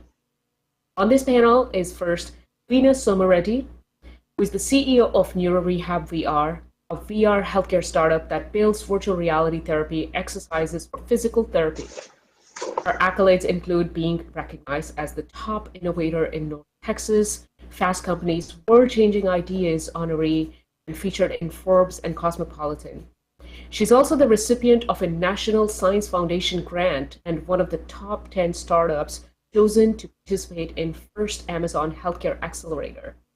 Using her many years of research and development experience in VR and AR, she's helping to connect technology and healthcare to enhance patient care and rehabilitation outcomes gradually. Thank you for that introduction, and Sure. I'm really honored to be here today. Thank you, Veena. And next is Julia A. Scott. Dr. Julia A. Scott is the Brain and Memory Care Lab Director at Santa Clara University. Dr. Scott's research program utilizes external partnerships in healthcare to develop projects at the intersections of neuroscience, medical imaging, and virtual reality application. She received her training in neuroscience at the University of California campuses. She has published widely on normal and abnormal neurodevelopment and brain aging. Dr. Scott is translating her BCI VR research into digital health application. She co-founded Gambit Labs in 2021 to empower youth to take the lead in ensuring their own well-being by developing specific cognitive skills underlying healthier habit of mind. Dr. Scott has also assumed executive lead role today with Medical XR Advisory Council by XRSI. Thank you, Julia. Thank you so much for doing this courageous discussion. And next on the panel is Paula Pondo de Hill. I hope I said that correctly. Is an attorney in the United States admitted to practice in law in California and Guatemala, her home country. She holds a master's degree in computer and communication law from the Queen Mary University of London and is certified information privacy professional CIPP in both the US and the EU. With over 10 years of experience, she has worked as an associate at top 3 Central American law firm, as an independent consultant and assistant manager at UCLA's Information Practices Department. She currently works as a privacy of counsel and advocates for Palacio Abogados and Consultor. Said that correctly? A leading Central American law firm in Guatemala, where she heads data privacy and data protection practice area. Paula's fierce passion for privacy, advocacy, and children's rights led her to become XRSI's Child Safety Legal Advisor. She also serves as a leadership advisor to DDX3X Foundation, a diversity and inclusion task force advisor for apraxia kids, and independent special education advocate. Last but not least, moderating this remarkable panel, Deborah J. Farber.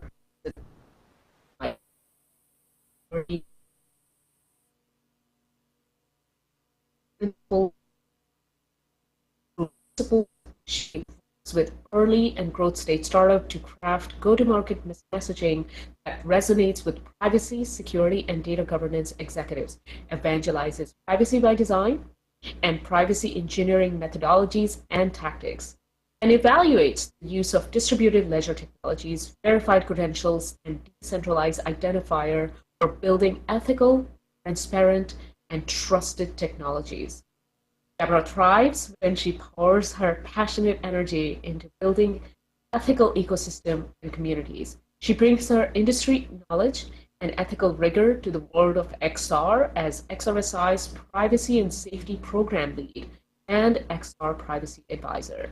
Previously, she has held privacy and security leadership roles at Amazon, AWS, BigID, Visa, TrustArc, and IBM. Thank you, everyone, for being part of this historic moment, and thank you to these amazing women for their courage and their intellect to confront one of the most challenging issues faced by women today in the digital and the immersive era. Deborah, and all of you, please take it away. Wow. Well, thank you for that introduction, Kavya. I really appreciate that. I am delighted to moderate this panel today with these incredibly knowledgeable women. And so I guess we'll dive in because there's so many things to talk about. We could have separate panels on each topic, but we're going to try to set the scene first from a legal perspective. Earlier this year, as Kavya mentioned, the US Supreme Court's decision in the Dobbs case has overturned Roe v. Wade, and that eliminated a constitutional right to abortion, among other things like privacy generally. Many states have responded with laws that make abortion illegal in many or most circumstances. So Paula, before we turn to the application of this issue to the metaverse, can you first give us your legal perspective on the risks that girls and women will face as a result of this Dobbs decision? Yes, thank you, Deborah. Thank you, Kavya, for that amazing introduction. So let me provide a little more background for those in the audience that might not be as familiar with these cases. Roe v. Wade's case brought up the Supreme Court 50 years ago, like Kavya shared, and it decided that the US Constitution provided an implied right to privacy, protected a woman's right to choose whether to have an abortion. So the ruling on Dobbs, it overturned Roe, declaring that there is no constitutional right to an abortion, and then returned the authority to regulate abortion to the states. So the impact for girls and women with this decision is that a basic part of women's healthcare rights has now been banned or criminalized in at least 13 states as of statistics in October, according to a research presented by Jeff Jockish during Privacy and Equity Conference. The number is expected to rise to 26 states implementing these total or near total bans. This means girls and women in the US also lost their constitutional right to privacy, because in the US there is no express federal constitutional right to privacy, and the legal landscape is addressed differently across different industry sectors. For those of you that have been participating, on Saturday, Human Rights Day reminded us that the right to health is a basic human right, and it includes the right to control one's health and body, including the sexual and reproductive health and rights of women and girls without interference. In a post-Roe world in the US, women are no longer afforded equal rights to health. So, as it was mentioned before, privacy is addressed differently across different industry sectors. So as of today, we're talking about healthcare. So let's see how privacy and security of healthcare data of an individual is regulated in the US. So first we have HIPAA. This is a comprehensive federal law that creates national standards to prevent certain health information, referred to as protected health information, or PHI, from being disclosed without a patient's knowledge or consent. its requirements are implemented through a set of rules around privacy and security of PHI, process for purposes of payment, treatment, and operations related to healthcare. So the main issue with HIPAA rules is their narrow scope, because they do not apply to health information maintained by anyone who isn't a covered entity or its business associates. So following the Dobbs decision, the OCR, which is the Office of Civil Rights, issued new guidance addressing HIPAA's protection of reproductive health information. So here, among a couple of other important points, it reiterated that HIPAA privacy rules permits covered entities to make disclosures that are required by law, not merely permitted without authorization. But what about entities that are not covered entities under HIPAA? President Biden also issued an executive order post-Roe and to guide how to protect the privacy, security, and safety of the millions of Americans who now have limited access to reproductive health care services. So again, what happens to those entities that possess this data and are not covered entities? In contrast, there are some non-HIPAA covered entity privacy practices that may be regulated by the Federal Trade Commission, so the FTC. This is the nation's Consumer Protection Agency, and it enforces Section 5 of the FTC Act, which prohibits companies from misleading consumers by engaging in unfair or deceptive acts or practices in commerce. So for example, smartphone apps that monitor users' health data are subject to the FTC Act. The FTC also enforces the Health Breach Notification Rule, which requires certain businesses and nonprofits, which are not covered by HIPAA, to notify their customers, the FTC, and in some cases the media, if there's a breach of unsecured, individually identifiable health information. So the FTC has also provided some guidance post-Dobbs and has recognized that the most sensitive categories of data collected by connected devices, a person's precise location and information about their health. And then I'm not going to go into it because this is not a legal lecture, and I know that I've just delivered a lot to you to try and set the landscape. But there are also some entities that if you've been following today, it was mentioned earlier, that may receive reproductive health information from individuals, and they both fall outside of both HIPAA privacy rules and the FTC. And then we go into the FDNC Act by the FDA, and I think you have enough to kind of see where we stand. I hope that I was able to express the complexity of the issues that girls and women now face in the US, because the applicable regulations often turn on the purpose for which the health data was collected and by whom, rather than the nature or sensitivity of the data itself. Privacy and health data are viewed as consumer rights and not human rights. So what happens to health data that falls outside of these purposes? What about health data inferences that can be made by personal data that might not be initially obviously related to a human's reproductive health information? It can be derived with enough data points from the collection of massive amounts of personal data without a specific purpose. So I'm going to leave it here for now and hope that I was able to kind of lay the stage so that Julia and Vina can continue. Paula, that was excellent. That was really good. I mean, this is a lot of information that you were able to condense down in a digestible manner. So I really appreciate that for setting the regulatory landscape for us. It's clear a lot has changed on the legal front, especially since HIPAA was came into law in 2003. But now, Vina, I'd love to turn to you. As a result of the Dobbs decision, privacy advocates and members of the medical community are concerned about potential for surveilling girls and women through the collection and use of reproductive health data via personal apps. And of course, we're concerned about the surveillance of medical professionals who may assist with performing abortions. Vina, can you give us examples of such risks in the medical XR context?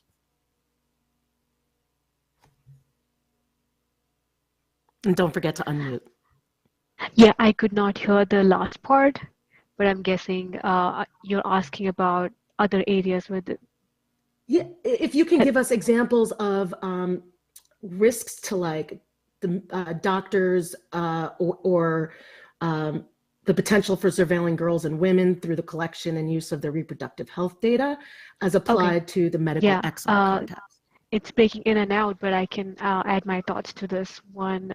Thank you so much for all that information. Paul, that was really good. In general, now we understand what happened with Roe versus Wade, and we kind of have a template as to it's more of a cautionary tale for us to make sure that as we build these environments and as we work on the next generation of the metaverse, we have to think about what could happen when different parties come with access to the health data that can be accessed through the metaverse. So in general, privacy risk in virtual and augmented reality can arise from like collection use of personal data such as location, biometric, and health data. So these risks can be particularly acute with extended reality where sensitive information can be collected. And especially we work with a lot of vulnerable population with people who have had strokes or brain injuries, spinal cord injuries, and sometimes they're not able to consent to the data that's being collected. So it's very important to make sure that either we do not collect the data or they understand exactly what's being collected and have control over that. And as more and more of the metaverse is getting into training and PT and also in the PTSD area and stress and anxiety therapy, which has boomed recently, especially in the military side. If they come out of the military, they could be, if there is access to the data that, while they were in the DoD, that would be bad for, being able to get insurance in the outside world. So that's something that we haven't probably thought about, and in all of us having access to data. So we've had instances where people who have had a stroke are not able to drive. Their driving licenses are taken away and only can get their licenses back after they go through a series of tests and then go back to the DMV. So it's already hard for a lot of people. But then there are other areas where, insurances can be denied, or it could be higher because of the data that they've had, these institutions have of that person.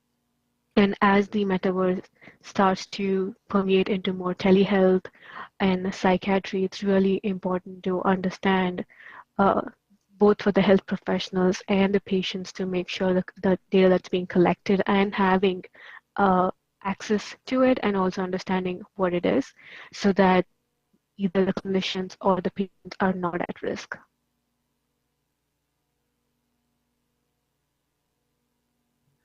Thank you for that. I really appreciate it. And Julia, we've been talking a lot about, data and collecting so much enormous amount of data. Can you help us understand some of the data types collected by personal apps and healthcare providers that could enable this tracking in a medical XR context? Right. So with the use of XR, whether it be a mixed reality device or a headset, other dimensions of data are collected that you wouldn't find in a telehealth situation. It's at a different dimensions and different degrees. The other thing to consider is in that numerous medical applications of XR, the use of peripheral sensors is also incorporated. So when you put that together, when the device you're using has electrodes and light sensors and different types of cameras, in combination with being on a connected device, it expands the complexity of the type of information and the inferences that can be made from it. So if we take, for example, the Omnicept that Dr. Spiegel spoke about earlier on, which is being used in a point-of-care system, which is not matching it to a particular person in that context in a point of care. But if that device was then used in a remote setting at home with the Omnicept, what data that would be potentially breached is with the eye scanning, it's going to be eye position, the eye tracking, the pupillometry, which is giving you cognitive load. You're simultaneously measuring heart rate in order to add that variable to the. You have all of the spatial information about how someone is moving around in that space.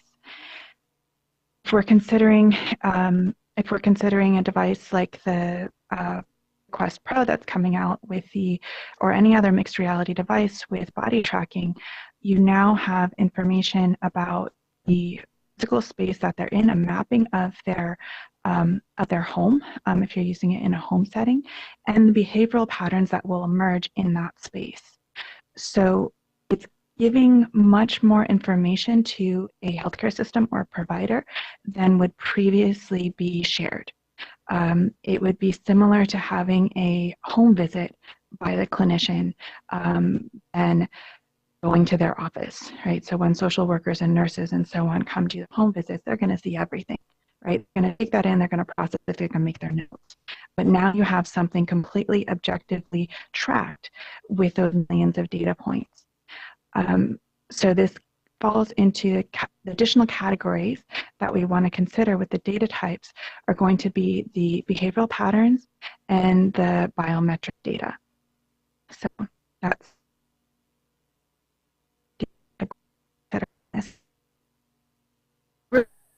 And so, with more of this tracking, it appears, if there is data about, women and girls or even their caregivers and what they have access to, that's more potential for this information to be breached by third parties who have access to it, or if police ask for a subpoena, or are there areas, like when it comes to data collection, are there areas or specific data that's collected that worries you in a post-Dobbs world specifically? Or is it just typically the location tracking ability and kind of monitoring where the person goes? Like, how does that relate to XR? Or how can it? What I think, sorry. Whoever wants to jump in, I was gonna ask that We can to both Julia answer. as a follow-up.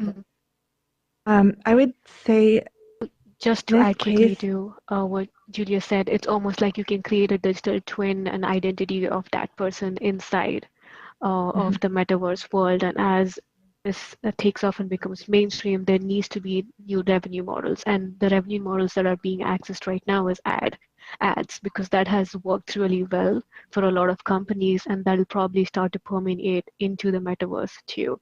And as we have seen previously, all of these companies create a profile of you to understand what are your likes and what you don't like, and give you the right kind of ads. And now they have even more information to do that with spatial mapping, biometric data, hand tracking, and all of that. And then recently, when it comes to third parties having your data, which now, like I said, with Microsoft, I had to connect it to my Microsoft account, link it. I had no choice. Now there is more information there, and third parties. Previously, what has happened with one of the companies out there is a tool that hospitals were using to, understand patient information. That patient information was leaked to the third party company. So now they had information about patient health conditions, doctor appointments, and also medication. So now they're understanding sensitive data as what medication the person is taking, which is really alarming to think about it. So now everything in the end is monetization, and you're giving away more and more of your data to be monetized. Got it. Which doesn't seem like the right focus on healthcare monetization Exactly. of the patient. It doesn't necessarily seem super ethical. Julia, if you wanted to also give a thought. If not, I had a follow-up for Vina. I would say that the new component here is the additional things that can be inferred from the constellation of data. So if you're trying to, someone is trying to figure out if someone is progressing through a pregnancy, you can figure that out with body tracking. With the gestural control, it's not just the gestural control, but the body tracking in general as posture change and other proxies for true medical information is inherently exposed in the usage of these platforms and the applications. So that's where I think there are new threats. There would be the same threats we see now. Like I was noticing on Alt VR, there's different meetup groups on different topics, right? The risk there of who you're meeting with, what things you're interested in the metaverse, that would carry over to the similar ways that we use the internet. But the biometric data is that new added factor where new confident inferences can be made. So that's what I wanted to add there. That makes sense, including I biometrically think this is inferred so data. new. It's hard for us to understand what can be done with biometric and behavior of your behavior in the metaverse, how that data can be used. It's still very new, Exactly. but I'm sure as we go forward, we Deborah, will understand that better. Go for it, Paula, if you Yeah. wanted to jump in. Yeah, I just want to jump in. Like we already see with the latest decision by the Court of Justice in the EU, we're talking also about unstructured data, right? The health data inferences that can be made because they just expanded their own definition within GDPR of what sensitive health information, now that you're talking about data categories, right? So because now they have this determined that certain data can be used to infer a sensitive piece of information, even if it's unstructured. So in this specific case, we're talking about the publication of the names of the spouses of certain people was able to determine and provide an inference of their sexual orientation. So just with what Julia and Dina are sharing, it is absolutely scary, the amount of health data inferences that could be potentially linked to reproductive health data happen with just the sheer amount of data that is being collected. And that makes sense. And as a result of, biometrically inferred data and even psychographically inferred data, we at XRSI, as my introduction, I'm the program lead for the privacy and safety program at XRSI, and we have come up with a taxonomy of some new nomenclature that's needed for the XR space, and we came up with a definition that matches, the EU definition as well, but we came up with our own that you could find on our website for biometrically inferred data, for XR data, what does that mean, as well as, psychographically inferred data. So, definitely an area to pay attention to, whether we're talking about, a post-Dobbs world, or any other related risk in the metaverse. But did want to, plug our good work here at XRSI.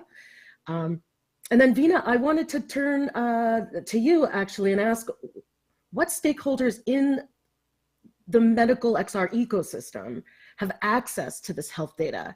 And what are some of the concerns that you have regarding the high volume of data collection about patients in the metaverse? Sure, yeah. As creators of these environments and being in the healthcare space and selling our applications, even us and other companies to the hospitals, that one of our concerns is always to make sure that we are not collecting any PHI, and that's how we do it. We don't really need the patient information, but the other things that can be collected in most metaverse worlds is the range of motion, like movement data, and how the progression of the patient in rehab especially is what one of the things that we work on, and also working on their stress and anxiety. So those are all the concerns that we have as companies, and as Deborah said, having that industry-wide shared responsibility model to make sure that there are rules and regulations that we follow as to the kind of data that's being collected and who has access to it. And as Paula mentioned about the HIPAA is just the standard. Some companies fully follow it, some do not. We put a lot of effort to make sure that all of our applications are HIPAA compliant, but there comes and does a test on your systems to make sure that you're HIPAA compliant. So we need better regulations to make sure that there is some kind of auditing process on the companies to make sure that it is actually HIPAA compliant, and then understand the kinds of data that's being collected. So other than that, in the VR space, all of us have been talking about making the metaverse more hardware agnostic and our applications more hardware agnostic. So there is the open XR framework to make sure that application that you build can be used on different headsets, but there's not much conversation on the framework that we need to follow for having the security and compliance around data. So I'm really glad that XRSI is working on it, and they're creating this framework that we, all of us as companies that are building for the metaverse, can follow. And then developing and enforcing the strong privacy laws is also important. It's not just creating them. So that's another challenge that we need to look into as we get into being creators of metaverse and as this becomes more mainstream. And again, I've spoken about it, ensuring that users are really informed about the potential privacy risks that they can have, especially for using medical extended reality, and giving them the ability to control. And this is where decentralization comes. We have to really work on open source applications and decentralizations moving forward, which is really, really important. We've made that switch in our company. We try to use tools that are open source, so we understand the code, we understand what's really happening, then using more centralized applications. So decentralization is really important. And then implementing those robust security measures to protect that personal data from unauthorized access. So there's ways to have roles and access within these applications, and making sure that we are really strict about who has access to this data. And then, as coming back to HIPAA, the business associates can have access to the HIPAA data as long, and third parties sometimes can have access to HIPAA data as long as they sign a form, which is not the best way to go about things.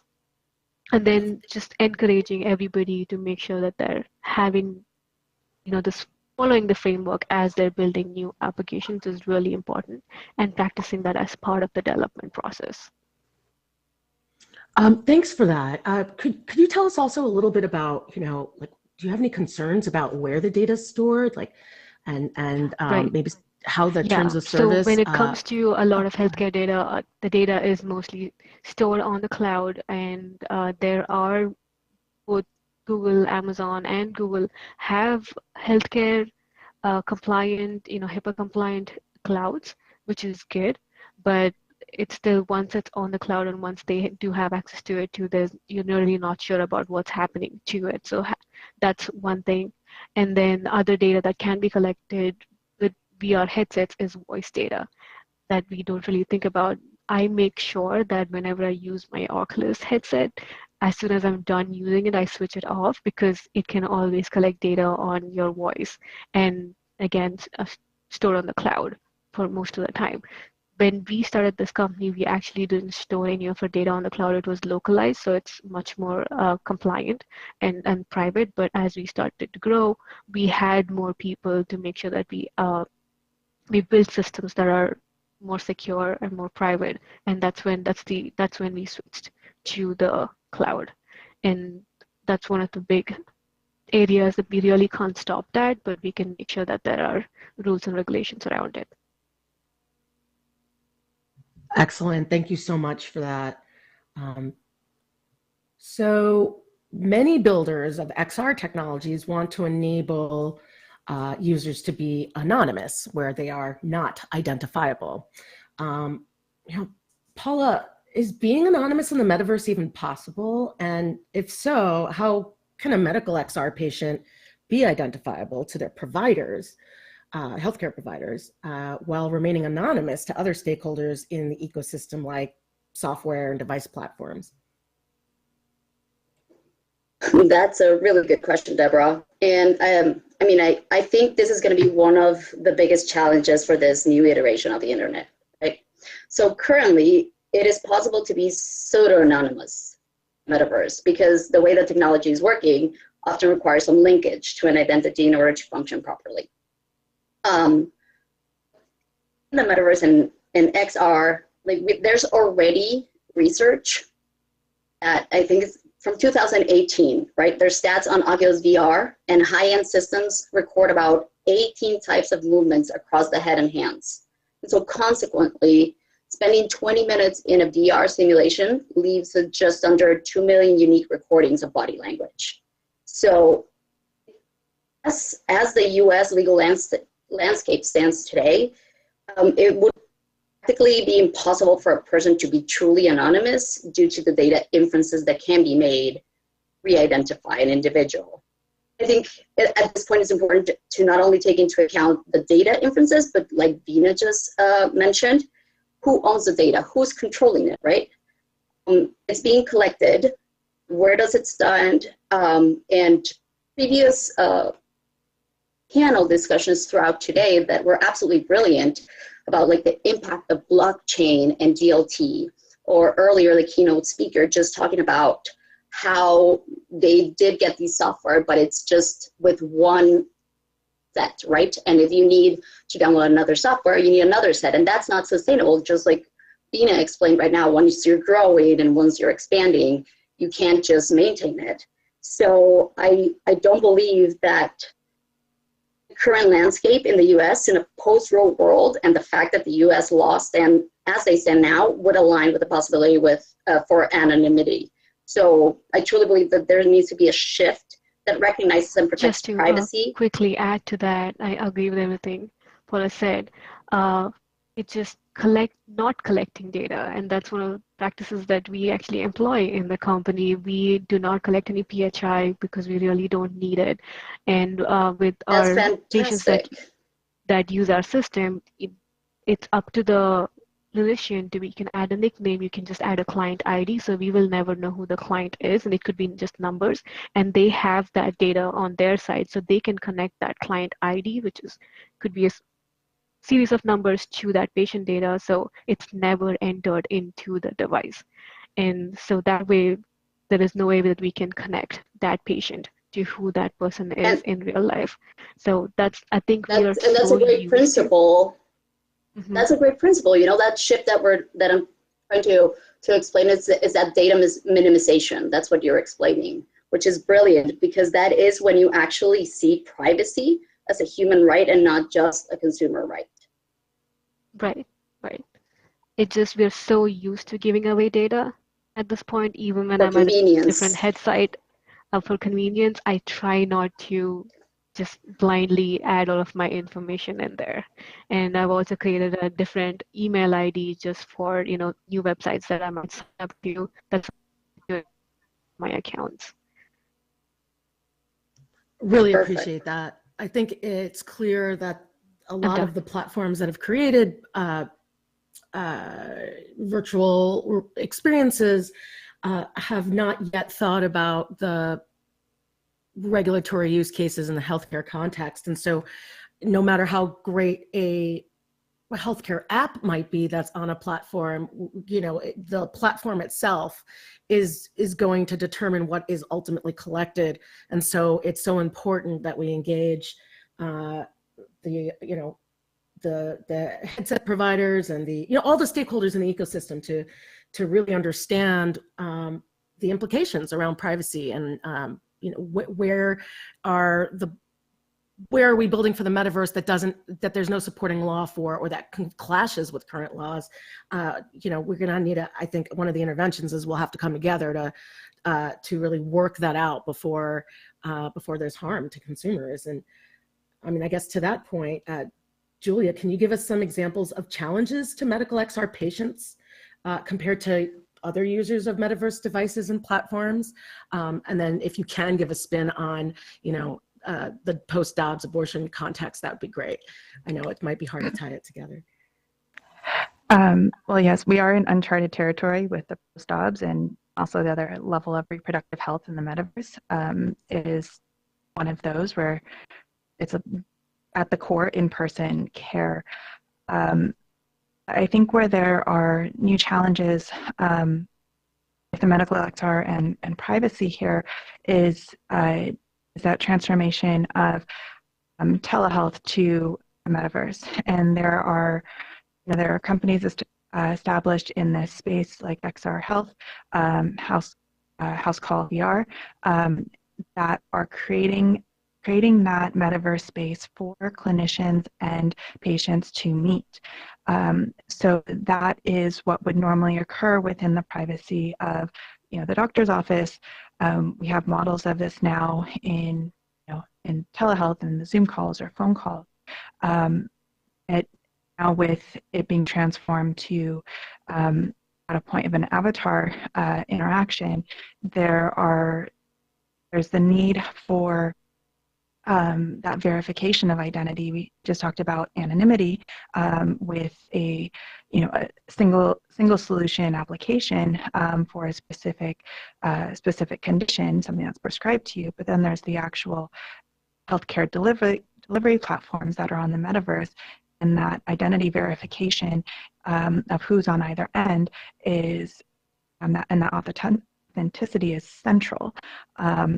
And the involvement of other stakeholders that are involved, if it considers the patient and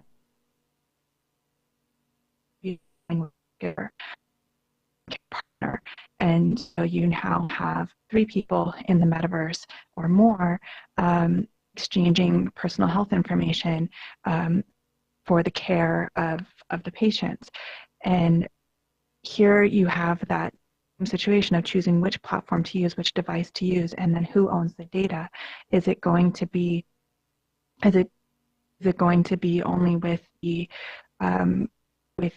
healthcare system, the provider network? How does the patient have access to that data? What data is used and what data is recorded?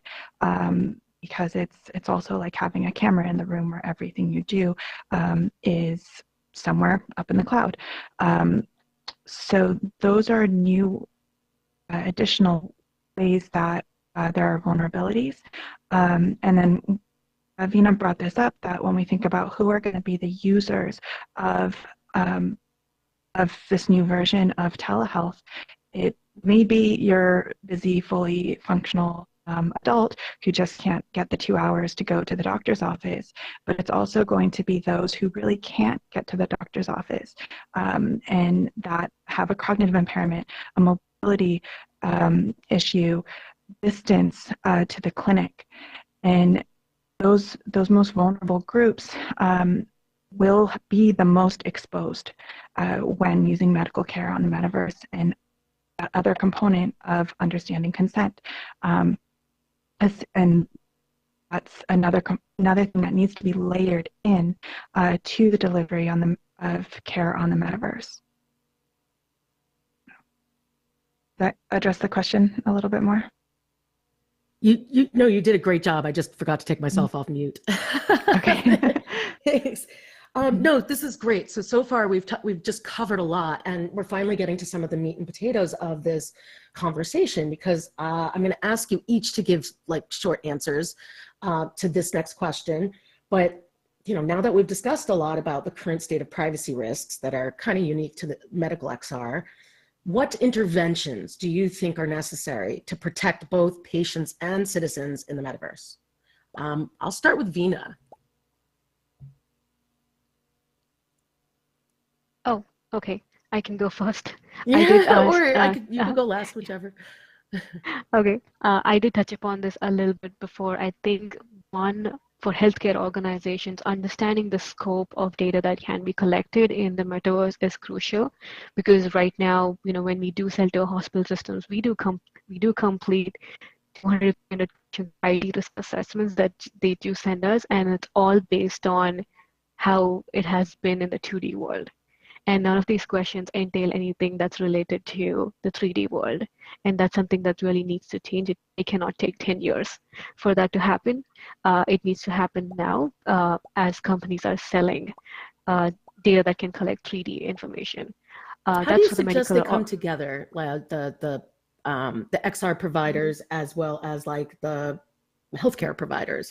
What kind of forums? I mean, XRSI is a perfectly great one, right. But maybe for that's the thing, it does not exist at this point. XRSI is a good one. I don't think healthcare together with the organizations that are about 2,000, 3,000 hospital systems with hundreds of locations each just in the United States, it's really hard for them to all come together and agree on something. We've understood that previously when it comes to digitization of EHR data. It took a long time for it to actually happen, and now everybody's kind of on board. It's done. It took a long time, but I think it's a way for the chief information officer, the chief security officers of these hospital systems to kind of come together and understand this is going to become mainstream. We need to form some kind of framework and educate themselves on what is responsibility of the creators and companies to also work with them and regulators to make sure we're creating these frameworks that we can, one, we should be able to implement them. It cannot be that complex that as a startup or a small business it's not implementable, but start somewhere and then kind of add on top of that. So that's something maybe XRSI can take on, but at this point don't think it exists. Other than that, working with regulators understanding the data and the privacy risk of the metaverse. They've done a pretty good job right now with FDA understanding that XR is beneficial to patients. So there has been a CPD really out for physical using virtual reality for physical therapy and behavioral health, which is really amazing for the whole ecosystem, the healthcare space as a whole. I'm glad FDA is taking that on. So, Excellent. Well, thank you so much for that. sorry. Oh, yeah, I You can cut stop out. right there. Yeah. Did you finish? I'm so sorry. I couldn't hear. Oh, no worries. And I think just, with the citizens part, just having control over your data and understanding what's being collected, I think all of us would be happier to understand, what's being collected. I think that's the fundamental part that we still need to work on. I think that all makes sense. So what I hear is that you think that there needs to be some threat modeling going on within organizations to understand the use cases, both from those building the products as Right. well as, I guess the security, data governance teams, privacy officers, all that, like just get everyone's heads together internally, but there needs to be some sort of external framework as well that can be followed Exactly. for the industry. Awesome. So I'm going to ask the same question to you, Paula. What interventions do you think are necessary to protect both patients and citizens in the metaverse?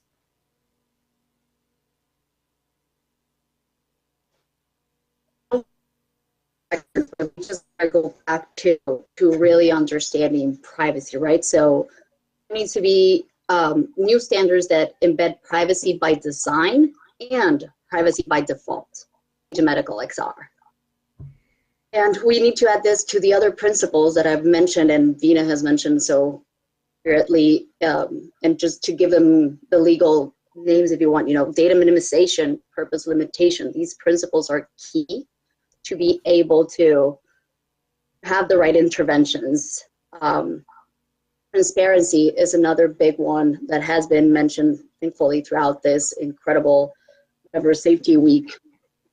And, from a viewpoint, right? I did it global South. I didn't grow up here. And so as citizens, there needs to be education and awareness of the changes, linking it to this post-Roe world, right?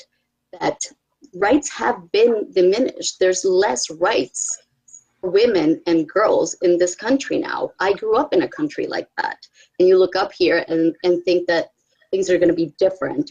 So there needs to be awareness, participation, education, and having hard conversations like we're doing today. Thank you. I really appreciate that. And I totally agree. Julia. Yeah, I think Vina and Paula have covered most of the topics. I'm trying to come up with something original here. But what I would want to see in like the next generation of metaverse integrated in the healthcare systems is that there becomes a department and a position to actually manage that component of it that doesn't exist right now. So when it comes from the usage of metaverse for the providers, for the clinicians on how to use it in the safest way possible, and then also educating the patients and the users on those same topics, and to put in those guardrails at the implementation stage. But I think it's going to require more than the current IT departments and nurses. And so much falls on the nurses and the social workers, and being a metaverse privacy technologist is not in their job description. So I think that's the additional component that will come in the future. I think you just shouted out created a yet. new title. Metaverse privacy officer. I love it. Yeah. I think a few people in the room have that title right now. Well, so with that, I was going to ask another question. Actually, I'll just pare it down and make it a follow-on for you, Julia. What about citizens? What can citizens, like just your everyday person or even doctors, you know, just taking off my more legal focused hat where I'm looking at the obligations of those who are creating the software or hardware and or the regulators who you know, we want government to potentially regulate. What about just your doctors and just everyday citizens? What role can they, you know, play at this juncture when it comes to the metaverse and managing risks of, you know, around location data and any risks there? Yeah, go ahead. I think one component is in inviting them to the table with the builders and the regulators, that they need to be involved in those companies. And we see many examples of that in the network here, but that they are central in being that check on how it needs to be used, where, you know, what are the essential components and what are peripheral and just add more risk. So I think that's a key component of it. And then I think another lens that we can apply to this when we're looking at this intersection of healthcare and then data protection in the design of these systems and the selection of which applications to use as interventions or treatments is through the lens of invasiveness. When we're looking at other aspects of medical care, you have your least invasive to most invasive approach to solving the problem, to treating the disease. So one aspect of invasiveness is invasiveness privacy. So adding that to the criteria of how things are selected for usage in the formularies, and essentially formularies, digital formularies. So that's what I would say. That's absolutely true. I agree that we need a lot of stakeholders at the table, and people should really be aware of the risks of this technology that they're using, even in the healthcare context. Okay, so we're at the Q&A portion of this panel. Please click the raise hand button if you are within the Taj Mahal Metaverse, and ask away if you have any questions.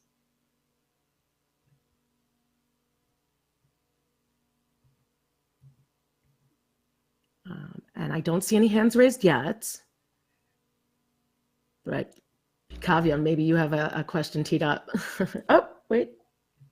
Yeah, hey, first of all, yeah, thank you once again for, you know, taking this challenging subject and dissecting it and then reflecting over what is to come, what we need to expect.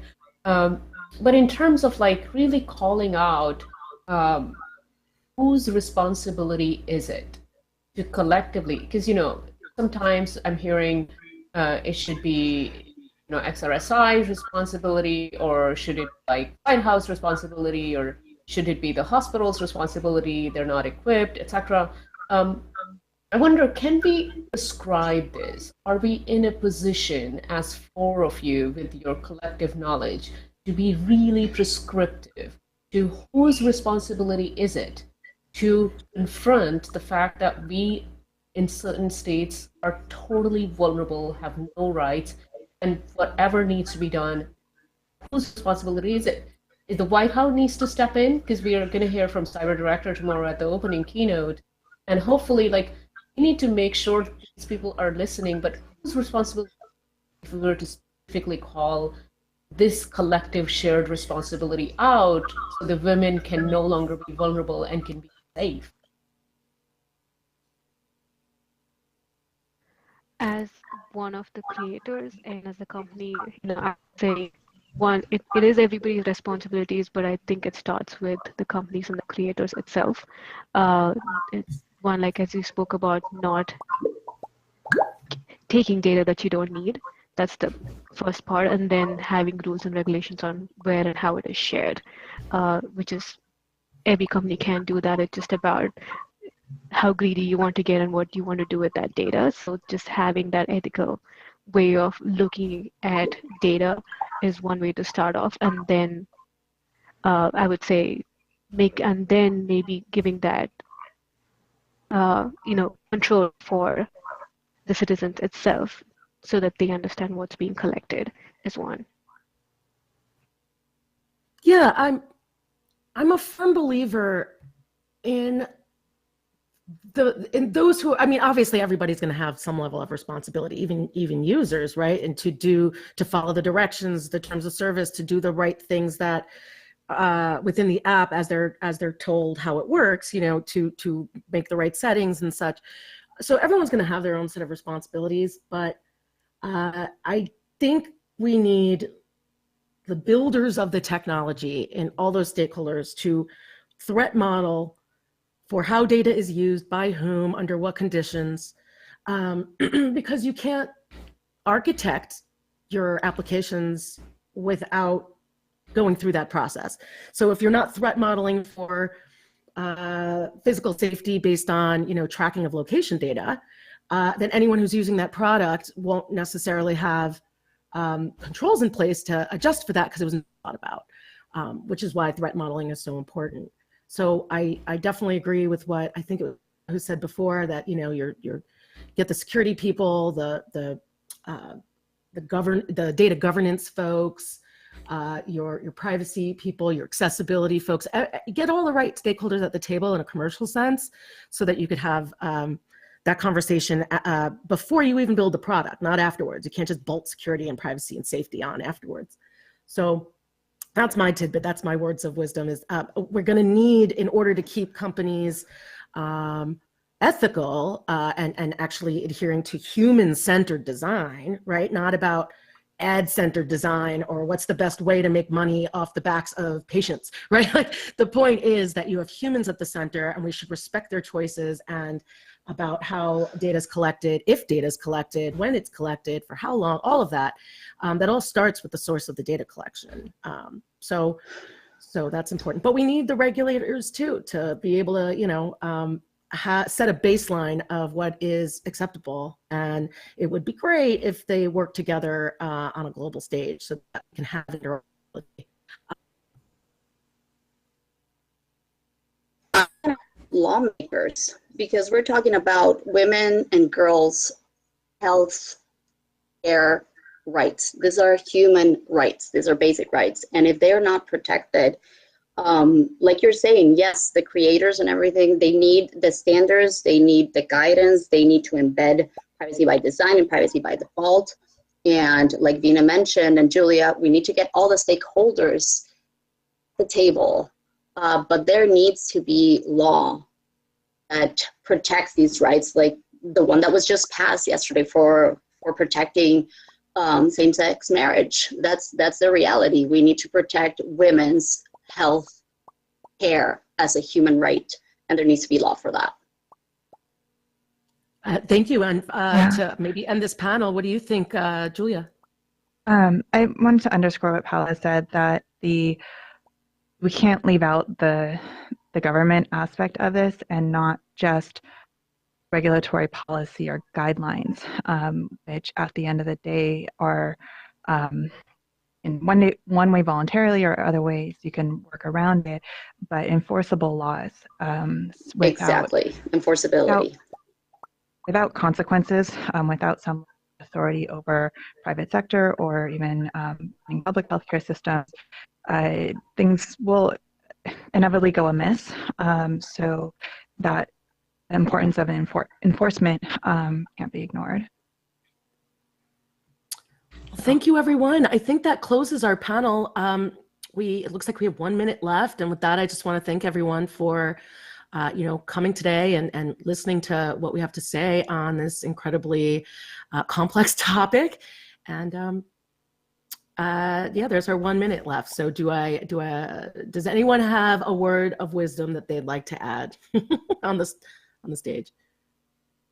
Just shout it out with our 60 seconds left. Okay, maybe not. So we'll just we'll look pretty for you. Actually, oh, go ahead. I kind of cut out in the end. I actually don't hear what you said. Oh, I just said if we have like 20 seconds left. So if somebody wanted to say, you know, you had another thought you wanted to leave the audience with, go for it. Just shout it out. Oh, got it. I just want I to did have a, thank yeah. this panel, these incredibly talented women that are leading Medical XR. Thank you, Julian. Thank you, Vina, for everything you're doing. Indeed. Yeah. Same here. Like, thank you, Julian, I Paula, just and want also to- Deborah. I'd like to add, even though a lot of this was on the threats and the bad things that can happen, to not walk away scared of the medical metaverse, that there's still so much good that comes with it, and so much added value to everyone involved. So excellent point. Didn't mean to scare you I'm guys. optimistic. And let's leave it on a positive Em note. as well. While there's risks, we can surmount them if we bring the right people to the table. So great clarion call right there. And with that, I think we bid you adieu. Everyone. Thank you. Amazing. Thank you, ladies. And now, as we conclude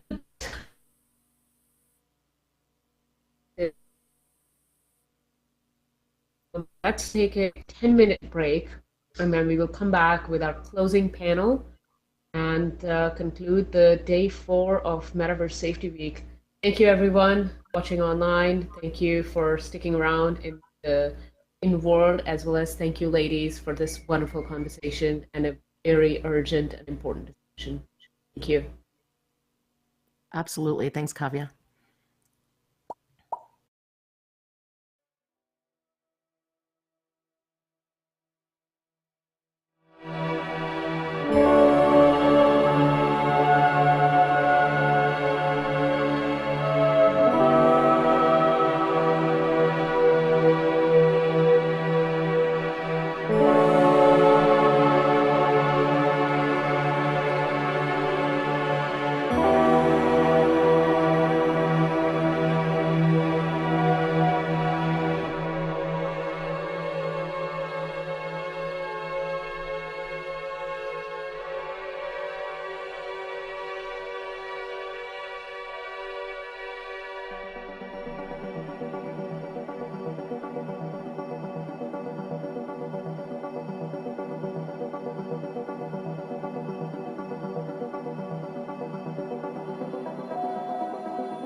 Welcome back, everyone.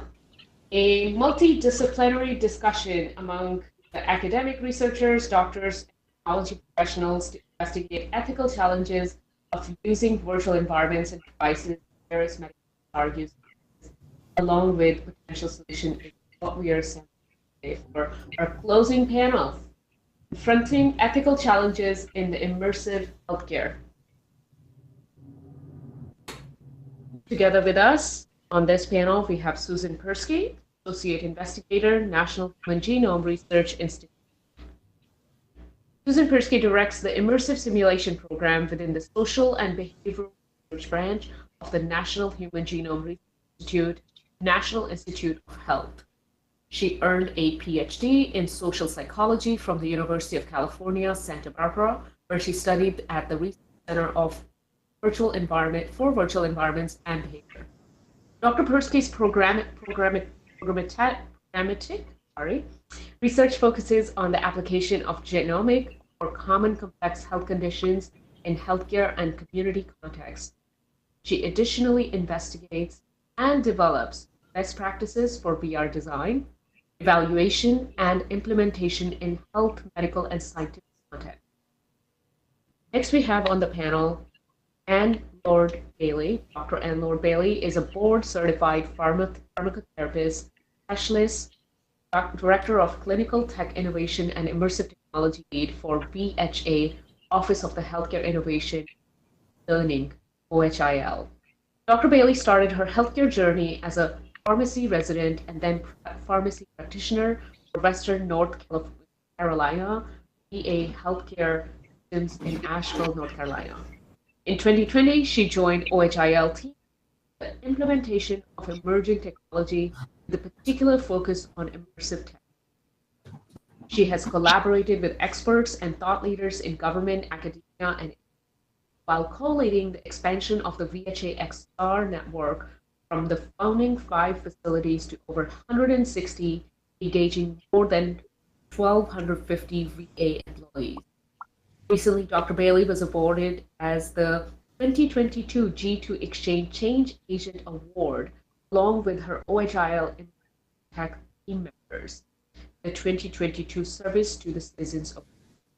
She also received an International Virtual Reality in Healthcare Association's 2022 role. And next on the panel, we have Nadir. Nadir Wiebel. Dr. Nadir Wiebel is an associate professor in the Department of Computer Science and Engineering at UC San Diego and the associate faculty director at the USD Design Lab. Dr. Wiebel is also a research health science specialist at the VA San Diego Health System. He is affiliated with the National Robotic Institute, Center of Population and Health System, and the Research Center on Optimal Digital Ethics. His work on human-centered extended intelligence is situated at the intersection of computer science, design, and the health sciences.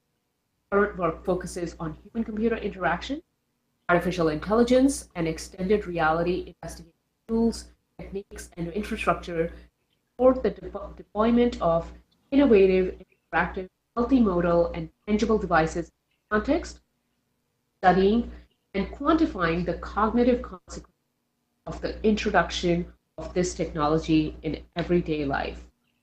And last but not least, moderator, Dr. Charles Blinky is an experienced hepatobiliary and, sorry, I hope I said that correctly, and pancreas surgeon, bioethicist, and healthcare quality. Dr. Blinky attended Georgetown and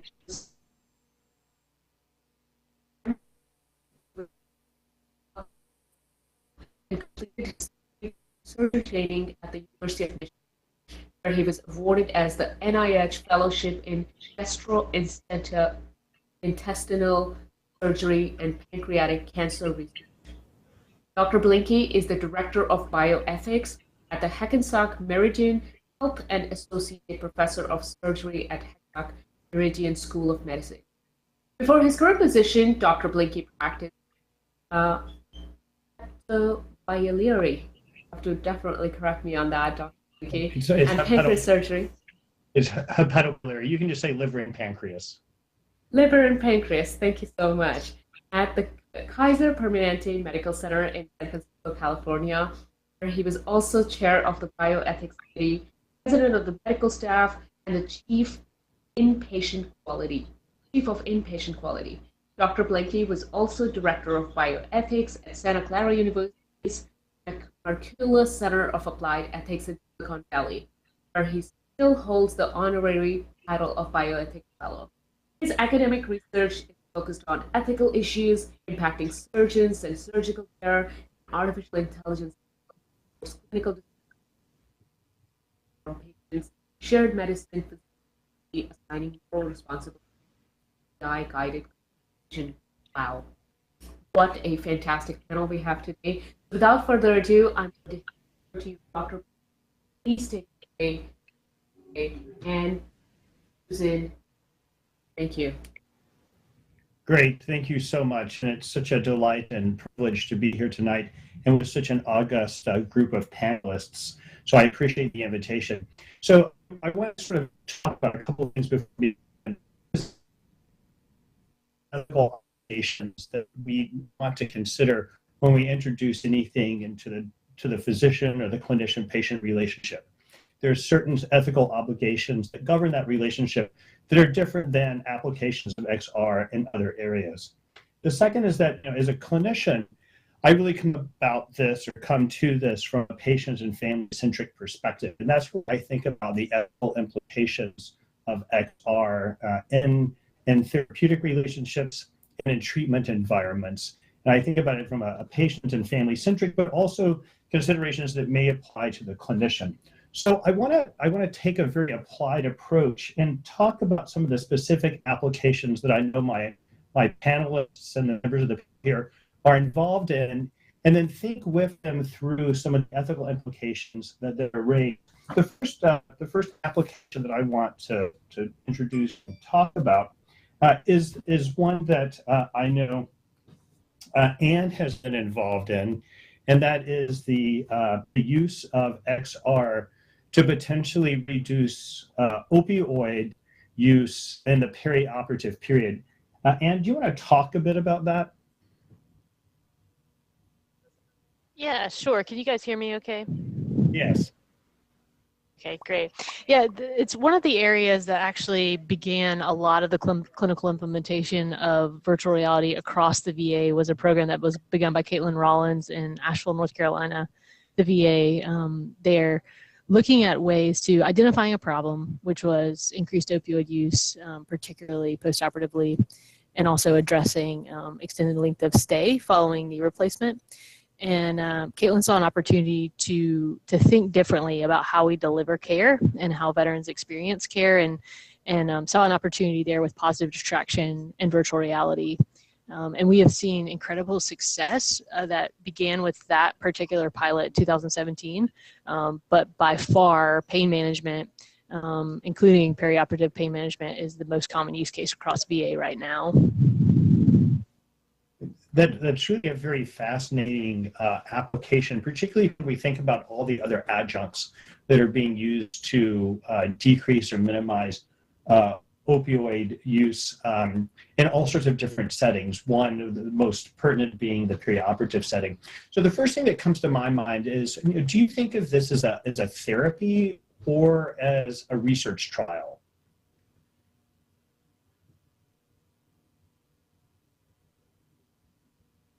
This is a great conversation that I love going back and forth with Dr. Persky about. She and I have the privilege of being government interagency colleagues, and so working together from both a research and clinical implementation perspective.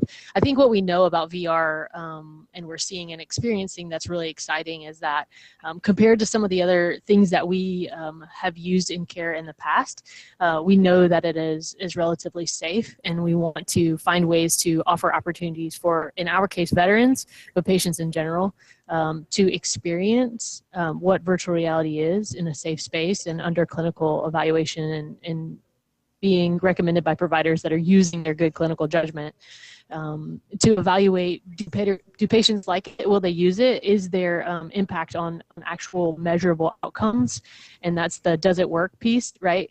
And then also how are clinicians able to utilize it and implement it in their clinical workflow and in their care pathways. But I would love if I'm able to invite Dr. Persky to respond to that as well.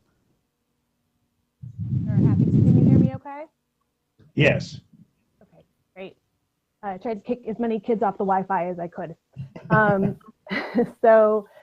Yeah, I mean, that's something we think about a lot. I mean, I think as, as Anne's saying, it does come down to risk benefit, in some sense. I mean, I think, when research is not happening, it's not, research per se, but I do think it is a great opportunity for research, and one that is probably, not as well capitalized on as we could. And so, I think there's great potential for research to be integrated here. But I think, for some indications, we do have enough information showing that there is probably, enough benefit to suggest some of these things, because really a lot of times they can't hurt. And I don't think in most areas of healthcare, we're not really in a place where we're sort of substituting these tools for something else that has shown, true benefit. So early days, but I would say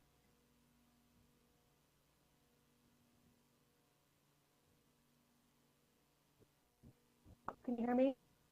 No, I just lost you. Oh, I got muted. I must have made somebody unhappy. So I mean, I think early days, but still, there is both research activity and clinical activity, and I think there's space for both of those things. That's really great. Thank you both. And where my mind goes as you're talking about this, I want to pick up on one of the things that you said, Anne, and that's the clinical judgment. And we know that clinical judgment can be notoriously biased. So how do we know that this application is being offered equitably across your patient population? I think that's a great question. I think one of the things is exactly what you're doing and what we're doing here and saying is having that conversation, right? We prioritize across VA programs that are focused on evaluating and also implementing the inclusion, diversity, equity, access. Like those are all things that we're thinking about as we're delivering care in general. That's no different in how we approach VR. One of the things that we want to make sure that we're thinking about and looking to as well is we don't want to create new areas of inequity or barriers to access or things like that. So this is all part of the learning process for thinking about new modalities of care and ways that we can transform, again, in our case, veterans and their care experience and how we deliver care to them. And being mindful of that, keeping that diversity, equity, inclusion language in conversation as we think about rolling out clinical innovation in general, but specifically for this conversation, virtual reality, I think is really important. I think keeping the conversation going is how we continue to do that. Right. Thank you. I guess the other thing that comes to mind, clinically for me is there the potential that these therapies could wind up stigmatizing patients inadvertently? So, for instance, I'm thinking about specifically opioid use and patients who sometimes need additional opioids for whatever reason. Are termed drug seeking, or they can sometimes be profiled incorrectly. Are there safeguards in place to make sure that patients who may need additional opioids despite the use of this adjunct aren't incorrectly profiled? Yeah, I'm not sure if that question is for me, but I can certainly speak for how VA manages that. This is, again, another modality. Pharmacotherapy is not our only modality for pain management or pain care. So we think about the variety of modalities in the same way, and we want to make sure that we're thinking about what we're prescribing and recommending and how we are addressing, in this case, again, pain management in a way that meets the patient where they are and provides the patient what they need. And being mindful of time, of that opportunity to sort of stigmatize people, something that the VA is working on and focusing on in general, and that's not specific to VR. It's just how we think about delivering care. That's really excellent. Thank you. Thank you on both accounts for thinking so thoughtfully about how to distribute this, which is very promising, equitably, and then also how to avoid inadvertent bias. You know, as a bioethicist, I always think about how to think about inadvertent harms. You know, sometimes even our best intentions wind up harming inadvertently. And so I really do appreciate the care that you provide specifically to the patients in the VA system. I next want to turn to Nadir and talk a little bit about a specific application that he's using XR for, and that is something that's, of course, close to me in my career, and that's in surgery. Yeah, so surgery is one of the typical kind of application when you think about XR that has to do with you know, giving additional support to users in general. You know, we are working on basically on research, and we are hoping to shift it to actual practice as well. Where we are trying to help surgeons that might not be able to perform a particular procedure and supplement them with you know, remote help using XR.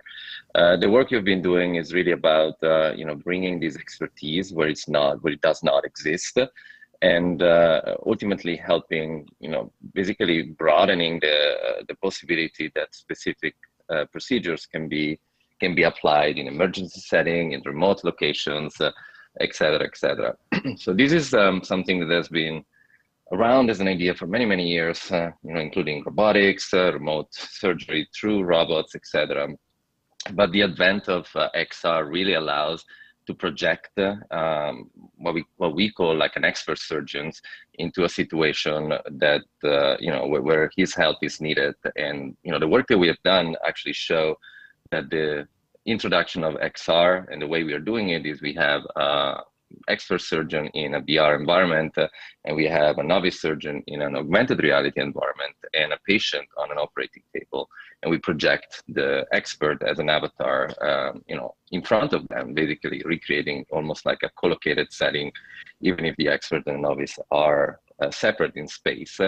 But this really helps bringing, you know, the novice up to par. So the study that we ran showed that you know, novices are able to perform those procedures at the same level as you know, or the same success level at least that an expert would do.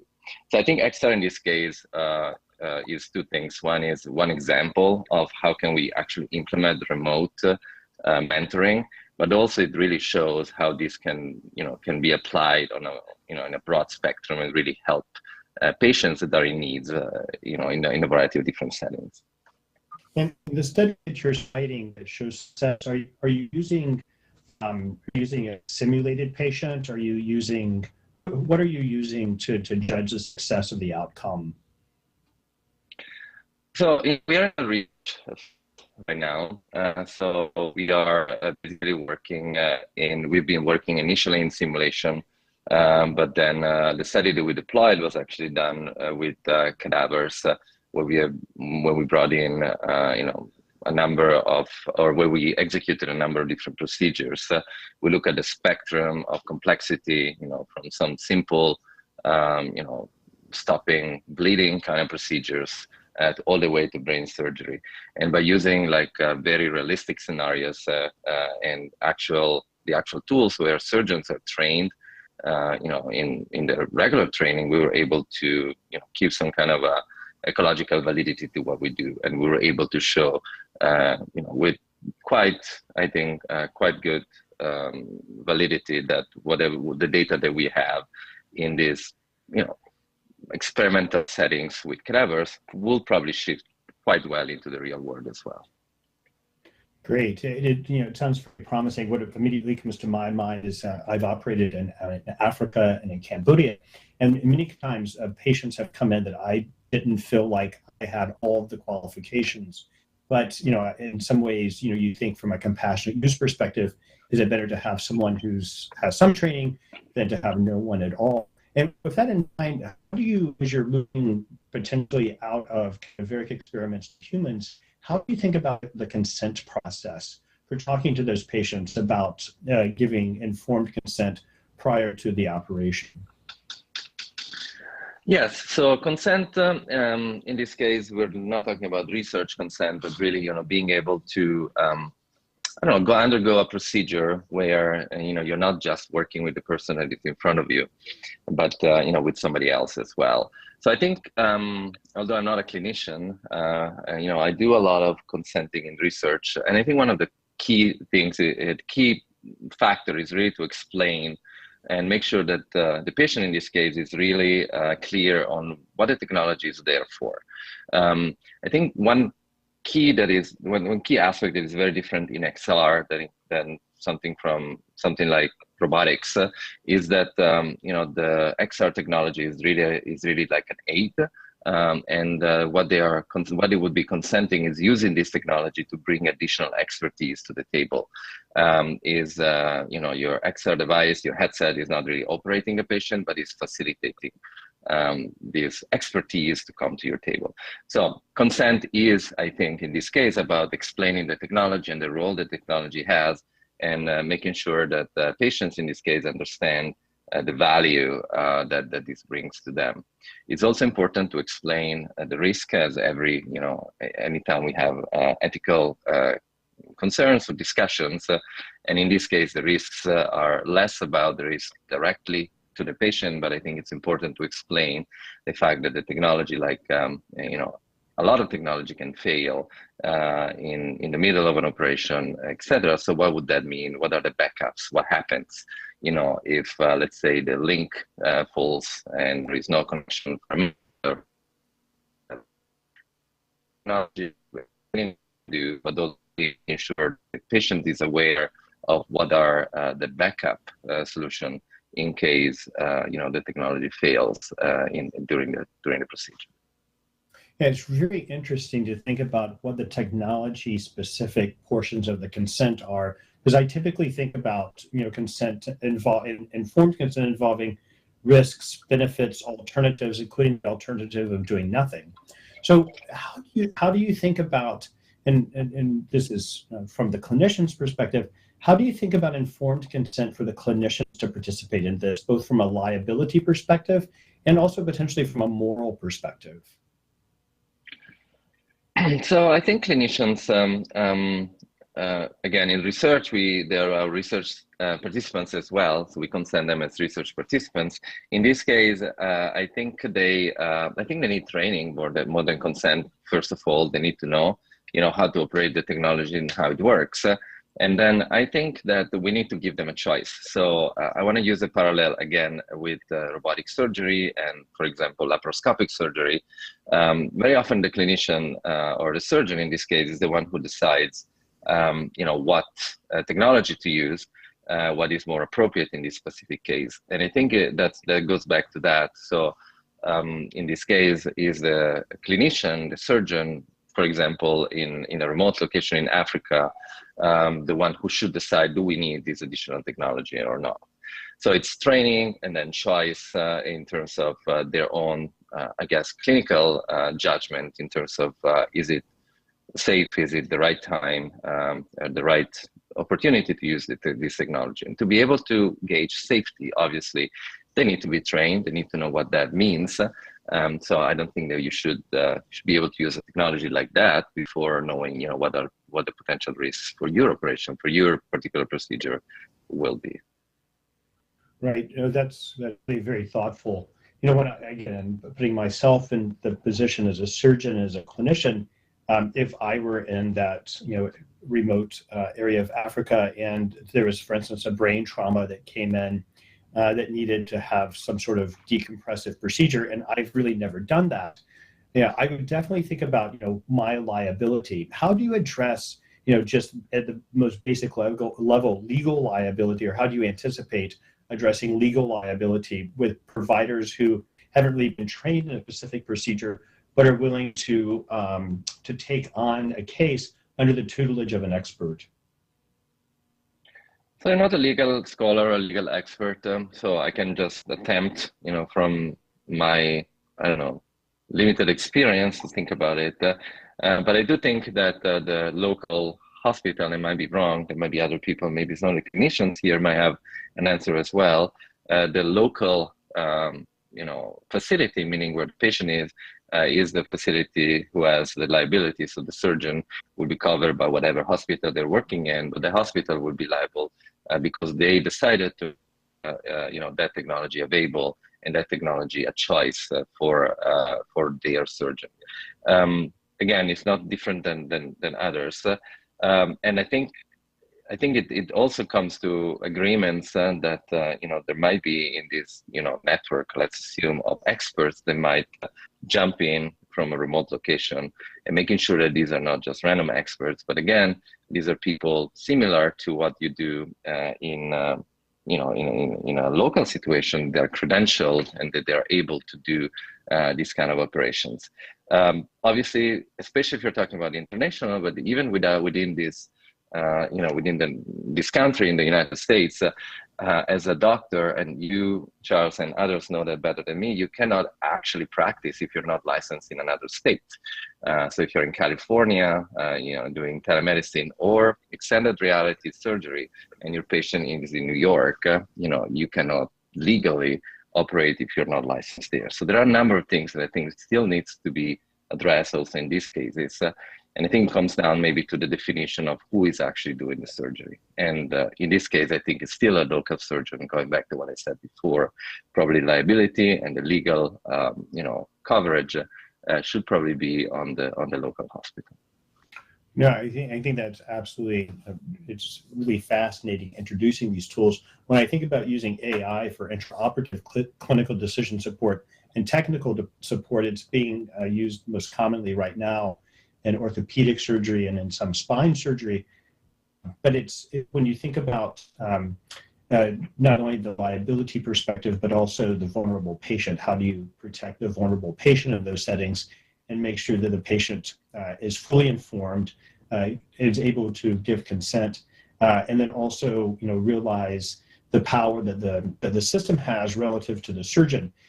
Particularly when you think about the potential for surgical intraoperative disagreements, if there's the AI system predicts one way of doing things and the surgeon thinks otherwise about it, how do you adjudicate those disagreements? Very interesting work, Nadir. Thank you. And if I can add one thought about what you just said, a lot of my work in research is really about this idea of empowering clinicians and not replacing them. So at the end of the day, I think it's about technology that gives additional information. And I think we are responsible as technologists to provide the information in a way that is actually usable, understandable. And when it gets to AI, although it's not the topic of today, really kind of thinking about this idea of explainable AI. So we want to make sure that clinicians are able to take their decision based on this help, additional aid, but by understanding exactly what happens. So again, I think it's really the idea of, I like to think about giving superpower to people, in this case to clinicians or surgeons. But again, it's also about making sure that they do understand what this power entail, and they are able to actually use them. And that's the technology, or the technologists and the designers' kind of responsibility to create tools so that they can actually be used in that way. Thank you. I think that's a really, really excellent point. Susan, I'm really interested in the work that you've been doing using XR to address bias, clinical bias. Do you mind talking a little bit about that? Sure, happy to. So some of the work that I do in a research capacity allows us to simulate clinical interactions and, in a really fine-grained way to look at behavior of a healthcare provider, let's say interacting with a virtual human patient. And because we can change the characteristics of the virtual human patient really in any way that we want to, we're able to do very controlled experiments looking at potential differences in the way that patients are treated depending on characteristics like weight or race. And certainly have found many sort of interesting differences that are of concern when we think about what's happening in actual clinics where we're not usually able to do these very controlled experiments. So it's been a really valuable tool in that regard. So it's sort of interesting to think, all of the ways that XR could exacerbate bias, but also a lot of the ways that we can use it to better understand people's biases and come up with ways to sort of circumvent biases that may creep into clinical interactions. I think it's really fascinating, and I've been thinking about it a lot since you and I met and talked a couple of weeks ago. One potential application I'm very interested in is, do you think we could teach sort of optimal clinical behaviors to medical students and residents? I think, one of the things that we're finding as the research is growing is that one size never fits all, right? So I think there are certainly approaches we could take to help, certainly with those sort of quote unquote soft skills, right? The interpersonal piece, I think, is difficult and doesn't get a lot of airtime in medical school. And I think that's a really huge area of potential for XR future. So, I think that's going to be something that is growing, and I think that's going to be really useful. I don't think it's going to be necessarily the way that but I think it is definitely going to be an important tool in the toolbox to help people sort of practice, but then also be able to do things like take the perspective of the patient they just interacted with, and sort of get a firsthand glimpse of what their own clinical behavior might look like, for example. So especially introducing some of those new capabilities, I think, has the capacity to be really powerful. No, it sounds like it. And just again, thinking about privacy concerns, not in this case, not patient privacy concerns, but clinician privacy concerns. Are there or will there be safeguards in place, do you think, in order to protect the clinician's privacy as the system, as the clinician interacts with the system, and the system records and gathers information about the clinician? Yeah, I mean, I think there probably will have to be safeguards in place. I don't think those are necessarily set up as of now, and I think there are a lot of people trying to come together and sort of figure out, given all of the data that one can collect, especially say with a clinician using this, using these approaches over and over time, how much of the data is appropriate to collect, what is useful versus, what do we not need, and therefore just represents additional risk to privacy.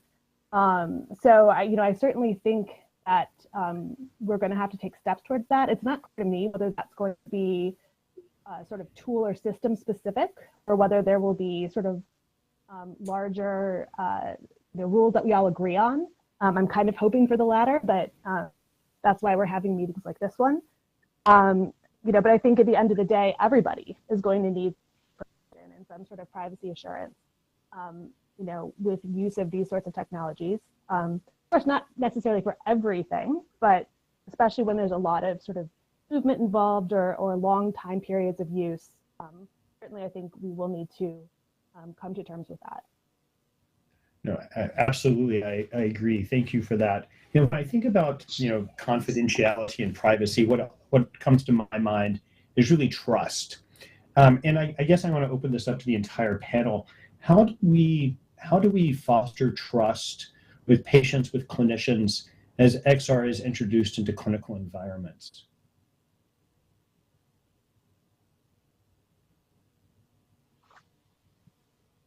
I'm happy to jump in on that one. Yes, thank you. I would say actually, I would say that we're actually painting XR with a really broad brush. And I don't know that it's really possible or advisable to say, for all of XR, how do we build trust? There are probably some XR applications in medicine that I don't trust, and I don't think anyone else should either, right? So I think, certainly there is the question of the new technology coming in, but I think we have to think a little bit deeper about sort of the individual applications that are being used, how they're being used, and really make sure that they are trustworthy. Ask patients to trust them. Yeah, I think it's a really excellent point. I can add a little bit to it, maybe, when especially when I think about trust, and some of my work is working on that. I think more about the AI part of it. Talked about clinical diagnostics or clinical aids that are now being driven by AI, etc. And I think one thing that is interesting is that XR here can actually play a pivotal role to try to actually explain this AI and build this trust, because now we're not just blind in the literal way that something happens, but we are potentially in an environment, in an immersive environment, where we can add information, we can superimpose information, we can explain what happens, we can make sure that the clinician that is relying maybe on this AI or would like to rely on this AI now has ways to in an immersive way to really interact with these AI models to try and understand what's happening. And this will build trust in that sense. And I think to the extent that we can, in some particular, I think, clinical settings, this might also shift to the patient, where the patient can use maybe the XR technology really as a way to also understand what's going on, either pre-operative or pre-treatment, or sometimes during, and really understand what's going on. So I think there is an opportunity here to use XR as a tool to build more trust in this AI-powered future that expects us in healthcare. Yeah, I think that's a great point. Almost using trust, almost using the technology to foster trust in and of itself, in a way that's very transparent and equitable. I think it's a very realistic goal. But I also think Susan, you raised a really good point that we have to examine each application, in and of itself, in order to think about trust.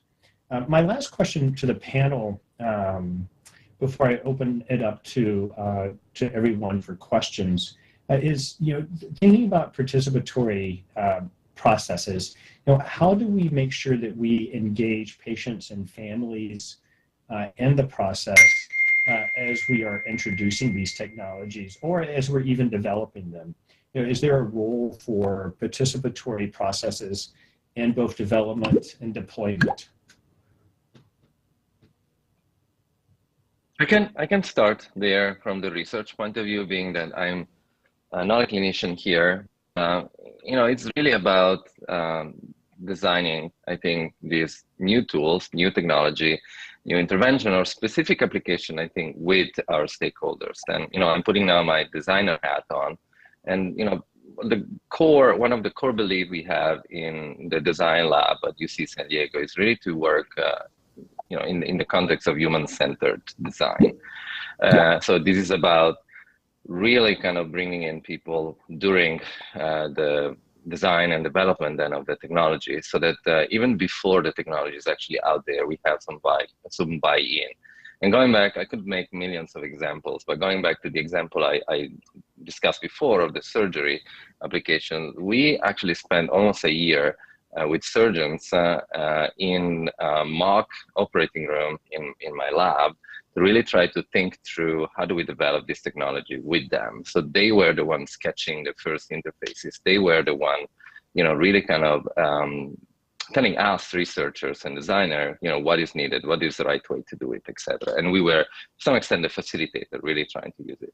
And I think I'm applying that to a number of other aspects when we work with patients. We work with them as well. We bring them in, and we really amplify their voices, so that even before we are using the technology, they are already part of it, and it's like a user-centered, human-centered driven kind of development. I'd like to hear the other panelists maybe about what happens when we deploy the technology, because that might be a little bit different, but there might be opportunities there as well. Yes, please, that'd be great. Anne, Susan? Well, I'm also not a clinician. I am also a researcher, and so I think my process also looks a lot like what Nadir just described. Sort of looking out over the ecosystem. As one of the early complaints that we sort of had, given this this boom of development, is that there were a lot of tools being developed without the input of the people who would eventually use them, the people who would experience them, and without sort of people who have walked this road before. And so, I think things are changing very much for the better in that regard. But I think, if you don't start with your user input, then, it's a huge mistake. So I certainly agree with that. And then I also think, being able to get the technology out there, to actually look at it in implementation and get it in front of people is the only way to really understand if you are, giving the users what they need. And I know Anne is far more involved in sort of the implementation. So I can let her speak to that part. Thank you, Susan. Yeah, I feel like you handed me a real softball on that one. I think both of those points are something that's really foundational to VA, and specifically how we think about innovation in our office, and certainly how we've approached the implementation of virtual reality. And it is that critical end user piece. I think that's why we've seen such natural growth in the implementation across the entire agency, is that we are asking for veterans to give us feedback. We're asking for our clinicians to give us feedback, and then we're working with companies that encourage and allow us to give the feedback, and then make changes to their platform or to how they're thinking about even things that include business models. How do we pay for this? VA is a little bit unique in that being a value-based care system, we're both the payer and the provider. So we have a lot of opportunity there to go first and develop and evaluate those business models, and then help inform what that looks like going forward for reimbursement and pieces like that. But certainly being able to give feedback as the provider, as clinicians, and then as the patients is foundational, because what we've seen with some of the companies that have just gone like gangbusters and done really incredible things in the tech space and the gaming world, it's very different to scale this type of technology and platforms across a healthcare system. What we want, what we're looking for, what we value may be very different. So I think keeping that open communication, the collaboration across government and industry and academia as well, to engage some of the research piece that's happening there, is really critical to this continuing to grow. I certainly appreciate as well a quick point. I just want to say that, I think, all of the stuff that is going on in this area is so important, but I think I want to push us a little bit, because probably what we're doing for the most part, and, maybe not everywhere, but I think we're reaching the people who are already, interested, the people who are most likely to come to the table.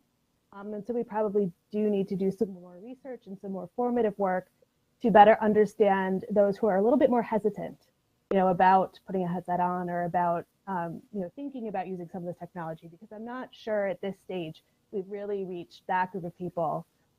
And, whether they'll benefit differentially or not, I don't think we know.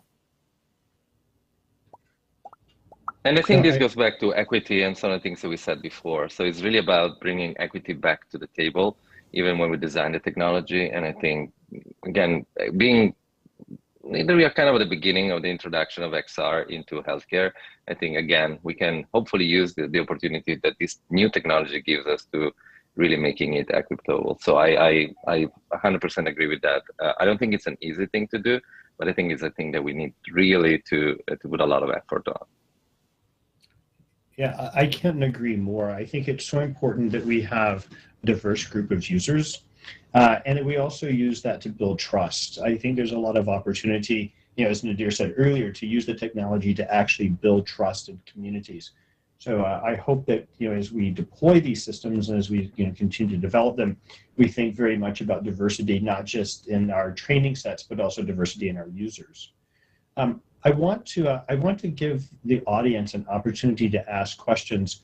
If you want to use the raise your hand feature, I've got the host panel up. I can call on participants and give the audience a chance to ask questions.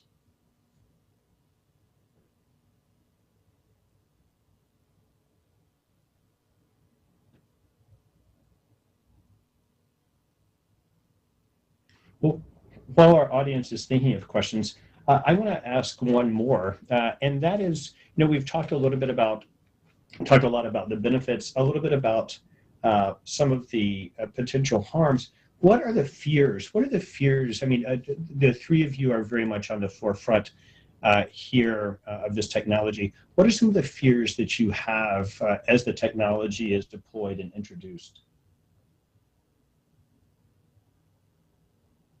I think my biggest fear is that it all becomes, everything goes along the line of what's happening with the initial, at least, plans for the metaverse, and what we're seeing in terms of everything that goes online. It focuses a lot on exploitation, advertising, et cetera, et cetera. And one of my biggest fears is that we really fall into that trap. In a variety of settings, healthcare as well, but obviously not just healthcare. One of the risks is that XR technology will be used across the spectrum. So I totally see, the same person using a headset for gaming and then using the same headset for their visit with their clinicians. So how do we make sure that we shield healthcare for sure, but also the rest of the spectrum from these, profits and ad-based kind of models that we're seeing that are probably in the plans for some of the biggest metaverse or biggest XR actors in the future. Great, thank you. We have a question from the audience. Cybergor. Hey Charles, and hey everyone. Amplify my voice. And I've been asking this question to everyone all day today. And mainly because I want to understand from you experts, whose responsibility you think it is. And in the previous conversations when we were talking about Roe versus Wade, I wanted to specifically describe, as you are the leaders in the case, how can we potentially be more prescriptive? Say, yes, it's shared responsibility, but at XRSI we're working on some kind of a shared responsibility model. I wonder if you could just call out some of the top key stakeholders that we must not forget about, who should potentially even be held accountable. And then, what kind of a direction should we be looking at? And that potentially comes to my mind is, looking at enabling data sharing rather than like, hey, don't share the data because the department talk to the other one. I'm just wondering, within the hospital network, within the research setting, within this sort of a larger collective XR or metaverse ecosystem, if you could call out each one of you, maybe like potential top 3 stakeholders whose responsibility it is to confront these ethical challenges that include privacy.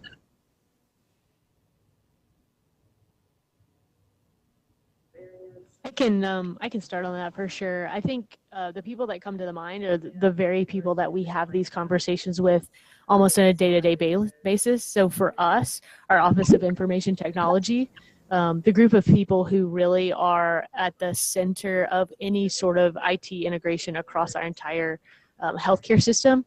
We also have Office of Privacy and Information Security. So I think those people, while they initially haven't known a ton about virtual reality and certainly the use in healthcare, we've helped them learn about that as an opportunity and modality. They've helped us learn about certainly the use of VR in general and privacy precautions we might even known existed. I think also the patient. We need to know what it looks like from the patient's perspective to protect their data and their information as well. I can jump in there, and I totally agree with Anne. In terms of sort of the hospital focused, healthcare focused experience, I think sort of picking off of something Nadir was saying earlier, there is danger that we will go the direction of the technologies before us, and in terms of the sort of wellness side of things, that's the Wild West, if you will, and so. The question there, I think probably certainly the companies, although I don't know that we can necessarily count on all of them. But I also don't think the onus should be on the user either. So certainly, legislation is a great tool to protect, the consumer in that case, I suppose.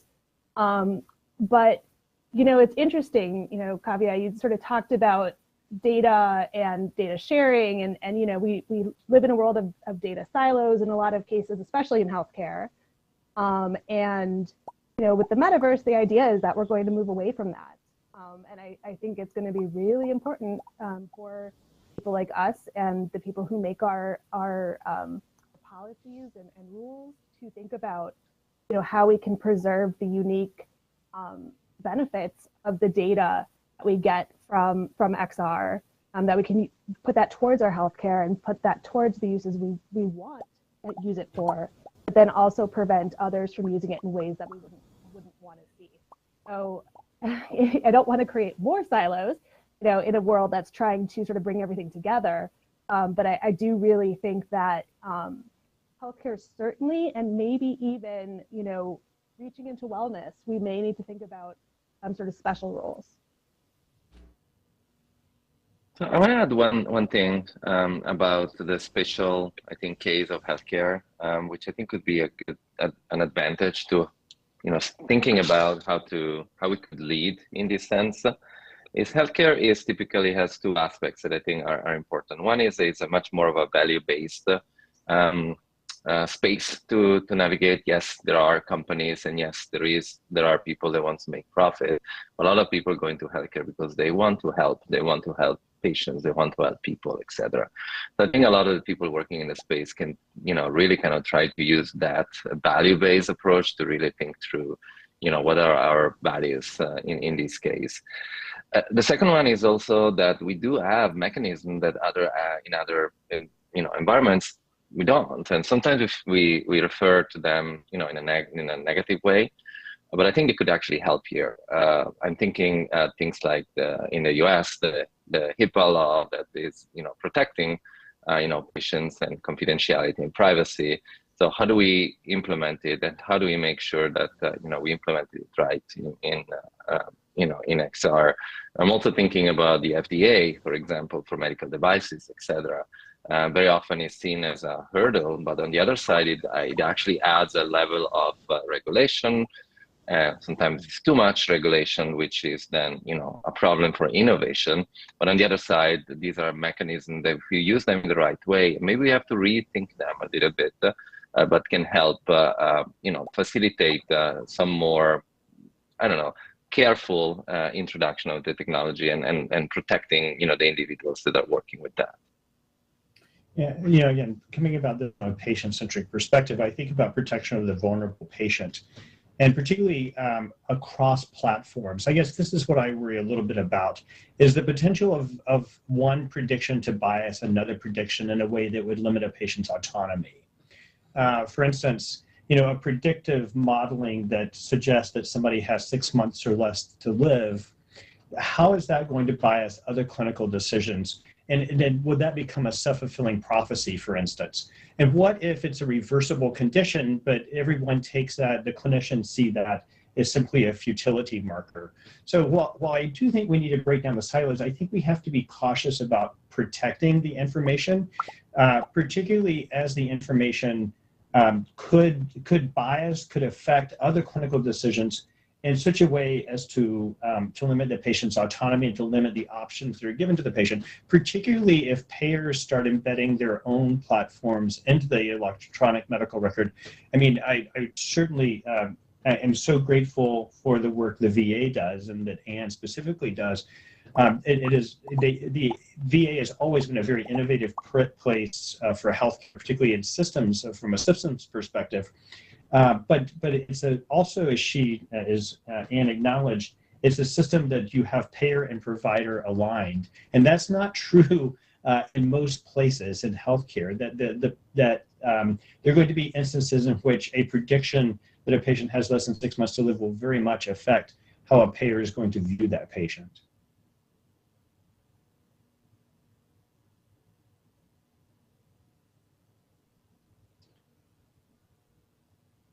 Any other questions or comments? Any final messages that our panelists want to leave the audience with? And Dr. Charles, there is one quick question from online from Divya. And I wonder if that was communicated to you directly. Oh, I see. I'm sorry. Do you find privacy and security on edge devices for these patients limits your research and ability to aggregate and share?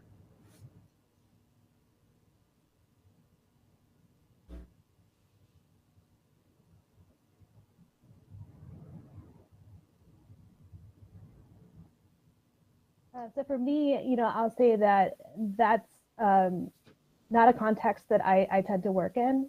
We tend to directly collect our data, but I think it's a good example of these questions of where do you draw the lines for access, and are there ways to draw them such that they can be used for good when a user or a participant consents to that. Can we have a different pipeline that allows use of the data for research and other uses that push everything forward?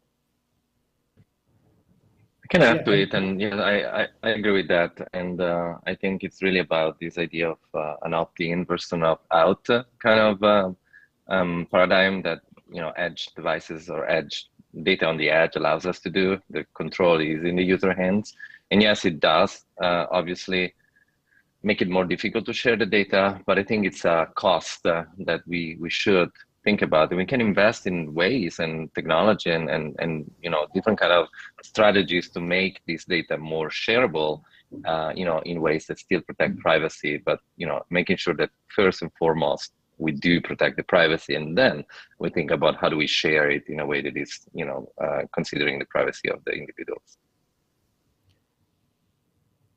Yeah, I think it's really important here to think about the patient as patient, the patient also as a potential donor, and the patient also as a learning subject. There's sort of these three roles that the patient plays in this environment. And in general, confidentiality has been one of the mainstays of medicine. It's part of the Hippocratic Oath. And so to think about, privacy as a function of confidentiality and how that pertains to building trust and to fostering the relationship. I mean, my concern is not that, patients' private data will appear in the New York Times, but rather that that it will, again, bias other predictions through the platform. That privacy really has to do with giving the patient the ability to decide how their data is going to be used.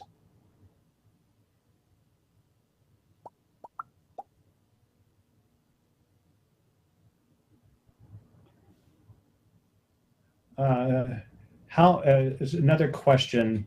How have you created an infrastructure to consent patients? What does your IRB look like?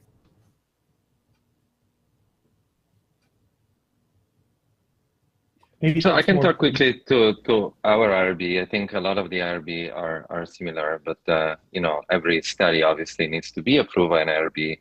We have two IRBs at UC San Diego. We have what we call a social and behavioral science IRB, and we have a medical IRB.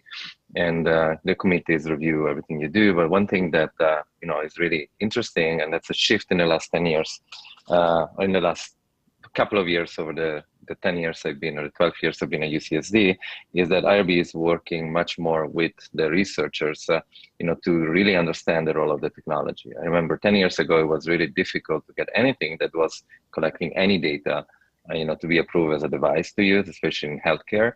It was a blanket, no, you cannot do it, and understandably why.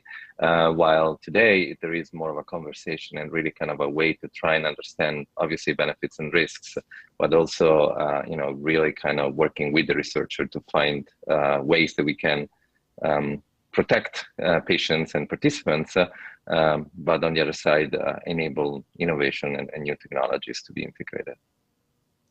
Anne, do you want to address that specifically from the perspective of the VA? From the IRB consent perspective? Right. The question about the IRB and infrastructure for consent. Certainly. So what we're doing with clinical implementation, because it's not formal research, we are documenting consent in the chart, patient consent, where we do, we certainly have funded formal research studies with IRB. I don't have visibility on those, but VR is treated very similarly to other reviewed studies. So I wouldn't expect this to be any different. Right. So it's more of a patient consent than it is a patient as study subject consent. Correct. That's certainly how it's done in the clinical implementation piece. And I would imagine the same for our more formal research processes, but I don't, like I said, I don't have visibility into those individual funded research projects, their IRB processes. Right. Thank you. So I think we have about a minute left. Any closing thoughts? Anyone want to leave the audience with any parting thoughts? I can share one, and I kind of already talked to it, so I'm going to be very brief. I think healthcare is a special environment, it's a special setting where we have the opportunity to really kind of lead the way in the way that we use the technology and the XR technology. I think we really want to try to set an example in terms of protection, privacy, safety, for our participants being in the research or in the clinic, and hopefully the rest of the world will follow. Yeah, I think that's a great point. I mean, if anyone can do it, we can do it. We have our systems set up. We understand these issues. So I totally agree that we should be leading the way on this.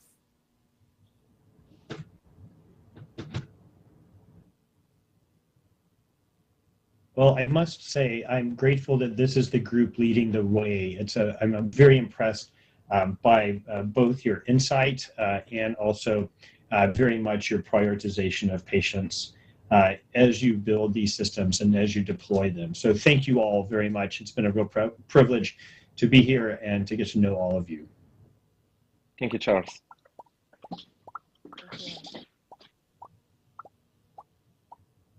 Thank you, Charles. Thank you, Nadir, Susan, and Anne for this wonderful, insightful closing keynote for today, closing panel.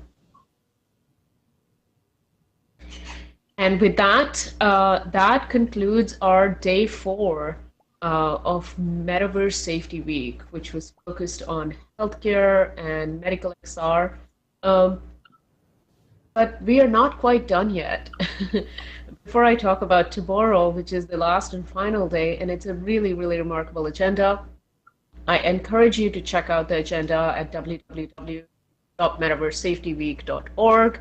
However, allow me to first thank the sponsors today. I'd like to thank AstraZeneca, as well as AI Medis, Avalon, for sponsoring today's track, Immersive Healthcare and Medical XR track, so that we could keep this event free of charge, so that everybody could avail this free of charge via online platforms or by logging into Allspace VR. I also want to thank our key supporter, also a part of Medical XR Advisory Council at XRSI, Health Education England NHS, whose leads we've heard from today, and they are together with Medical XRSI Advisory Council and XRHA, building these standards that are absolutely essential and necessary. And then last but not least, I want to thank Helium for being a key supporter for our mission, not just today, not just this week. They have been here with XRSI from absolutely day one, supporting how to build safety and inclusion in these emerging tech ecosystems. And finally, all of our community partners and all of you watching these very insightful conversations, attentively listening, taking notes. I hope you benefit from all of that. And with that, thank you. And I want to mention to you all about tomorrow. Tomorrow, we are going to return together with high-ranking EU, US, United Nations public official, government representative, international business and technology executives, lawmakers, community leaders, civic organizations, big tech organizations, and global citizens. Tomorrow, we will focus on policy, trust, and governance, and we will zoom in on the state of art of metaverse governance and policy. We will explore how to leverage the potential of Metaverse while ensuring consumer protection, privacy, human rights, global citizen protection, and societal resilience are upheld. In fact, it is quite an honor for me because I am the track chair for tomorrow's program together with Christina Podnar. We would be welcoming the cyber director of the White House as our opening keynote address, and followed by some remarkable speakers, some from Europol and all the way from Friends of Europe, our recent partner in Europe, as well as we will hear from Information Commissioner Office, the regulator at the ICA UK. And the day just goes on with a remarkable panelist from Meta, from Magic Leap, as well as from researchers from Glasgow University, all the way to Metaverse Standard Forum, a very new group that you might be aware of, formulated to actually bring together standard developing organization, as well as an old name that we all know is UL, Standards and Engagement Organization, famous for standardizing hardware and software. And lastly, we would also hear from the professor of cyber warfare study at Air University, US Air Force, Joshua Skipper, who will then conclude the day as the closing keynote. It's an absolute privilege and honor to be alongside these remarkable leaders, and all of you, please come back tomorrow so we can close this week on a solid note together with all of you, celebrate Metaverse Safety Week. Thank you so much and have a wonderful day, night, wherever you are. Thanks for supporting Metaverse Safety Week.